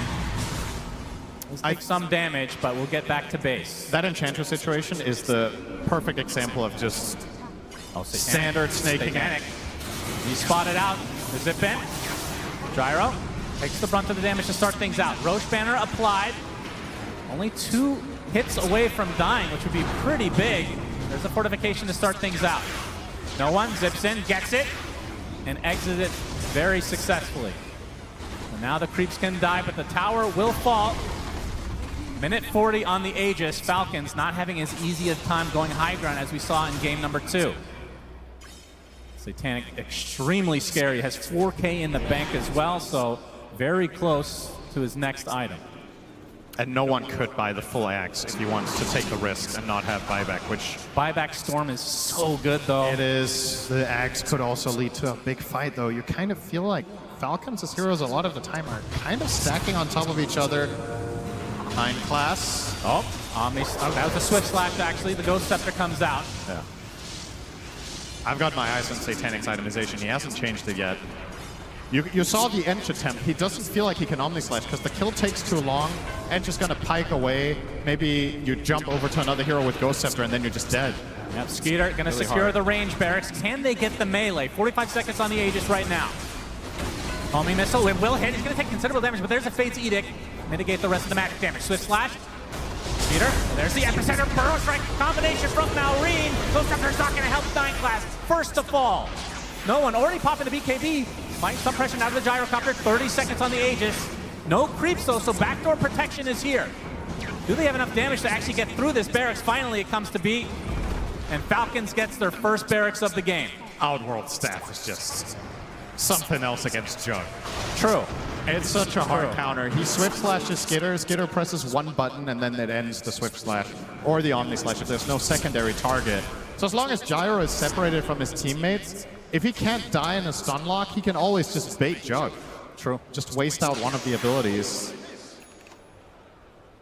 An item that we generally see a lot of pros pick up in a lot of games, and a lot of the time, honestly, it feels like a little bit underwhelming. But against Jug, it's so easy to use correctly. I think part of what makes Outworld Staff interesting is the skill cap of it is very, very high. It's kind of like old Monkey King Mischief, where you're trying to dodge, one attack at the perfect timing or whatever.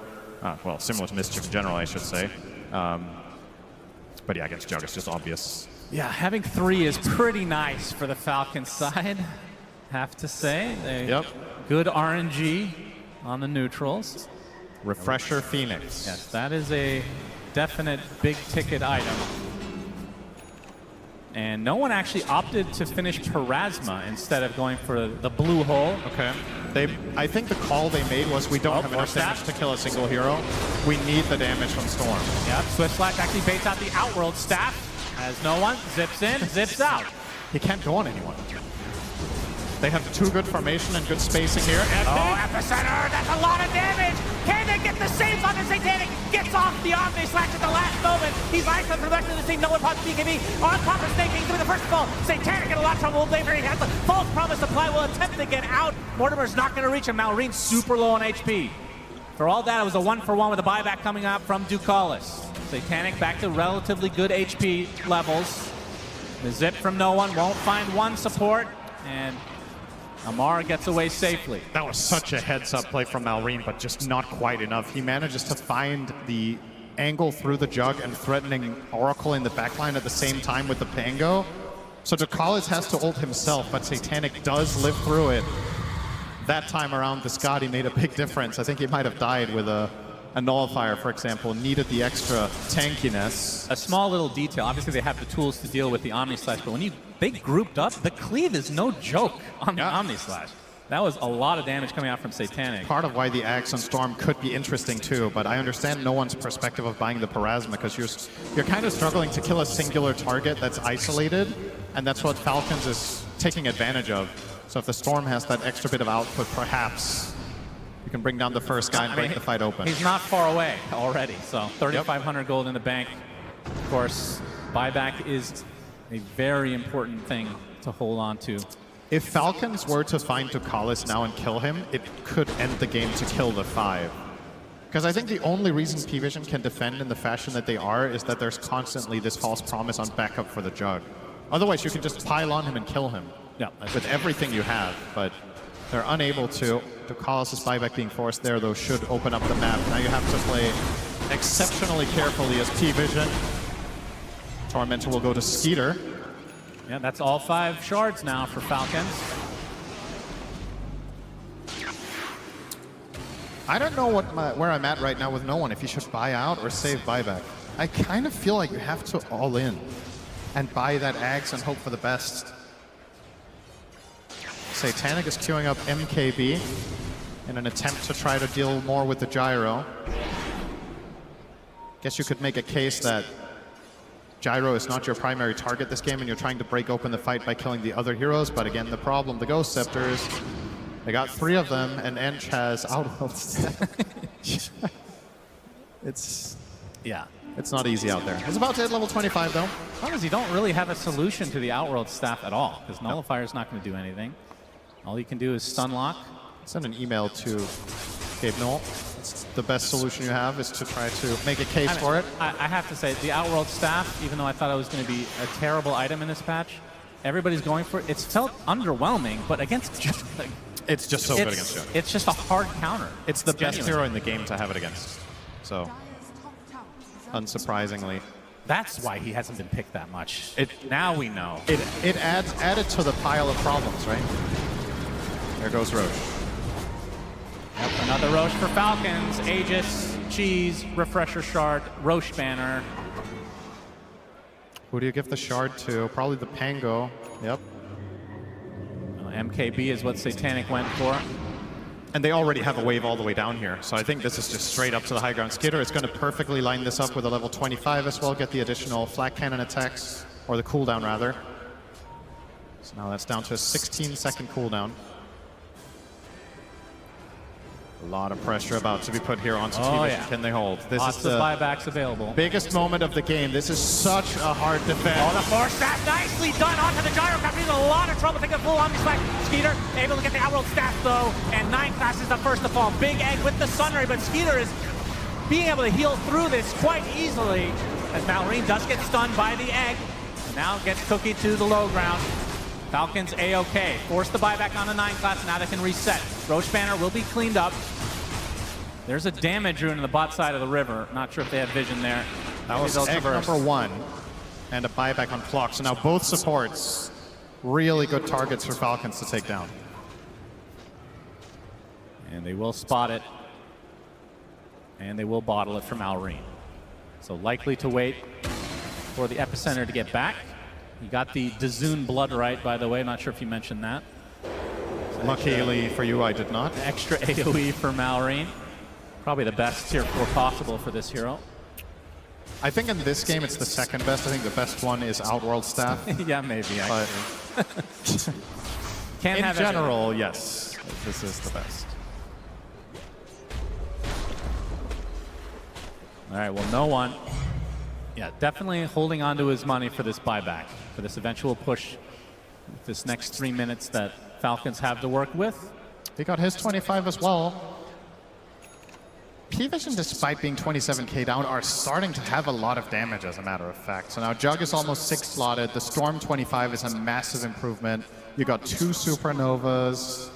The main problem is that your supports offer so little. I mean, look at the pitiful net worths in this breakdown. It's kind of unreal just how far behind they are compared to their counterparts. So they don't offer that much. The cores, even with this deficit, I feel like can put up a fight, but can you protect the supports? If they die first, the game might just end. 25 there it is. On Amar. There it is. Aghanim Scepter for no one. Blue hole ready to go. He has 2,500 in the bank, so buyback still intact. Skater now. They have the one lane. He's going to take the electric vortex. A lot of damage, actually. He's dead. That's life number 1. Falcons need to be ready. Rolling Thunder coming. Malrine misses the Burrow Strike. Gets the epicenter off, though. Satanic. Easily the upper clear. It's a beautiful egg just in time. No one, they kill off the egg. Double kill for Skeeter. And now the pressure applied to Satanic. He gets off a big Omni Slash. Actually kills off Malrine on the other side of the screen. Somehow, a huge blue hole onto 2. And somehow P-Vision is defending. Snaking goes down to the blade form as Amar, the last remaining member of Falcons, will TP out. Some way, somehow, P-Vision defends. There's your damage. That bounce on the Omni Slash was absurd. He doesn't have a blink dagger, so I thought for a second that he blinked after Omni Slashing. That was very fortuitous for Satanic. I think seeing that, maybe no one should buy his shard too. Like just full on, jump in, pop everything, just blast them before they can even react. That's scary stuff. I mean, look at this first kill. Yeah, they kill him so fast. This is without using Swift Flash. It's just attacks. I think Falcons just did not expect the damage to come out to that. Malrine is stunning heroes that aren't in the game there.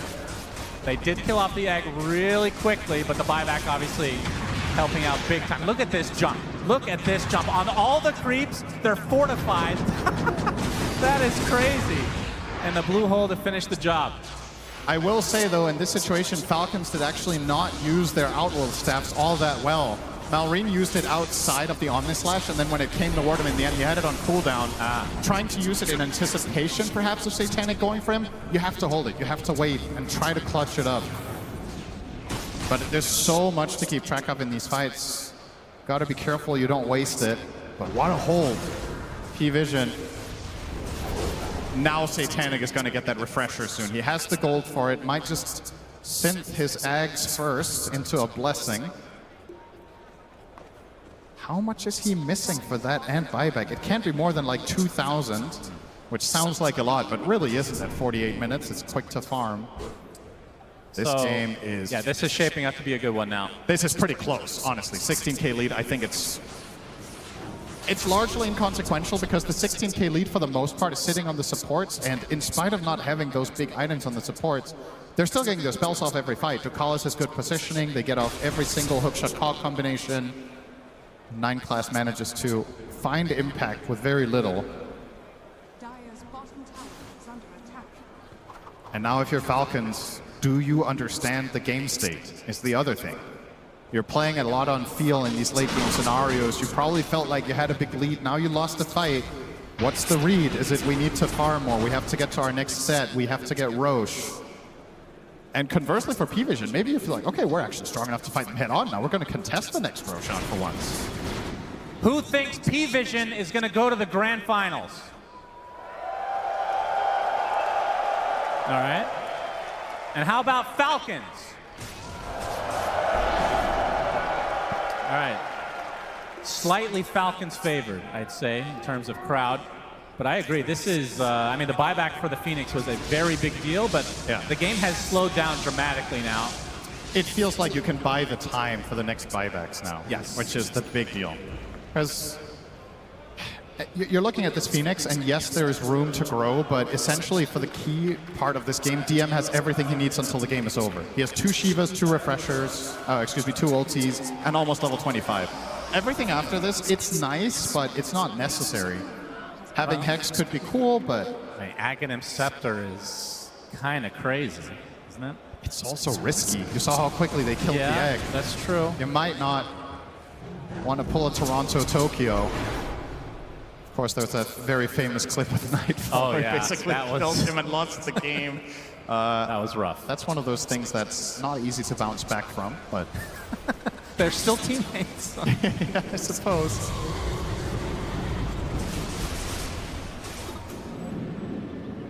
All right, so looking at Skeeter, I mean, I don't even know what you can do here. You replace your boots, I suppose. He looks like he's going for Manta style. So to try to mitigate a little bit of the Omni Slash. Generate more targets for Jug. All right, I know we're not there yet, but I have to ask a question. Tier 5 items, do you keep the Outworld staff? I'm not kidding. You get Helm of the Undying if you get on. Well, okay. Well, sure. If you're going to get something completely broken, obviously. Yeah. Maybe you replace it for Sister Shroud. Oh, yeah. That's a classic. I think it's better than some tier 5s in this game. But I would say, let's see. It's depending on the hero, you definitely want to get the Helm of the Undying, I think on all of them over it. Yep, of course. Aside from that, Fallen Sky can effectively perform the same function, right? So that's also a nice replacement. Book of the Dead, more trash for Jog to jump on. True. I mean, you laugh, but it's queuing up Manta. That's the only reason. That is true. Smokes on both sides. Invis for Malrine. Another rune about to come. It will be Arcane. No one Arcane. Oh boy, he's going to start this out right off the bat onto the Sand King. Sun reapplied as well. Will burrow to the high ground. Gets cookied for safety's sake. Now, the roll was actually very deep for Amar, but doesn't look like Falcons want to pursue. They have that mid lane as no one. He's onto him. He is. He's getting low on mana right now. There's the epicenter burst right combination. Mallory coming in to get the bash as well. This is enough. There is no one. He zips away, but out of mana. Onto the high. The Mortimer's kisses with the Fate's Edict will heal him. And now he is going to be A-OK. Can P-Vision now turn the tide onto Falcons instead? 9 class. Running up front, gets the cogs onto Snake King. Bounce left, right, and center. But Bambi gets away safely. Oh, that was really close for no one. He gets saved by the Fate's Edict. He gets a big Lotus as well, if not 2. That transfusion really helping, but nobody dying in that exchange. Amar with the bash into the Abyssal. The Fate's Edict applied, though now there's 3 members of P-Vision nearby. He uses the Swift Slash. Satanic still with his ult available. Has the Refresher as well. They're going to back away. This is super tense. And now an Abyssal Blade finished from Malrine.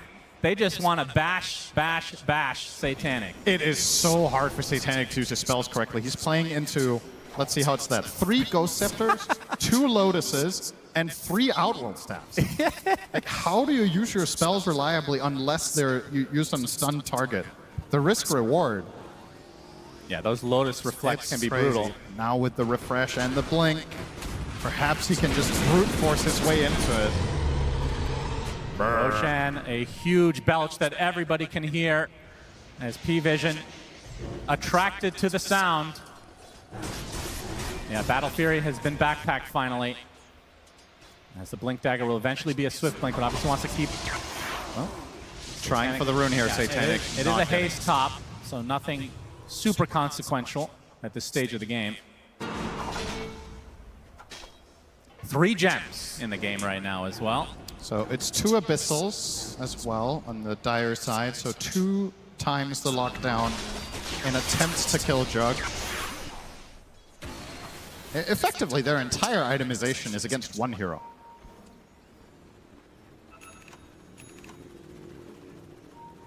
That's true, they have Oracle. They know the runes. There's a lot to keep track of. How dare you forget such a thing? A lot to keep track of in Pro Dota. Well, you say, how did I forget? It was Jug who went for it. Yeah, no, I know. That's the ironic part. How did he forget? 55 minutes in, Smoke from P-Vision. They scan out as well, so they know Falcon's location. Snaking, a very good frontliner for a support. Yep.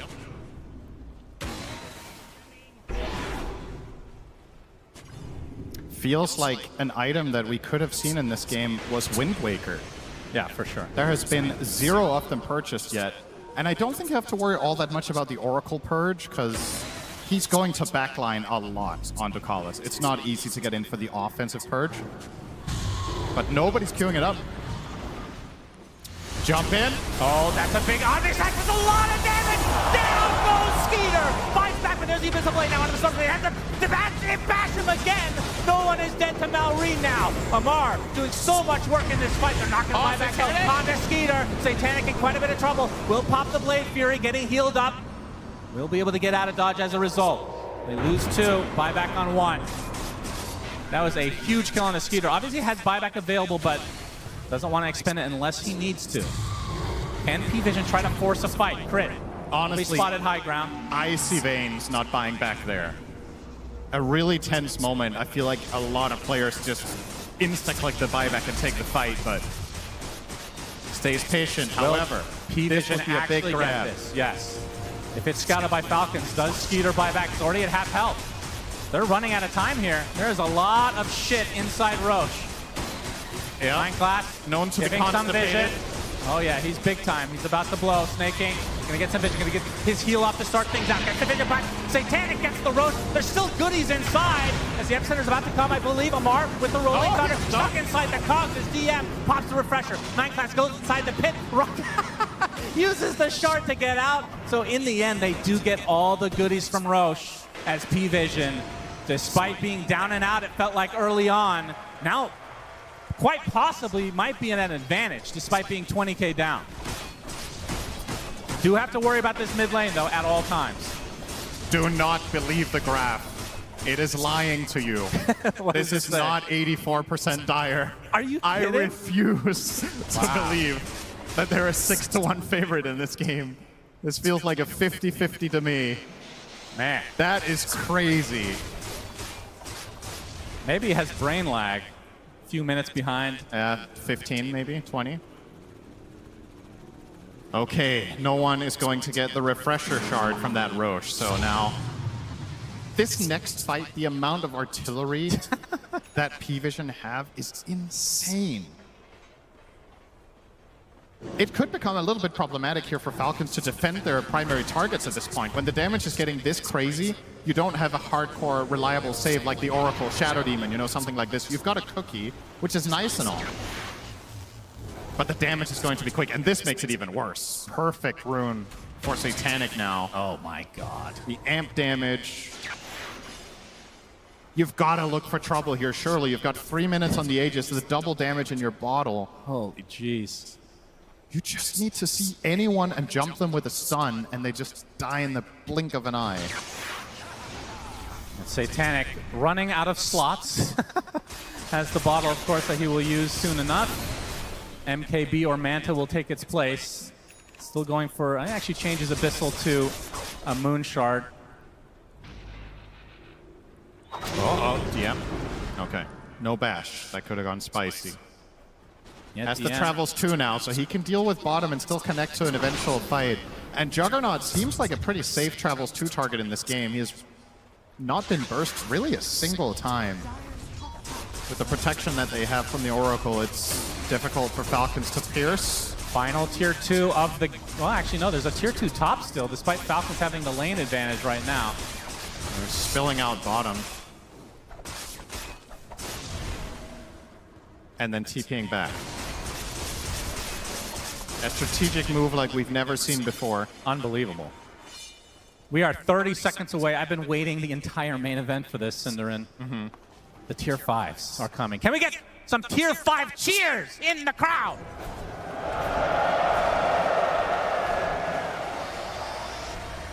Who loves Sister Shroud?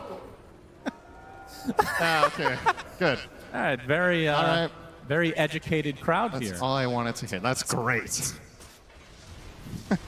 Cinderin will not be happy with that until it is literally deleted. I know you.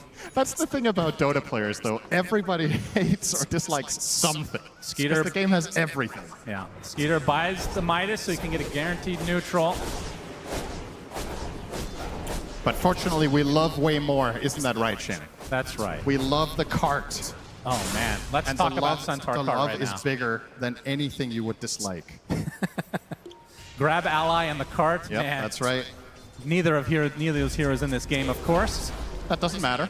All right, how many Helm of the Undyings are we going to see? Oh, yeah. That's honestly, that might be the story of this late game. It's so good for both teams, shockingly. Yes, it is good. Oh, my But God. against Jaws. Satanic gets Helm. Yeah, but what do you He's thinking about it. Oh, he goes for Stygian. Okay, very, very confident young man. Audacious Stygian is a lot of damage. It is. It is a lot. Unrelenting Eye. Ah, interesting. Fallen Sky for DM. So more status resist for every enemy hero within 600 units, just trying to not get comboed, I suppose, on the Storm. Yeah, I think Unrelenting Eye is definitely an underrated tier 5. It doesn't sound all that sexy, but it's got to be good. It's just Helm of the Undying, though. It's super crazy. Okay, who can craft? Ench, Gyro, Sand King. Okay, all 5 of them on Falcons have crafts ready. Do they keep the Outworld staff? Another Stygian. So Skeeter Malrine. and Malrine go Stygian. Okay. Very interesting. Amar cannot choose. He cannot choose the Helm. We see the book on Snap.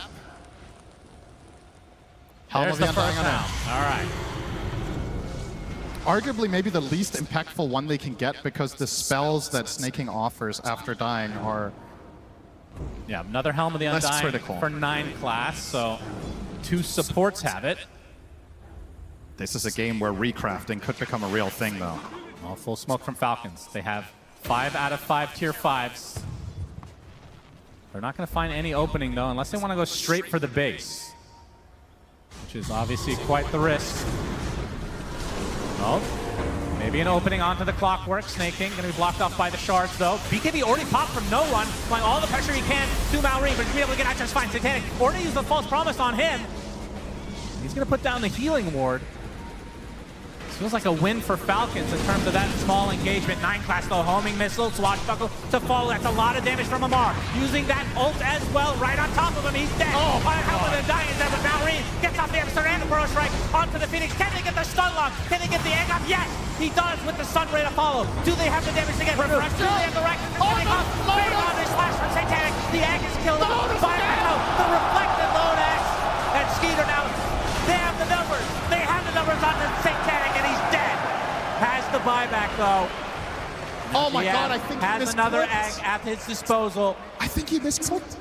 He Swift slashed the Lotus first, and then he Omni slashed the same target. I think so, at least. I mean, it's hard to keep track of everything in those fights, but they both definitely got reflected back to back. Satanic stuck in an anime teamfight loop. Nobody died. No one. Oh, no one.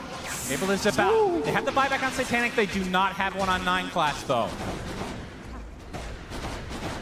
Snaking likely to hold on to his, as this is a second lane now for Falcons. Not that big of a deal in the grand scheme of things. We are 64 minutes in. Amar looking for the Abyssal play, or actually the Basher since it's on cooldown. Still that tier 2 top, very pesky. They're getting it at 64 minutes. They had map control for like 20 of these. Yeah. Just never went for it, but Better now late it's time than to never. strike. They really want this buyback out of Satanic. Oh, 100%. They have the buyback. Oh, oh my God, this is the dieback for DM! And no one now getting control. E-Blade applied. He's dead too. Has the buyback in tow. Satanic has to scurry back to base. That's the Rolling Thunder applying to the calls. With a fucking BKB on Oracle, for God's sake. It's 64 minutes in. No one. Gonna force everybody else back. The Falcons, they're actually gonna live on most of these members. Satanic looking for a target. E-Blade now. There's the Hex. The Malrine is gonna be able to get bashed though. Gets the Burrow to the low ground. 9 class. Doesn't have hook shot up. Skeeter blocking the way. Gonna get blocked by the Cogs. 45k net worthly for Falcons. Another E on this Proxys. 9 class onto the high ground. He's stuck up here now. Oh no, he's dead. Helm of the Undying activates as no one completely out of bounds. Getting a flashback. Oh my god! And Satanic trying to get away. Only 2 members up. Actually, he's the lone member. Gets off the Omni Slash at the last moment, but the Ghost Blades are too much. He cannot get through them. No nullifier. Now trying to trickle back to his fountain. He's the last remaining member of P-Vision. Gets stunned up, but now in the fountain. Falcons have everybody alive.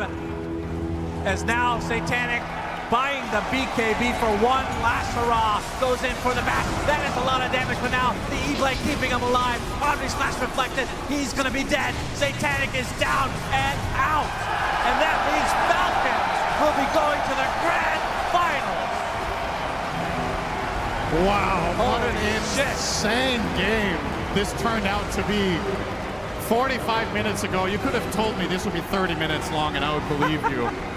But P-Vision manages to stall it out forever. They get to their key items. I guess Amar has leveled up, not sitting and fainting at his desk after another late game scenario. I guess the first 2 games were not long enough for him to run out of steam. Siapa ya? Falcon ya. Kali ini 71% benar ya. Oh my god, keras. Is in for a hell of a challenge. That was a sick game. Yeah, I'm glad we got to cast one crazy game on this main stage. Masih berapa cok, umur 16-17 ya. Badannya masih terhuyung-huyung ya, sebagai anak bocil aja. Iya, lo udah jago banget itu, udah gendong banget ya. Aku mikir Medusa sih tadi dia. Karena Gyro sama Medusa lumayan bisa dia. Buongiorno mi amigo. Buongiorno. Martina recovo. Come estás? Bagaimana pendapatnya Mas Kavi? Aduh, ini aku harus beli nasi telur ini karena kita jam segini baru selesai gitu ya. Aduh, fantasi coy. Yang pasang fantasi satanik bakalan banyak banget itu dapatnya tuh. I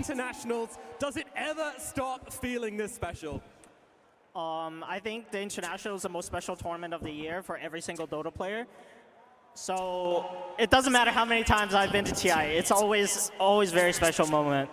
Grazie. And you have just made it to the grand finals for the second time in your career. I mean, what does it mean, not just for you, but for this team as well? I think it means the world, because every player's dream is to make it to the international final and show that all the grinding and all the hard work that every player has done and put into the game, Alan, itu. And you have shown that absolutely here in this upper bracket finals. Itu Bugar Dota. To do it one more time. I mean, have you thought about it at all? What it would feel like to go all the way? Obviously, I thought about it, but you don't want to get ahead of yourself. So just one step at a time. We just need to focus on what we need to do tomorrow. Absolutely, and let's talk about those steps. Let's talk about how you got here. What have you been doing better than any other team at this event, would you say? Making a lot of mistakes in group stage and learning from them. Because I think we played like utter crap in group stage with all those 60-minute games against Tidebound and Extreme. And we really learned a lot from them. And I think the only reason why we won this third game is because we really learned from our mistakes in the group stage and we didn't repeat them. You absolutely did not. I mean, you had more experience than any other team here when it comes to game time, that is for sure. My question as well, P-Vision, I mean, how did you break 9 class? You made him play a normal hero. How do you do that? I mean, I think he kind of just ran out of heroes. I think once Slark and Monkey, he didn't really know what to play. All right. And finally, who are you expecting to see in those grand finals against you tomorrow? I think they're the most strong team outside of us, obviously. Italiano. Parlare italiano. Poquito. Congratulations and congratulations, man, to the winner. Hear it for your very first TI 2025 Grand Finalists, Team Falcons!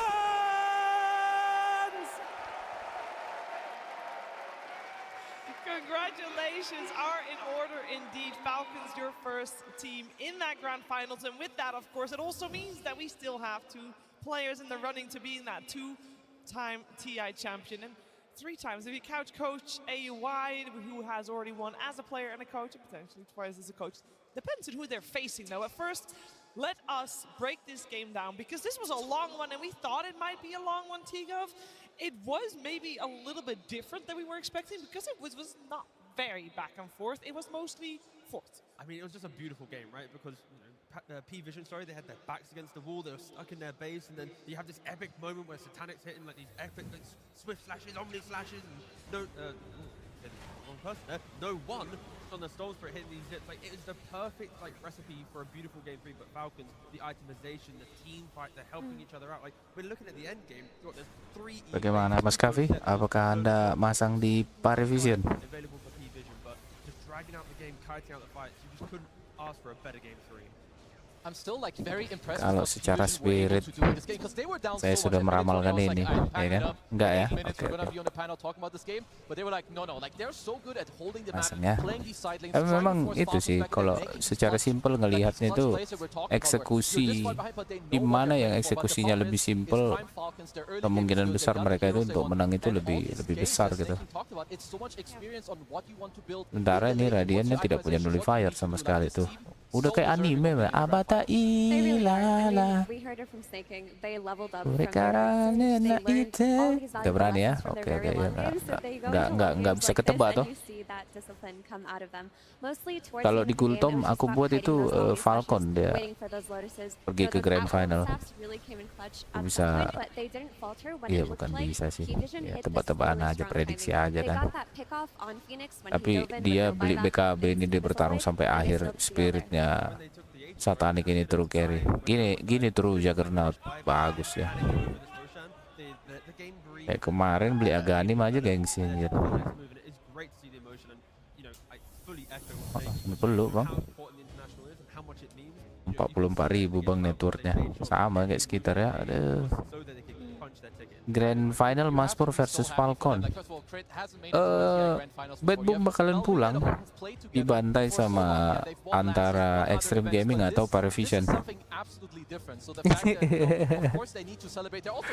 Masih berharap ya, masih berharap, boleh. Ini kayaknya enak dibeli Nastel nih, ya kan? Parivision turun ke bawah, Falcon di atas nih ya.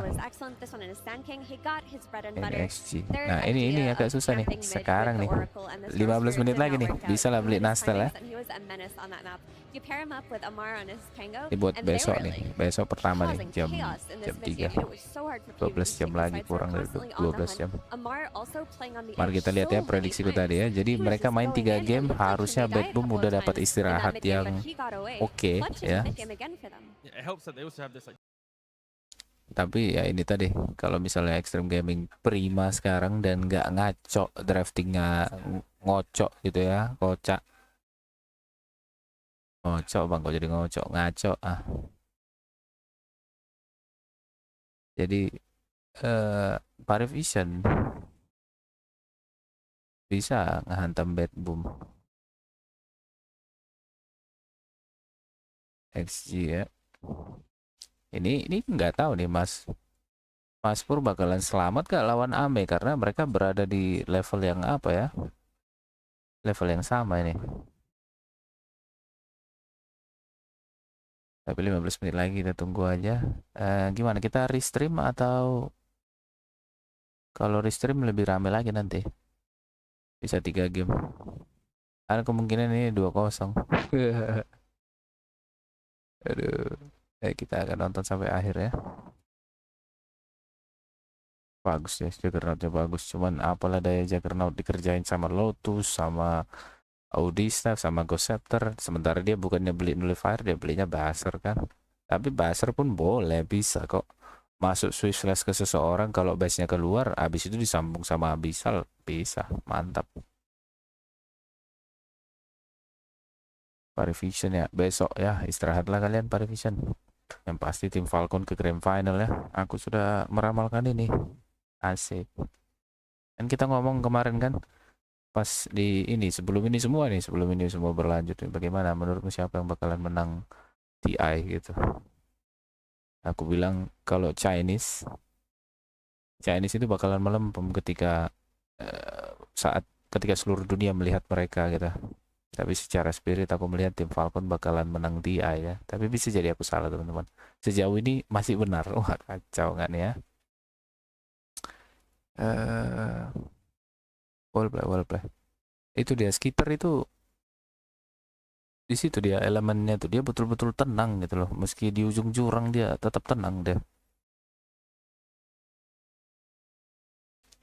Dia bikin simple. Kalau tadi si sataniknya Medusa atau Chrono ya, itu manis, lebih manis dari sini. Mungkin bisa lebih lama lagi gamenya, bisa lebih gak ketebak lagi Rapier akan berjatuhan. Tapi dia memilih untuk Juggernaut, dimana Juggernaut, wah ngeri sih Juggernaut dia itu bang. Kayak Omnislash itu berpihak kepada dia gitu loh. Sementara aku nggak Omnislash itu makan creep, ngekill creep, lompat ke creep.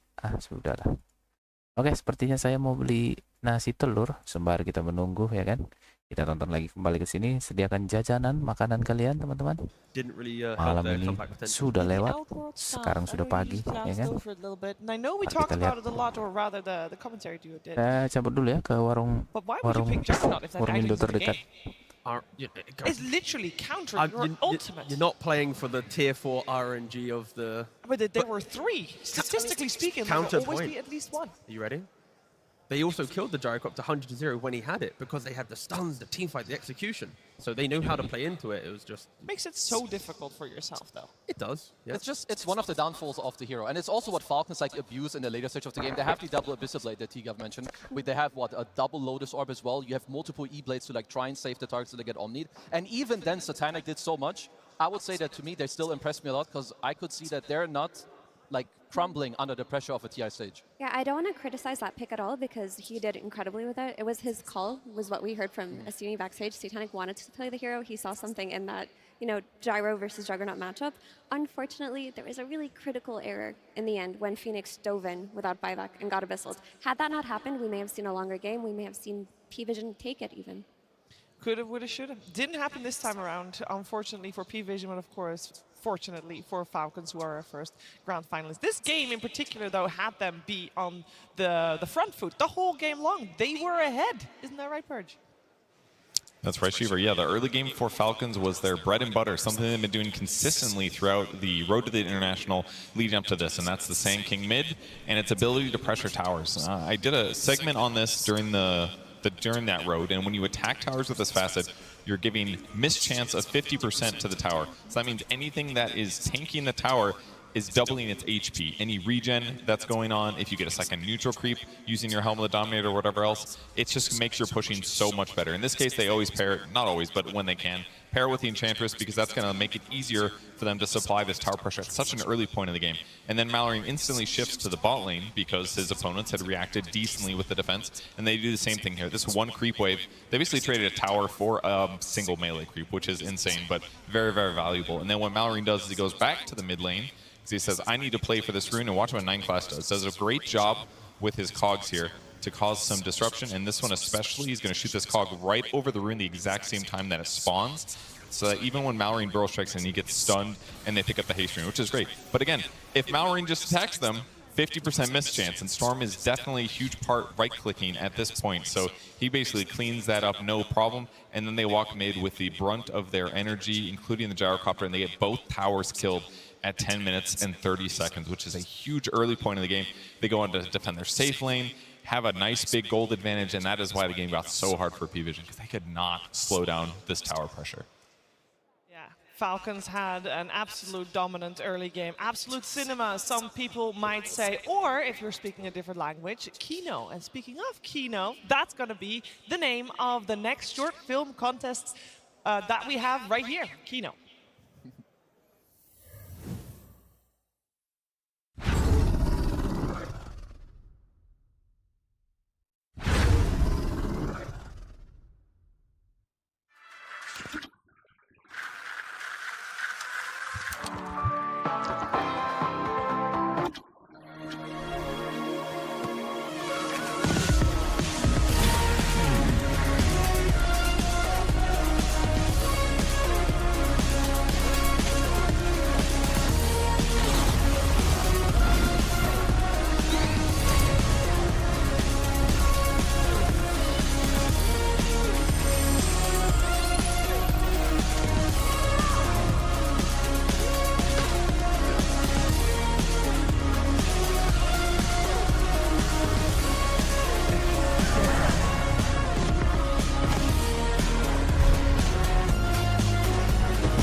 Could you name all the references of that one? There were so many in there. That was fantastic to see. And something that is going to be fantastic to see is our upcoming series. We had our upper bracket finals. It was great. It's time to do the thing that's necessary. Eliminate one more team, because there's only space for 3 teams on the final day. We already got Falcons in those grand finals. We got P-Vision in the lower bracket finals. We could take a look at the bracket to see where we stand, because 2 more teams got to play today to see who has the honor on playing on Championship Sunday, Kezu.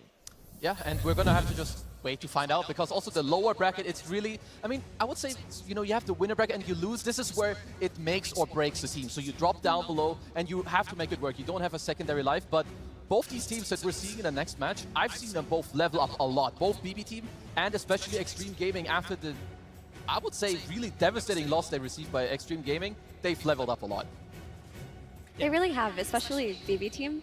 Like, they've just flipped the narrative on its head of how we perceive this team. Like, in the past, you look at this team as early game dominance, strong laners, aggressive hyper carry who's always owning. This entire game, this entire tournament, they've been like losing lanes, struggling, making big comebacks, and winning off of that. So they're on their TI anime journey right now. They really are. And with these top 4 teams that we have here in Germany, it does also mean we got a unique situation, T. Yeah, I did a little bit of a deep dive across the last 14 internationals that we had. You know, when you get to the top 4, you're like, we're at the international. What is the regional split, right? Looking at TI1, we had 4 different regions at the international. But then when you progress through the years, you know, TI2, TI3, TI4, TI5, China was so dominant. But look across the screen, you just don't see Eastern Europe anywhere dominating the top 4 until this TI. With both P-Vision and BB breaking into the top 4, it's the first time ever the region holds a majority at an international. Yeah, I feel like usually we have, like, you know, you have your team spirit at the top. Of course, they didn't make it this far. But BB team, they're always like in the contention. They kind of make it, but then it's like top 5, top 6, you know, they kind of fall short. But this time around, through the lower bracket, they're coming back, they're powering up, so could even see them go further. Yeah, we could definitely see them go further. Of course, Extreme Gaming is in the way of BB Team. But let's focus our attention on BB Team. And in particular, let's focus our attention on the mid laner GPK, Kezu. Yeah, this guy has been, I don't know what he did or what happened to him, but this guy's performances are really incredible. Like the way and the things that he just does, he plays with such conviction, confidence, and with like the correct heroes too. So we should take a look at kind of his stats, his KDA, because this guy, I would say out of any other mid player that we have, I don't see this guy lose his lanes like ever. Like every time that we see him play, he just destroys. So these are the heroes that he plays, and we touched on it like the other days too, right? The spirits aren't as much in favor, but his Earthshaker and the all times where he does play the Void Spirit or the Puck or the DK, like this guy's stats and the heroes he can play, he can take over a game. He can play make, he can make it happen for his team. And I believe we also have a clip because I want to show that this guy just has the confidence. This is from today's game. You are down, like your aim is that enemy team's Rojix. You just respawn, double step into the pit like a freak, and he steals the Aegis. This was just after Heroic bought back Yuma himself to kill them to now take the Aegis. The moment that GPK goes for this play and steals the Aegis, the game actually just ended. He's been playing out of his mind. Like, we talk about all of these comebacks that BB Team showed, but the core of these comebacks were GPK and Save. He has been so stable throughout this entire tournament, and without his top performances, BB Team would not have made it this far. Yeah, I mean, if at any point Pure fixes his laning phase, this team can level up even further. The fact that they're not all operating at 100% is scary. The fact they're top 4, based on Miro or Save or GPK, you know, dominating the, these mid portions of the game, it is just a scary prospect. At any minute, when they fully wake up, then they can make this, the true run to the finals. Yeah, and I will say, we heard earlier from Snake King on stage that they learned a lot by having a really long road in the group stage and playing all these long games. I feel like BB Team has kind of adopted their strategy because every single series they played right here on the main stage, it went to 3 games. Surely that would have helped them move further and adapt. It did. I mean, it's not the 3-game series we're used to seeing from them. Like I mentioned, they've had to make so many comebacks, but I think the really cool thing about their long journey here is that Pure has learned a lot of humility. Like, he's gotten his ass handed to him in a lot of these lanes. And today, with his gyrocopter in that Game 3 versus Heroic, it felt like despite all of the negative emotions, he was able to pull through and clutch for his team. So maybe that momentum from that really cool win will push them forward here. Yeah, and speaking of pulling through, Extreme Gaming on the main stage as well. They did have a rough time in that upper bracket, but since getting dropped down this morning, because they looked very good. Yeah, no, like they look absolutely different, I would say, this morning. And Mira, I believe You wanted to show some pics? Yeah, I just wanted to show some of the individual heroes we've been seeing coming out of Extreme Gaming, because we talk about P-Vision being the spicy team, but Extreme Gaming has been a little bit spicy for themselves. Today we saw Carry CK come out of Ame, the sniper, that was an XM staple coming out. There's even been a Carry Omni Knight at some point. They also run a couple of supports that other teams don't. They run the ET from the 5. They also run the Mirana.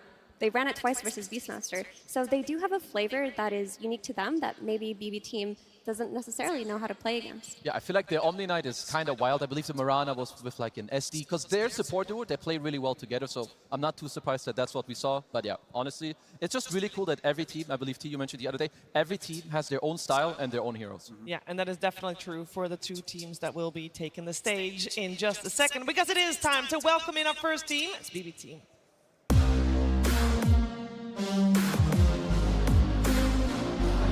And we're back.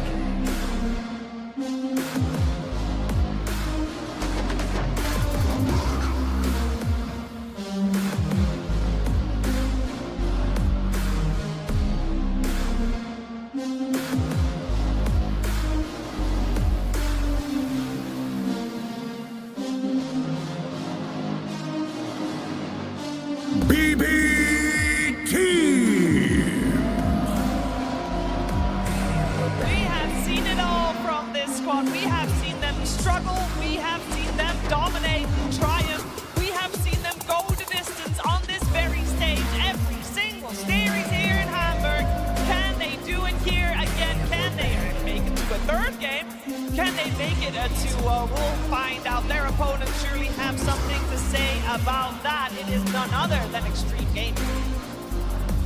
And we're back.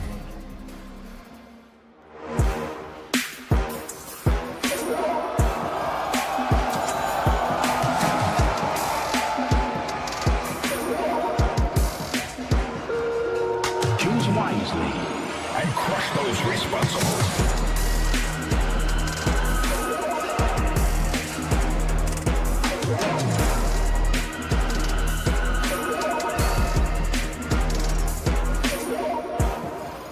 Extreme Gaming!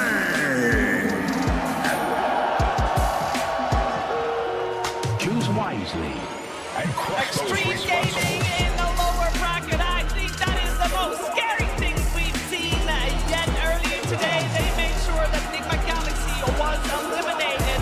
Can they continue their lower bracket run to reach the grand finals? But so many people were expecting them to be in already. We are about to find out, because previous time, Extreme Gaming faced a team from Eastern Europe and P-Vision.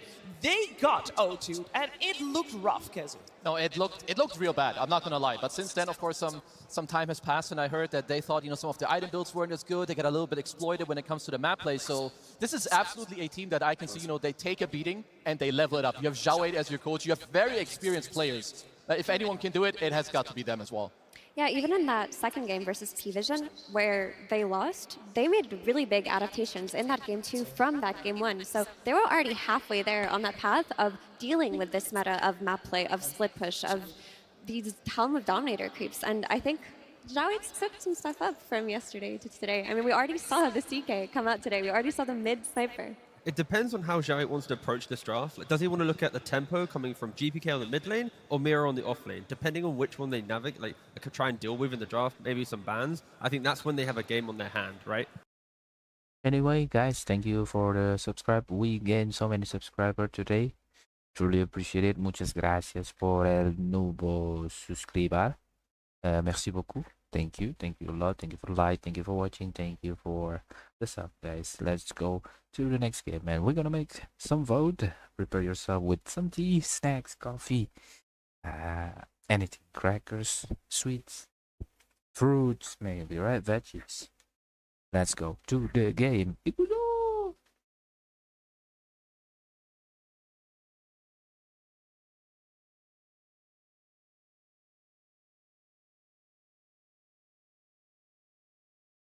With Lotus, like, it's really different types of Mars, but it is a privilege that we do have two of the best Mars players still in the tournament, and I honestly hope to see Mars here with XSS, because again, that game earlier,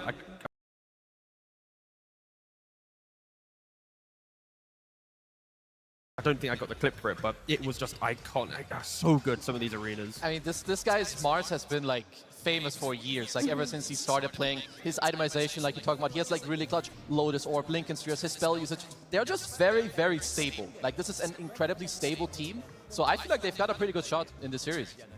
And Extreme Gaming are very team fight heavy as well. Unlike other teams in this tournament, they haven't really been winning by, split pushing and Helm of the Dominator. They've been winning by making it to late game, winning off of Amezbach, getting these clutch team fights. But what you just described there with team fight teams need time to get online, right? It's why pace hurts them a lot. So I think if BB wants to be competitive, they need to identify the scaling required and find new ways to play out the early game. Of course, we can entertain, Miro playing the likes of Lycan, but he's probably not going to get his hands on this hero. Yeah, I'm sure both teams have had a lot of fights. You can easily read that too in the KDA records, Kazu, that we have, I believe. Yeah, we've talked about GPK before, and I mean, if you're a mid player, this is the guy you're looking at. Because this guy, he's on this, like, his KDA is kind of out of this world. Like, you look at the other guys, Yuma, Rip, not here anymore, but his KDA is out of this world too. But GPK, I feel like he's really the one that has held his team together in, like, the toughest games. Sometimes, and a lot of the times too, you have Save and Meru who, like, join in, but GPK, to me, he has been the standout player. So if BB team fans out there want to see them do well, they've got to put their eyes on GPK and hope that he can perform like he did in the other games. And the fact that we see, obviously GPK is there, but XXS as well, two different roles. Does that teach us anything about the playstyle both of these teams have, and maybe which player they give a little bit more priority in terms of how they play and maybe which heroes they get in the draft? It kind of shows that one team plays through their mid lane, right? And the other team plays through their off lane. When you have an off laner who's picking up Beastmasters, Lycans, Undyings, Mars, right, from XG, you're naturally going to want to play around early timings of, do they have Arena or Tombstones or Lycan Shapeshift? To me, it's also like one of the things that you have for XXS, for me specifically. Maybe I'm biased because I'm an offlaner, but I think this guy has played so well. One of his, like the reason he has such a good KDA, I think this guy barely dies. Both him and XM, to me, have been incredible like standout players for Extreme Gaming. Yeah, and on the topic of XM, he's no joke either. We talk about GPK, but XM has been crushing a lot of his lanes this tournament, and he's a very particular player because he started off playing mid by just playing gross heroes. He was playing the Vipers and the Razors and the Necros, and now he's just developed the regular mid hero pool. But he's still got those crushing the lane mechanics that GPK is famous for. So I am curious to see what kind of matchups we'll be seeing mid, because XM cannot be underestimated. Yeah, like I remember, because you're right, it was around was it like KL with Azure Ray, he gets this like last pick Viper. He's like the anti-mid player. He's like, he doesn't care if he has top network, he's gonna make sure you don't have top network. And like then his team can use it, you have Ame, you're gonna carry, don't worry brother, we're the A team. He's got a couple of standout heroes as well. We saw he was 3-0 on his Lesh, 3-0 on his SF. Like, these are heroes that kind of carry from the mid lane, do a lot of damage for your team. And if you're talking about XXS playing heroes like Mars, these teamfight anchors, your mid player being a Leshrac capitalizes off of that incredibly well. And I saw a couple of heroes also overlap with GPK, obviously most notably the puck. T, does that mean that we're going to have the puck be very contested in this upcoming game? Yeah, I'd like to think so. Or maybe BB allow the puck to go to the other side and suddenly you get a Shaker or a Void Spirit or a DK coming out from BB. I think what they're showing from BB is the fact that they are able to pick anti-puck heroes. They're not truly afraid of it. And yeah, mid lane, it'll be so critical for this series. That DK in particular, it looked solid yesterday. Yeah. They looked very comfortable running that DK plus Hoodwink, taking a page out of Falcon's book in that sense, and running a kill combo that makes your mid game a lot easier. I think if they recreate that today, that should work incredibly well against XG, because they're going to be dealing with a lot less ghost push than if they were to run it against T-Vision or Falcons. I mean, especially also if we looked at the graphic, they had picked Hoodwink, what, 12 times? That's one of the first times I've seen like a double-digit pick order or like pick amount from this tournament alone. So yeah, it would work really well. You've got the DK on GPK, so absolutely, why not? Yeah, we also have these two teams that they are very familiar with each other already, so that might be something to come into play as well, unless you guys are thinking that maybe in the last month or so, or maybe in the last week or so, too much has changed. But overall, in terms of games, it is... Well, in terms of series, it's somewhat even. In terms of games, not so much. It is a BB team that normally, when they do win, they win 2-0. So the amount of games is 4 in favor of Extreme Gaming, 8 in favor of BB Team, and that's quite a difference. But this was the previous version of BB Team, the one that stomped their lanes. There haven't been that kind of BB 2 team months this ago. TI. Yes. I mean, for some reason, laning stage is not working out for this team, but that is why they were such a bane to Extreme Gaming. Extreme Gaming in the past were a team that really needed to come out of lanes even or at least doing fine because they played for that late game. But it's also, so I say, XG, you're a team that just didn't show up in the entire year, right? Like coming into TI, it's like, okay, here we go again. Arme, you might get out of group stage if you're lucky. No one really predicted them to, dominate the group stage. So I think that, the TI magic is in the air for clearly both teams, it seems. Yeah, the pressure is on. Both of these teams, of course, would love to reach top 4. Top 3, because they have already reached top 4. The only player on the side of BB Team that has done so before is Pure last year with Tundra. The rest on the side of BB Team has never gotten this far to begin with, let alone be third. You would think, then, Kazu, that the pressure, do you think they'll do good with it? I think so, for sure. I mean, even then, like, you've overcome where you failed before. I feel like this helps you a lot, and every single minute, every single game you play on the main stage, it just makes it so much more smooth and, like, more casual the next time it does happen. And for me, Extreme Gaming, I mean, their most recent addition with X-Nova, like, this guy is incredibly good. We know him from Prime LGD. He did play with Ame back then. And this guy's strength, like, his, like, foresight and, like, kind of being an oracle in the game of what is the next move, he is so damn good at this. Yeah, quite an overlap here, by the way, between Ame and Pure in their carry pools. Yeah, but I think it's the unique heroes that are making me so excited for this series, right? The fact that we've seen Ame go for the CK to try and counter the Troll. We've got a Bristleback where maybe it didn't really work out. We went for the Battle Fury to deal with a Broodmother. Like, there's interesting ideas coming out from both teams and how to kind of break down the meta of TI. And that is, again, the treat that we have. We have 4 teams, very different identities. And, Ame has shown he is ready to go back into some very old tech in the hope to try and convert into a win. Yeah, I do have to get this out of the way, by the way. There's obviously Extreme Gaming played first series of the day. That was 11 hours ago when they started their game about it. What's up, team? I don't think it matters. Okay, good. Because behind BB is the entire crowd that supports XG. So they're going to be screaming at the backs of BB the entire time, potentially carrying over and waking up XG if required. I will say there was quite the difference in cheers. Oh yeah, like a lot. Yes, there's a lot of Extreme Gaming fans in the arena, and that will amp anyone up. I will say that because when we saw BB Team face the previous crowd favorite, Enigma Galaxy, they were able to pull through as well. So potentially it might level BB Team up as well. We'll see how that goes, but it is indeed good to know that a fatigue will not play a part. If you've played loads of Dota games every single day, you're gonna make sure you're, I mean, they play like time. 17 hours a day at home, like who cares? Like it's gonna be 12 hours here on stage. It's fine. The adrenaline is here. It's your friend. Quick confessional. I've played like 27 pubs once in a day before. Have you ever played more than 20 games of Dota in a day? Yeah. Yeah, like if you're doing like some 24-hour, I'm a degen, I don't go to bed. Yeah, you. But follow-up question: is it in ranked? Did you start the day losing and then you had to keep playing? Like, what was this? Why did we play 20-odd games? Because we're freaks and we love Dota too. Wasn't there a crazy stat from Seb that he played 36 games in 24 hours? Yeah, but that's a step for you, bro. That is a unique player, that is for sure, I'm sure these players are going to be just fine with that. And I do want to touch a little bit more on the offlaners. I know we talked about XSS, but I do want to also focus on Miero, who is actually, in terms of TI plays on the side of BB Team, the least experienced player. He came top 8 in 2024 last year.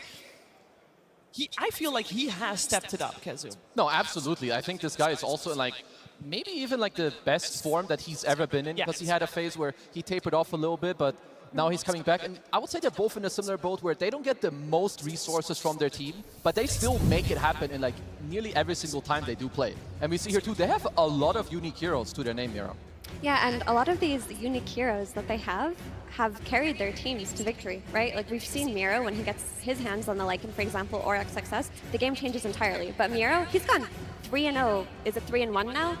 Or 4-1? I think he won another game on his Bristleback, but he carries when he gets his hero. You look at XXS, he'll play that offlane Undying sometimes. He'll be like that big bad that his team rallies around really early on, then transitioning into utility where he can then save Ame. They are very individual in this sense, but you are very right. They take a lot less resources than the rest of their team. Now, I honestly hope to see Bristle, Lycan, or Centaur from him. These are the type of games where Lycan through map pressure, Centaur through scaling, and then the Bristle, of course, like you just mentioned, it's just chaotic energy. And any of these heroes will give BB a very good shot in this series. What kind of priority do we feel like they'll take in their draft in terms of roles? Are they going to try to get those offlaners first? Is there one player in particular, one role in particular? It will start with Hoodwink. Okay. If that's banned, then maybe it'll go towards offlaners. But from how they've been drafting at the moment, it's along the lines of Hoodwink or Shaker / offlaner. Okay, well, let's find out what's going to happen. It is finally time to get into the draft of that first game. BB Team versus Extreme Gaming. Game 1. We've got Extreme Gaming on the Radiant side, BB Team on the Dire side. First pick to Extreme, and Mi's overall last pick going the way of BB Team. We'll see how that will go. A couple of usual suspects already eliminated in the sense that the Lycan is there, the Naga's there. The Mars continues on from previous series as well. First phase ban, Beastmaster, Shadow Fiend. And I will say, I feel like, you know, we see that Marcy on the banning side of Extreme, and we basically have not seen Marcy over the last few series, I feel. It's been kind of ignored, but they're putting it back on the map.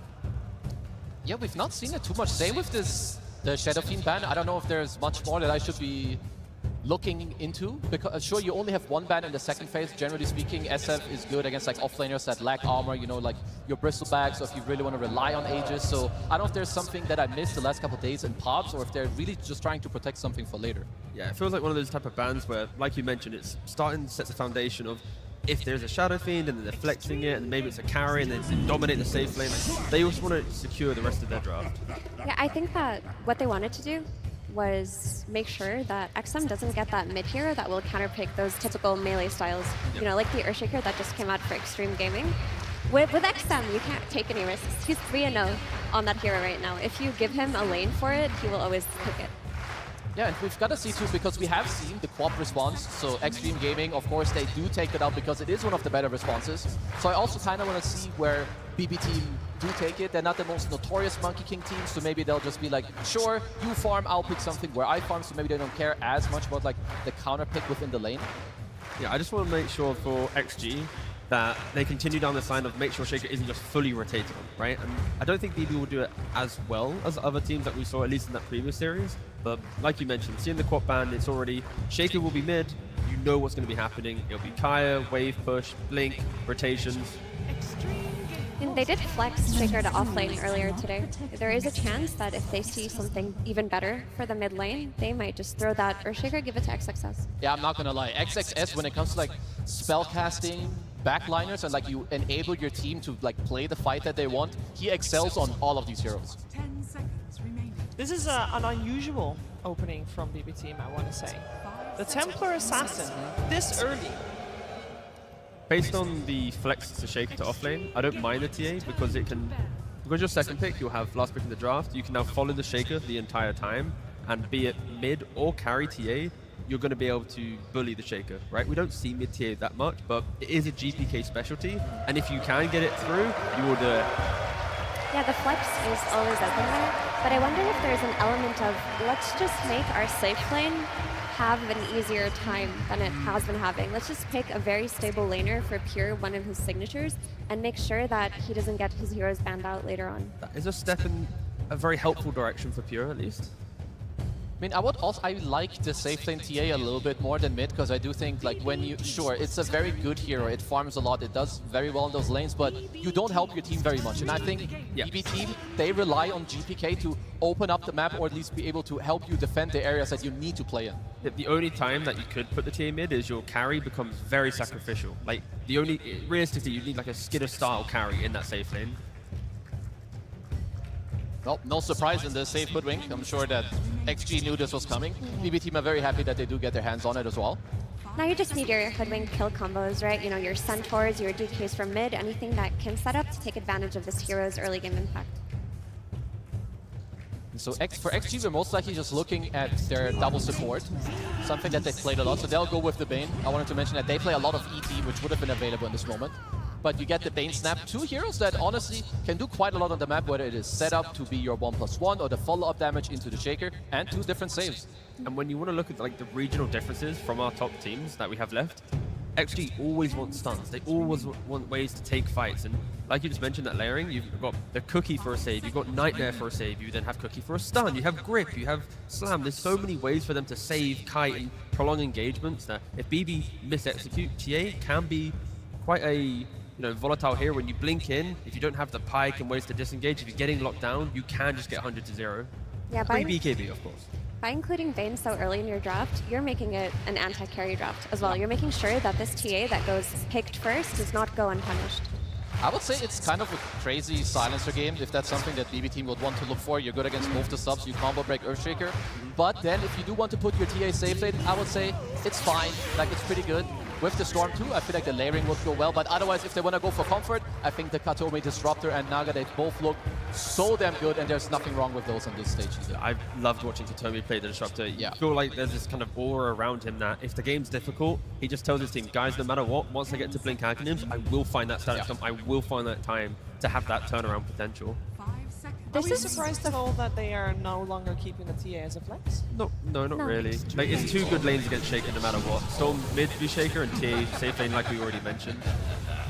I just want to say, this is the first Storm Spirit game for GPK this tournament. It's one of his signature heroes. It's one of his most famous heroes over the years, but we haven't seen it yet this tournament. They took a page out of P-Vision's book a little bit from that first game that they had versus Falcons, where they put the Storm mid, they get the Oracle to secure the runes, and they just play around him. It's very clear here that BB team are wanting to play through GPK this game. Which is honestly very interesting. I do like the Oracle pick here. Uh-oh, we've got well, you've got AM against at least Oracle and Storm. Don't deal with this hero very well. I would say Hoodwink is like so-so. Yeah, TA can tempo, but, giving Ame your 18th pick in a game where you're setting him up pretty well, I'd be pretty happy if I'm XG.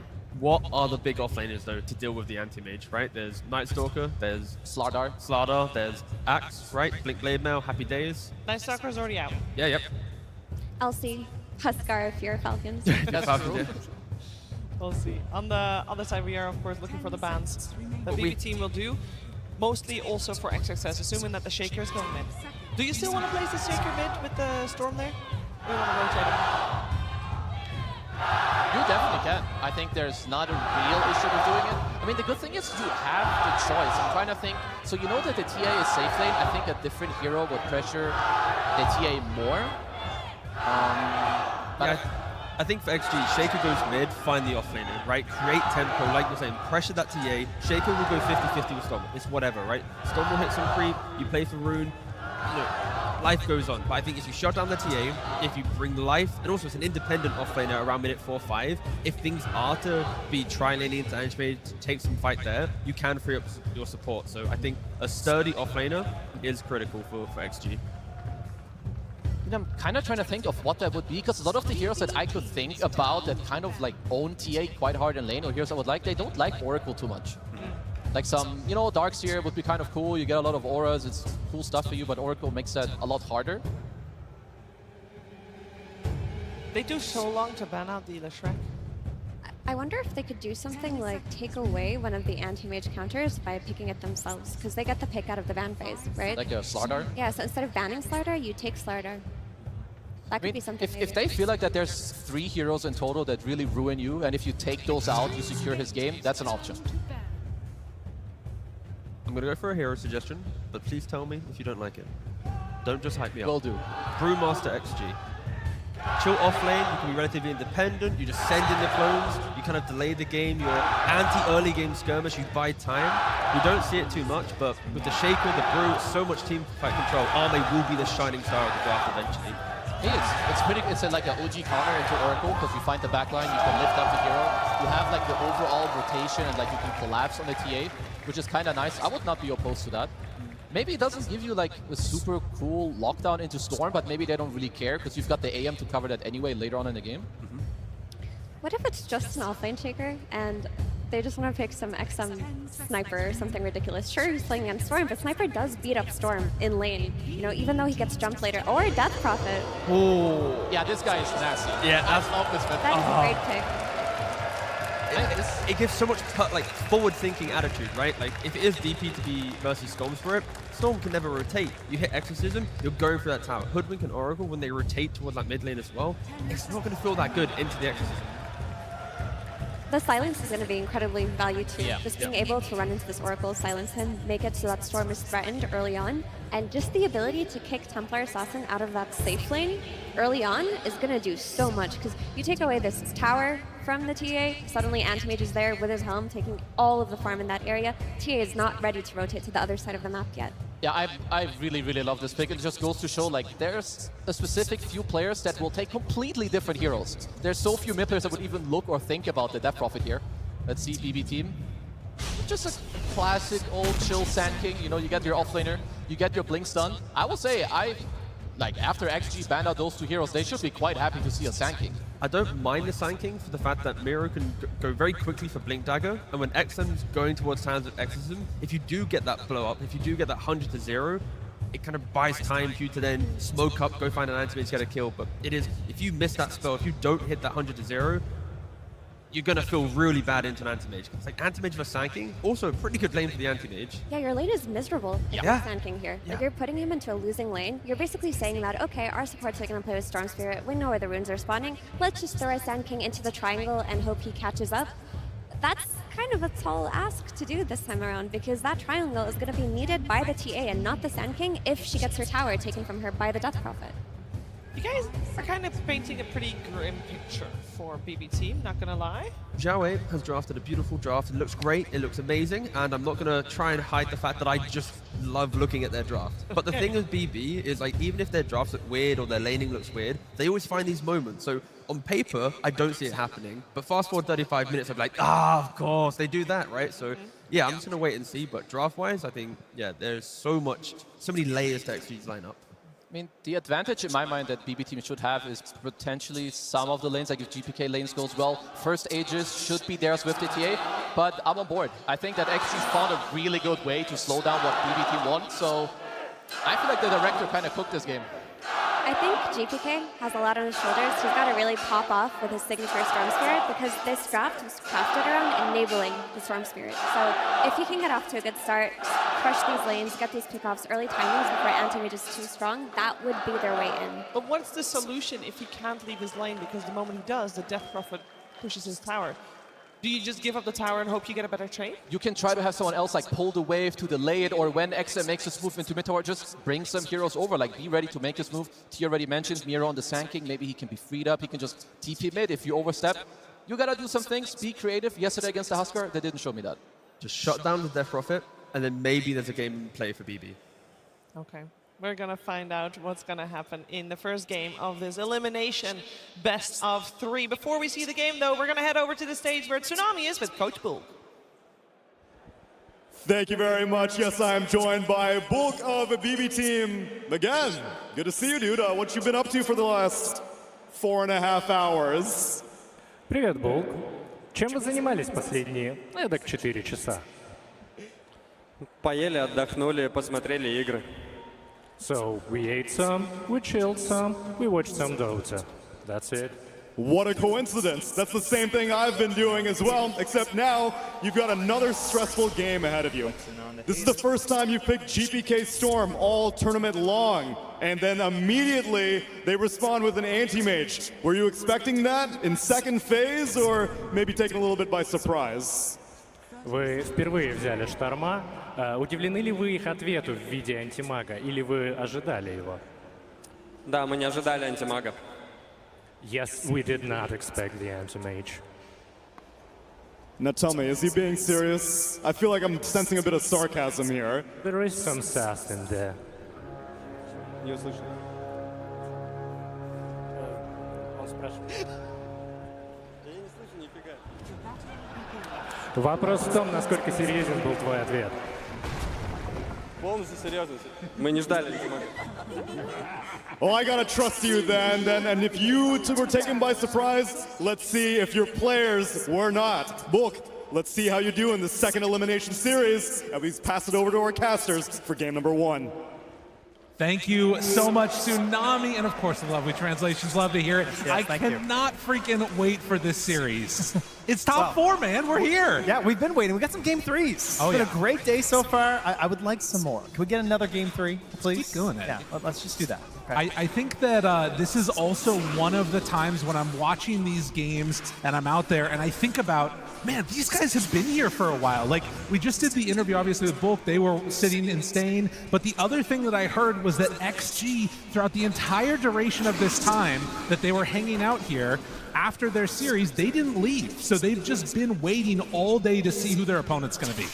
Yeah, keep an eye on the game, see how everyone's doing, and you know, there were definitely some questions heading into some of those games for quite a while there. I wasn't sure who they were going to be facing either. Oh no, I was like for sure that it was going to be Heroic facing off against them, but in the end it is BB Team that end up taking it, and we're going to be facing off here in this one. And it's also a really interesting moment because you take a look at this matchup.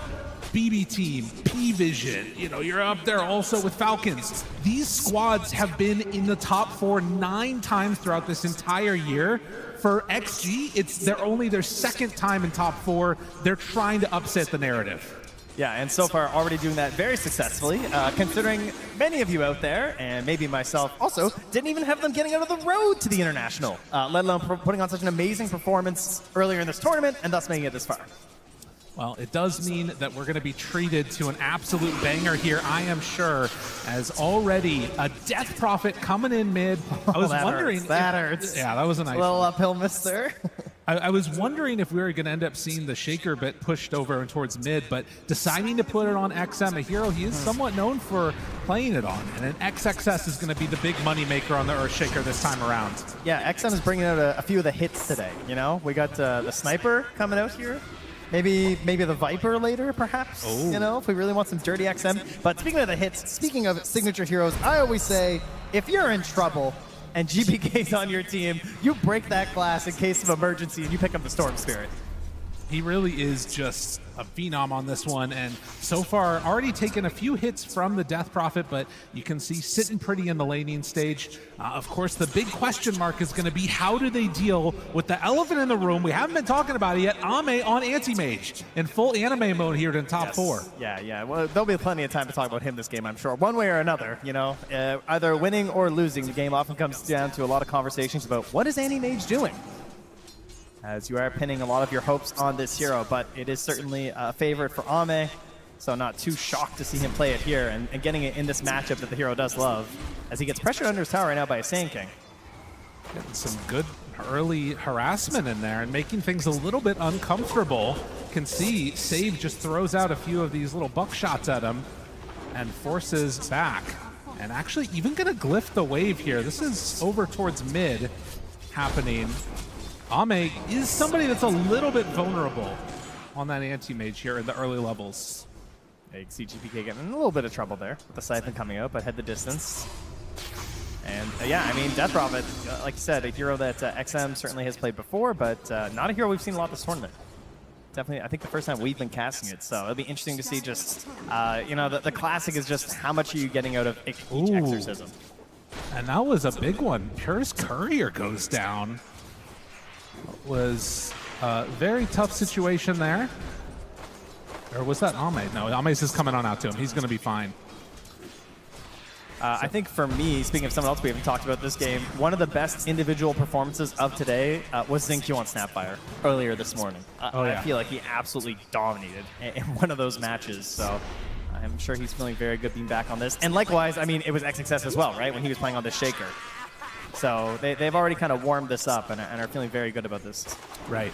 Well, and that's going to be the other thing to watch for is obviously when, you know, XG was playing before, they had that tough series against P-Vision and able to come together and put some solid results in this morning. But BB Team, a very different type of opponent to be playing up against. And want to see if they can sort of push this to the more late game scenarios. Obviously going to have really strong team fight around this Sand King too if Miero can get off to a hot start. And already you can see across the lanes, they're eking out just a little bit of an advantage. Yeah, I think this morning XXS had a 10-minute blink. It was like right around the 10-minute mark. He busted it on off lane, which is just crazy. You can't really assume that you're going to get that again. Xingqiu also just had an insane amount of kills that game, so Not off to such an explosive start in this one. Well, still 0-0 at 5 minutes. And not a whole ton of roaming around. You got a freaking Oracle support here. The benefit, of course, is it does mean that more likely to be able to set up your Storm Spirit for good runes that prognosticate. Yes, very important thing to point out there. That innate is just crazy good on Storm Spirit. We're always talking about how runes run the Spirit heroes, and I would say that Storm Spirit is the most susceptible to losing runes and having a really bad early game. But here it is, the first Exorcism forcing down this tower. They've got supports on each side. Snape's trying to pull this off here, but like GBK's in the jungle doing stacks. He now returns, but this is oh my god, a lot of damage. I mean, it's a siege wave, and yeah, 6 minutes, and Xingqiu making that move over to get the little shredder debuff on the minus armor, and look at that, a 6-minute mid tower gone. Really, the only good news is that it was a shield room that they couldn't contest during the Exorcism, so GBK can take a slight Pyrrhic victory in that at the very least.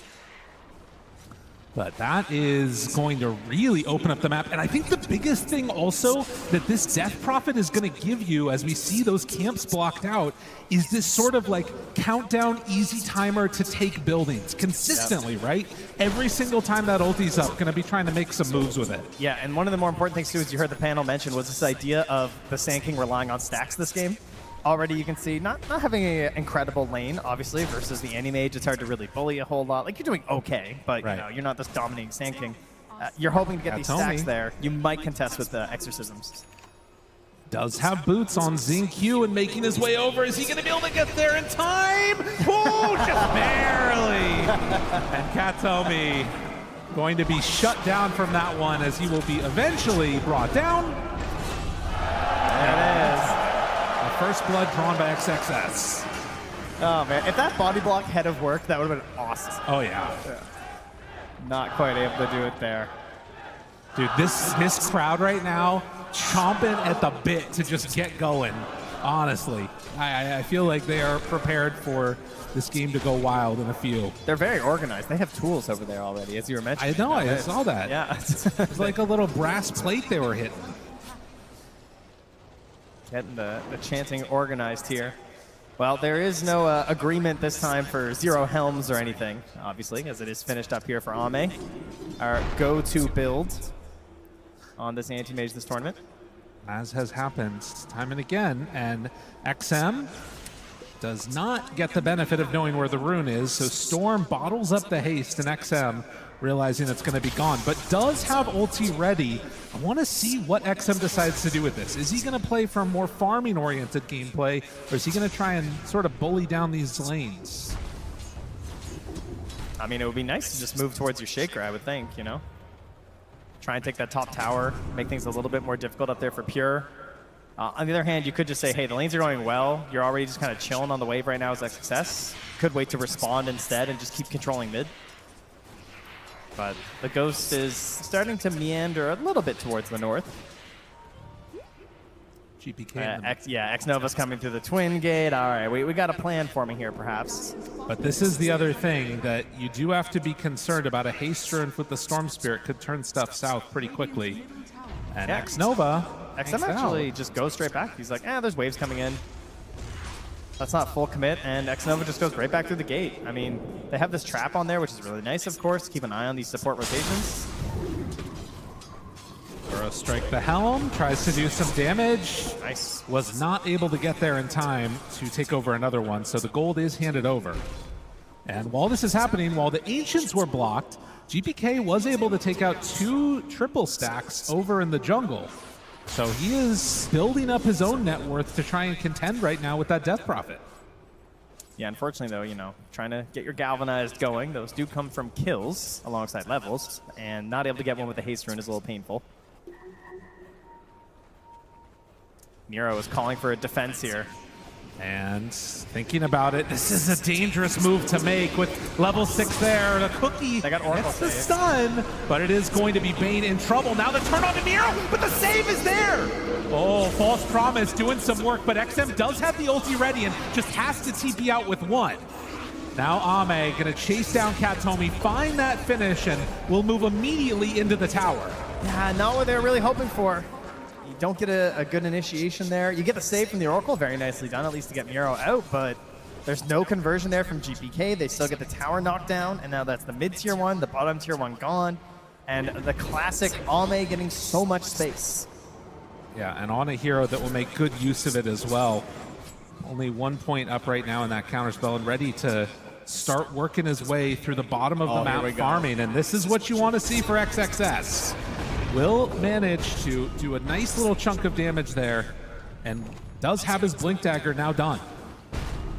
Man, this guy is crushing on Shaker today. Actually ridiculous how fast he's getting these. All right, so at the very least, because he's farming up with the Echo Slam, of course, there's not going to be this like immediate movement, but when it's back up, I mean, you know, you got 4 points Aftershock. You're very happy to start making maneuvers across this map, and you've got to imagine Pure is the prime target. Or, I guess, ending GPK's life would also be great here to try and start working on these galvanized charges, as he is going to get smoked up now by Save. Only has an illusion rune to work with this time. Scan does connect, though. Oh, but they know that Ame is here. You know? I guess if Miro's here, too. Okay. Gonna try and make something happen. Sees Miro. Now Ame realizes that the jig is up. Yeah, the spidey senses are tingling. Do you really get caught? No. Blinks away. Ame, never in doubt. Does he lose the other creep, though? He might just. XXS finishes off that camp and is going to head back home before getting ready for a smoke play, most likely. So, just about the 12-minute mark as we hear the crowd picking up again, trying to instill some hope. The team they're hoping is going to come away with the victory in this. Again, another rune secured thanks to Oracle's passive. Or innate, rather, I should say. And maybe looking for another go here onto Ame, but he is already backed away. Heading off to the other side, leaves his creep behind. I mean, they're just, this is what I love about Death Prophet. I always love this hero because it just gives you such clear direction for your team. Oh, yeah. Like, the enemy team knows what you're going to do, sure, but it's so powerful that they have to be ready at the exact moment. And they are not ready at all. Pure, in a world of hurt, will get saved for the moment with the false promise. And Katomi able to get there in time. Are they going to try and translate this into anything else, though? XM has Exorcism going, but having already used Kisses in the jump from XXS feels a little shaky. I mean, there is still Echo, you know? That's true. They have to really fully commit for this. And okay, they are. Miro's coming through. He has his Blink Dagger. This could be a mistake from XG if they try and force this. Well, they saw for a second there, actually, onto Miro. And so the one left behind is going to be X-Nova. Save picking up that kill. But everybody forced to the side of the map. And look who's down bottom. Yet again, Ame farming away on the anti-mage. Happy as a clam. I think that was a good call from XG. Just cut your losses. Just get it there in that moment. You try and force that just because you popped Exorcism, and that's one of the easy mistakes you can make when you're running a Death Prophet lineup. Just accept that they were ready, right? They had the TP in there. They got the Oracle save. It was a nice play. Give them their opportunity there and just go back to farming elsewhere until the next Exorcism's up. Also have another smoke available here for X-Nova. So we could see him getting active with XXS. And he's got about 1,000 gold to go for the Shard, too. And the next big power spike there on that Shaker. And also a massive farming item as Pierre's just able to start whittling down this tower as Kataomi will stack some Ancients for him and just defend his presence here. I mean, this tells you everything. Ame right now is under a ward, just farming, and there is no interest from anybody, a BB team, to go on in and try and contest this. Yeah, they're going to try and play their own game, right? They're going to hit their own very specific timing with these TA items into the Roche Pit, into the Tormentor. Oh, Ame! All right. That was pretty sweet. That was good. I like that. Oh, and as well. So, you know, they have to pick up a kill there. Save going to grab that one. So X-Nova brought down again, just like before, in the top side of the map. And XG not wanting to try and really put the pressure onto that top tier 1 tower. Content just continuing to farm, and you're working your way towards that Aghanim Scepter on the Death Prophet while still searching for a Battle Fury on AM. They're scanning. They know he's around here. Of course, it could also just be the creep hero. Blinks back. He's away. Oh, save not connecting there. And of course, immediately unsummoning it by grabbing himself the Dark Troll Summoner for Ame. I mean, this is the other thing, is that, like, even any of these little plays that you make for BB, it's very possible that you just like use up your mana pool if you pressure too far on Storm and then just explode on a mana void. This ward here. Yeah, this could make a big difference. That sentry is going to catch if they check that high ground there. They do see that one. Do they see the high ground, though? It doesn't look like they're going to drop down any vision. I imagine a courier is probably coming. Ame, do they want to try and go onto him? Forward, Burrow Strike, Bushwhack, is it enough? Yes! BB team managed to find the kill onto Ame. Yeah, great vision. That's what it comes down to. And now? GBK, I mean, I wonder where the rune is. XM, they set up. XXS doesn't manage to quite find it. Oh, he gets the regen stolen away. Yeah, XXS steals it right from under his nose. Barely able to survive there. Kadome, of course, ready with the ulti, but hoping to not have to use it. And Ame's still dead from there. 5 seconds here.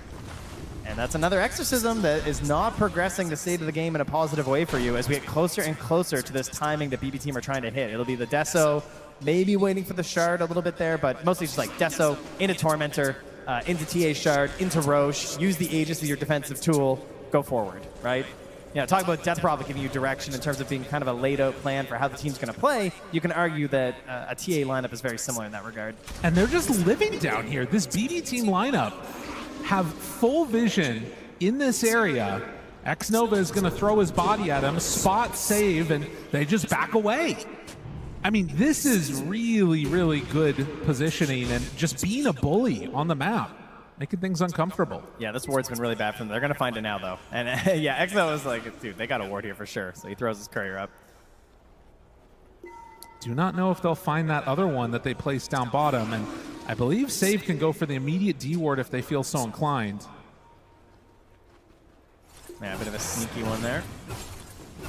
Battle Fury done for Ame. After the Helm is going to back out and try and farm in the safer places on this map.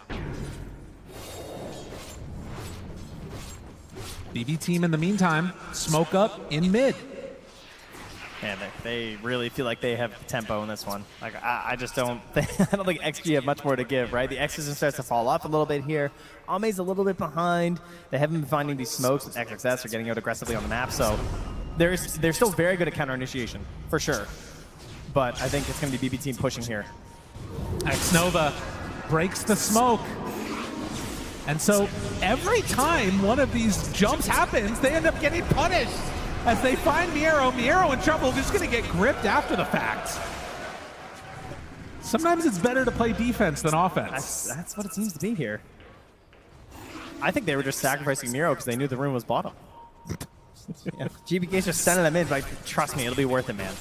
I'll get an Arcane Rune, it's going to be awesome. So how much is this like a scary AM game if he can hit his timings? Because obviously we know the TA timings of the Deso and everything else. What about Ame in this game? Oh yeah, he's going to show up eventually. If it happens, it's going to be great for X. There's a reason they're going for the Anti-Mage, right? It just makes it such a hard game for GBK. He's played a very specific way. He does have his BKB finish, so he is respecting the very possible facts that can happen in this one versus the Anti-Mage. He knows he kind of needs it. And he also knows his role, right? Sometimes a Storm, you got to carry a little bit. He's got a TA. Yeah. So she's got that mobility to jump in with you. You just need to make sure that you're getting the grabs and you're able to get multiple moves through the fight to give this good vision for the TA to perform the task that she's trying to do. Well, Tier 1 tower goes down in the top lane as Pure come and invades that Ancients area. But are they going to try and get mid before they get Tormentor? It looks like it might be happening. Yeah. All right. I mean, they feel pretty confident right now. And on the side of XG, being somewhat willing to step on over and contest this for a moment. The Fissure connects. Pure will stick around and get the last hit on the tower. All right, any smokes? Who's got the smoke? All right, Xinq's got one. So are they going to smoke up and immediately run to the Tormentor? That's the question for me here. Because you've got great team fight, right? You have Exorcism up. You have the Ags on Death Prophet. This is your fight, right? This is before the BKB. This is before the Aegis. Ame is underneath a ward here, so if he goes to connect, then they'll know that he's coming through, but the rest of the squad can start out that fight. All right, Ame's not showing Don't up. worry, Ame's not coming. That guy is farming. I mean, they're making their way here. This is a big dedicated maneuver, but it's a TA. It is gone. It happens so quickly. The kisses? The kisses, Oh, trying to save. find the snipe now on to save, hiding over to the side. Katomi gonna get initiated upon and almost enough damage. Yes, he's gone. Can they do anything more after the fact? Epicenter out, but the big Echo Slam lands. Miero is out of here. XXS will fall to the follow-up aftershocks. Here, still sticking into it. Trying to do what he can, but X-Nova is there. He manages to blink away just before a grip comes out. The slow is there. Bushwhack at the ready, needs to dodge away. Not gonna happen. Xingqiu also gonna be going into the graveyard. I mean, it looked all right for a moment there, didn't it? You know, you get this kill in the Miro, you're like, okay, this was kind of worth it. They also did get the buyback there on Kanomi, so something there. It is a net worth gain technically for them, but of course, you know, the Tormentor goes the way of save, and they're still in a good position to make their way towards the Roche here pretty soon. And that's a full Hurricane Pike as well, finished for Pure. So that's going to really be quite annoying for this DP in these fights. It is very much a Ame PvE for the moment, and then throw bodies to try and slow things down as much as possible. You know the way that XG are trying to go. The question is, are BD team building up enough of a lead right now to sort of mitigate things for when the anti-mage comes online? Yeah, it's kind of annoying when your carry is just farming creeps and theirs is farming more creeps and heroes, you know? Yes. It's a bit of a tough one. You're not wrong there. Snova getting some good wards down around the map, but it is an Aghanim Scepter now completed for the Sand King. They have so much damage. Yeah, they hit hard. And they, like, you're not going to have an Aura hero, right? Like, you've got, I mean, I guess technically sometimes DP, but not happening in this game. Oh, no. Just going from that Ags into the BKB. Now considering a Ghost and a Plate Mail. Ooh, Ame just barely getting out of that one. Miero's still on the hunt, but chasing an anti-mage is not really going to put together good results. No, and of course, they are largely magical damage outside of the TA, but we do have that break. So if Save gets the right shot, they can still explode Ame. Manta done to try and match the tempo. Is underneath a trap right now, though. Sees the silence now onto the Hoodwink, who backs away under the Glimmer Cape. XXS scouting things out. Pure is there. Fissure not going to connect. BKB out from GPK. X-Nova trying to stay alive. XM low HP. Pure now getting hit by the kisses. And Ame right on top of him with the save at the last second. Will it be enough though with the Echo Slam to combo it out? They use so much damage and Pure is able to survive through it. But the cookie to back away, and XXS chased after by GPK with just the smallest amount of mana in the world, but the hits, they come out from Pure as he managed to find the Hurricane Pike and not quickly enough able to dodge in the fog. Oh my god, it's so tough for the DP to deal with. Has a Plate Mail to try and sustain, but at this point in the game, like, you're just trying to stay in these fights and use your ulti, use this Aghanim Scepter, and it just doesn't feel great. You saw right there at the end too, the Mana Void just not able to hit in time, as right on point was the Oracle there. Katomi, nicely played. Ame's going to try and find his own answers here. Try and just keep moving up the charts here. He's currently considering a Butterfly perhaps, but to no surprise at all, they make their way into the Roche Pit here. So much knowledge with this lineup, you know? Oh, yeah. It's really, it's the new Tide TA. It's just Oracle TA. It gives you everything. It You know gives you where all runes of are, it. you know where Roche is. When it's popping up, it's very good. Look at this. Next up, GPK is also queuing a Lincoln Sphere. So having more answers there for the Mana Void. Yeah, the Mana Void. Also, I mean, just a grip, right? Like, Yeah. It's super great. If you're going for this BKB, immediately X-Number says, okay, well, Storm needs to jump in and initiate. I'll just target the Storm, and now BKB and Lincoln's. You got yourselves a problem. And again, it just comes back to the freedom that you're getting on this Storm because you have this TA. Like, you are just a playmaker on this Storm. Miro, does he decide to go in there? XM, they find him. Rest of the team a little ways away. The punches, the damage from the Aghanim Scepter is enough. Katomi just a little bit late on that one. So Miero giving up a very important kill there. This is your sort of timing push, and if they smoke up and try and fight right now, oh, there's an opportunity. Yeah, they have Echo Slam here too. I mean, if they could just bring Ame as well. Trying to make his way, but there's so much vision here too, right? Oh, and Ame, does he show on this creep wave? Understanding the danger, he will back out. He sends in one illusion, he's baiting a bit here. But they don't fall for it. But that death on Miero, I mean, this could have very easily been tier 2 towers gone. It's tactical, you know, it's just him and Kataomi. They're the only ones dying. Right? Together, they are the 7 kills of XG. Everyone else is deathless. Bit of a tough one for the Sand King, who does still have that Blink Aghanims done and is working towards that BKB. He's taunting. He's taking it in stride, you know? That's true. He's all right with it.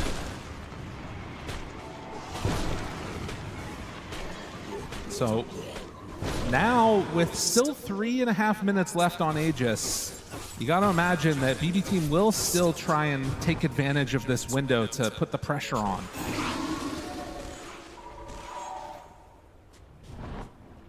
Success getting set up in the tier 2 tower on the top side. Just trying to delay things. I think this is their best chance at a fight because it's Ame right on top, Pure in trouble, but the save, the bushwhack is there, and he's in trouble. Ame with a nightmare save. Can they keep him alive? Almost. Yes, he's out of there. Unreal. It took every single thing to keep him alive, but they did it.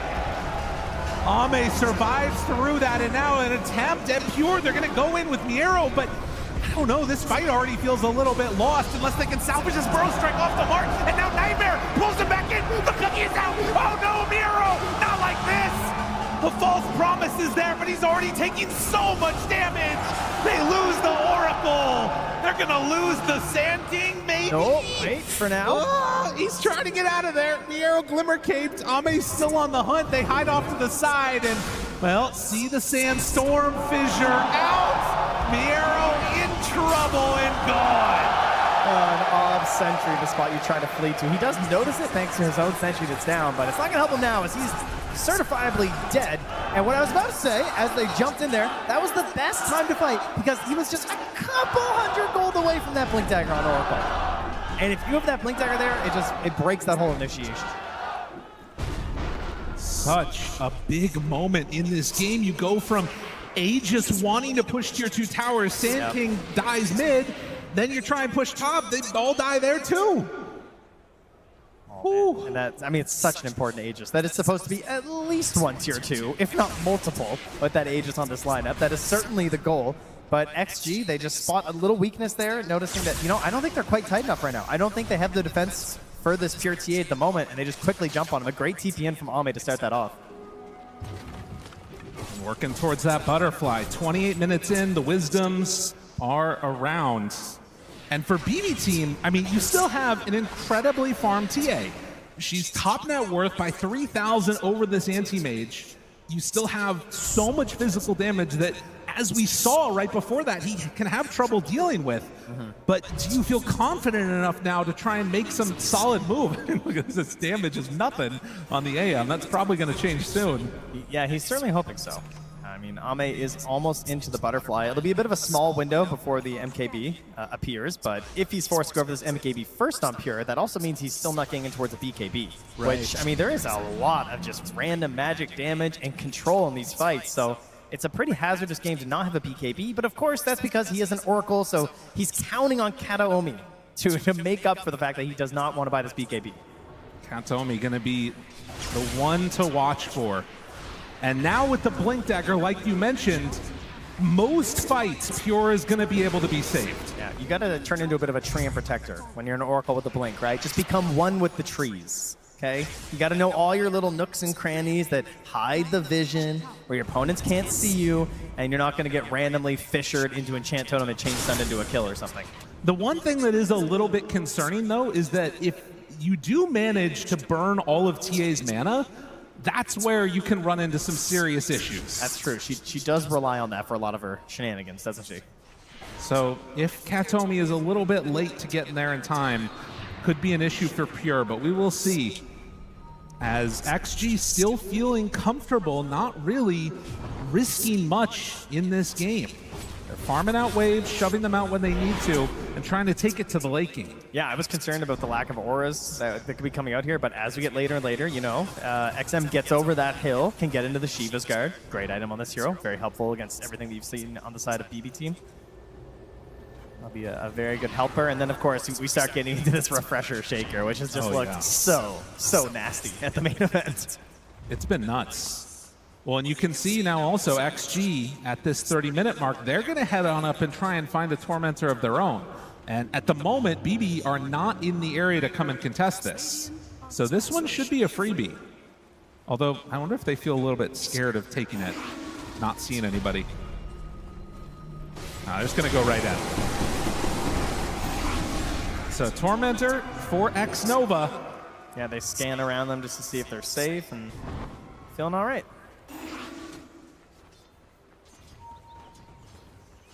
And a very even game.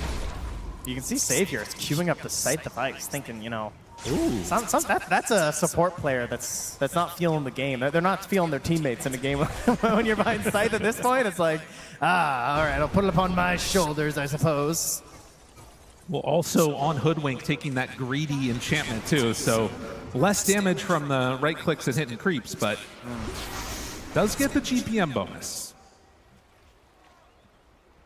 Gem done on Death Prophet, trying to take away this vision from the traps and everything else, but XM still a little ways away from finishing that Ghost Scepter. They're pinging him out, looking to find XM. Drop the trap, back away, bushwhack there, hits but the dodge! And XM gets the BKB off. That was nice. X-Nova, well positioned. I mean, he saw it coming. Yeah. Unfortunate they had to use the BKB charge there for that. That's true. I mean, perhaps that could open something up for the Roche. I mean, I guess they know, right? So they're going to know if it opens up for the Roche. We don't. Again, that entire side of the map pretty well held by BB. Traps all over the place. They've got sentries down too. You can see invis heroes if they're passing by. Just a solid wall that's all over near that Roche pit. And it's actually only going to be a minute away, so they should get it on Radiant's side. Yeah, if they can just obviously take note of that, thanks to having TA. Again, the innate lets you know when Roche is going to spawn, so they want to just really control this bottom wave. Save's already on it, keep the mid pushed out. They have Templar Assassin with the traps, which can be very helpful for this as well. Even if you don't have a Helm of the Dominator creep, there are other ways to push waves, it turns out. A few of them at the very least. Ame taking the more classic approach to the Helm of the Dominator, just as the wolf following him everywhere now. Is sort of near the Storm Spirit, while Katomi is going to back out